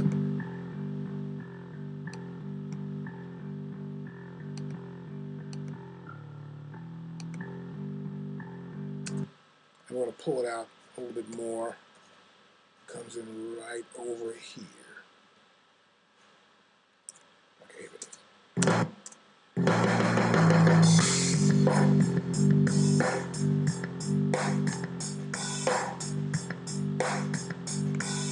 So you hear that bass, the kick drum? Kick drum's like almost or near the same frequency there. You don't want that. We can't have the kick drum in the same frequency. We've got to go back to the kick drum here, look at its frequency, and here we're a little bit over the 1K. I want to get it right back in here. So kick drum, I want to bring it right back over here, get its frequency a little bit more defined.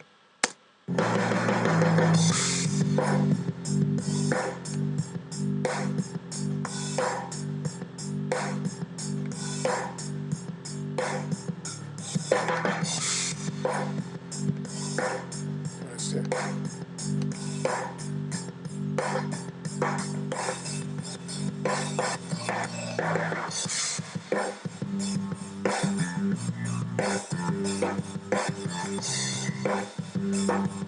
Now see here, we got the bass on a little bit more. We heard the picks. He's plucking that bass. It's a crunchier sound. We got the bass drum. It's an overhead mic in the room, so we're getting some overhead sound from the bass drum. There's actually a mic in front of this kick drum also as well. So right here, I'm going to just turn these off. Hear the bass drum for a second.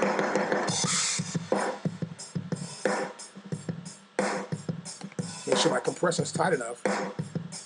A little more gain.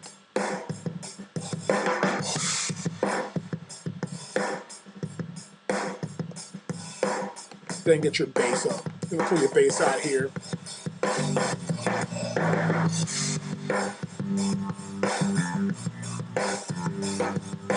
Okay, now I got some counterpoint going on between the two instruments. That's the point of the counterpoint where he's playing the bass and the guy's hitting the bass drum and they're filling each other out. They're definitely getting in the groove there. I don't want too much compression here, so I'm going to pull that back some.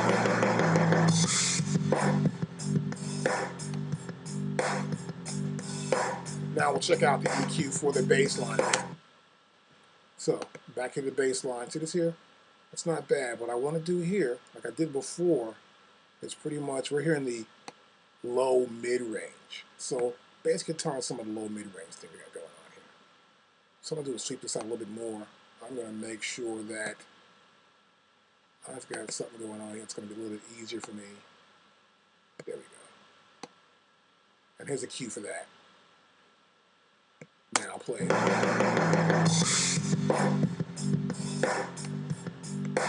I'll turn this off. And mute everything else. go back.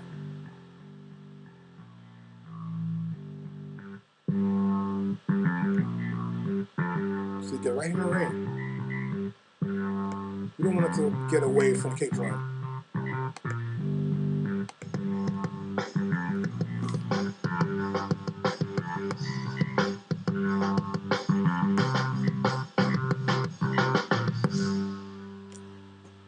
And there we go. We got that bass right there, or the bass drum. Now the bass line is a little bit too loud, so I'm gonna bring it down somewhat. I want to make sure these two guys don't collide whatsoever. So we're going to little pan this way, and the bass drum's already in a head field mix where you got this big headphone mix going on. And so the guy hears it back. So I want to make sure the stereo field is already set up. We have overhead mics. We got the drums mic. So it's going to be everywhere. That bass is going to be all over. But I make sure the actual track for the bass drum is a little bit to the left, and I've got the bass a little bit to the right. Now I'll play it back.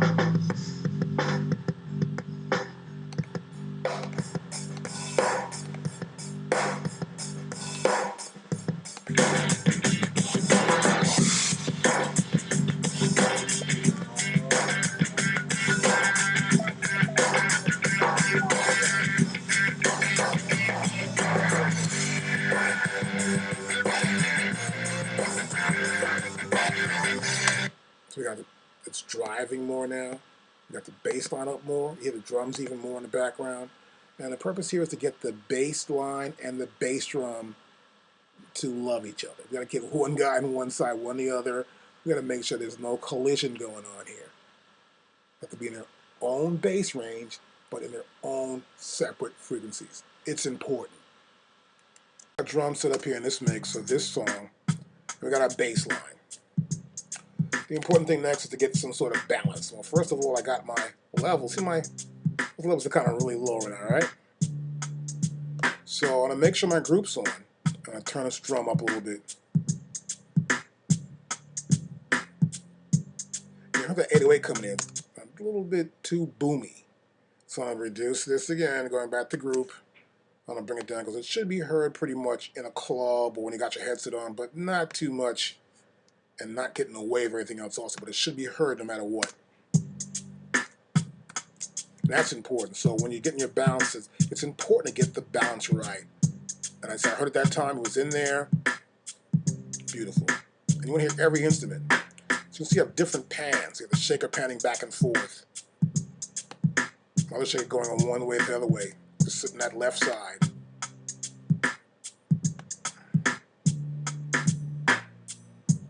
The bass line's there.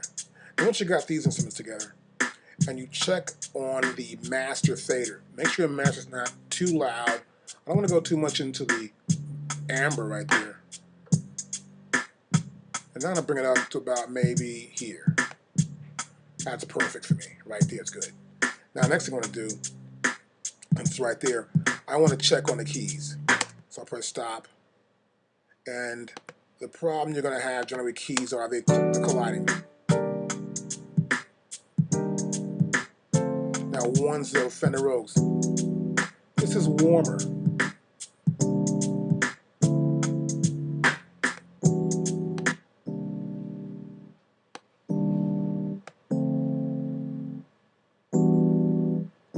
And so I don't want it to get too much with this bass frequency. So you always got to check bass everywhere.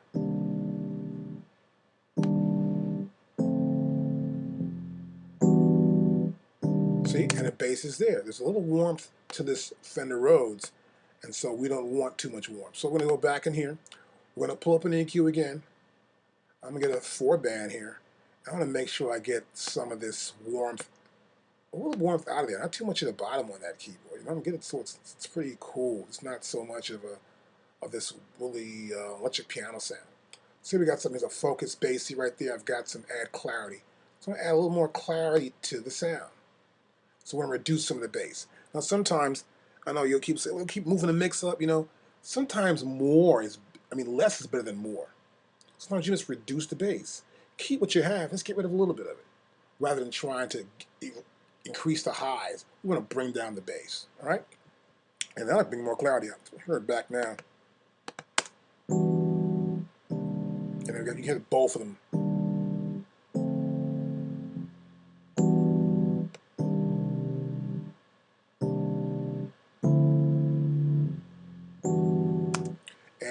when using a Fender Rhodes, it's important not to get too much bass off it.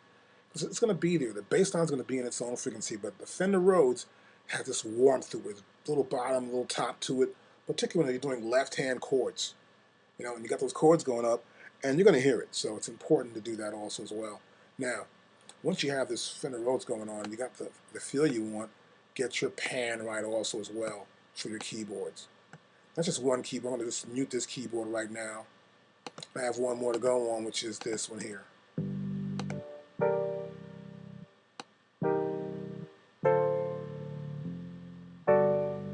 Now I'll turn the bass off.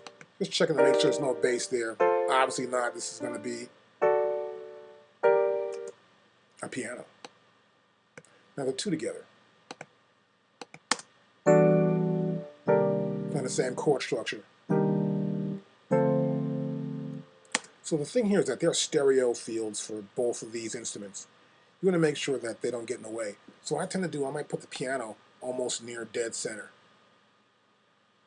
and slightly to the left or right, and let the Rhodes be a little bit, since it's warm sound, let it give the overall warmth to the record, depending on what the girl's vocal frequency is, you know? That's important too. So here, as you can see here, I'm creating this little panning setup so that we can have a difference. Where one's to the side, one's a little bit to the left, one's a little bit right. Not too much. And then bring levels down.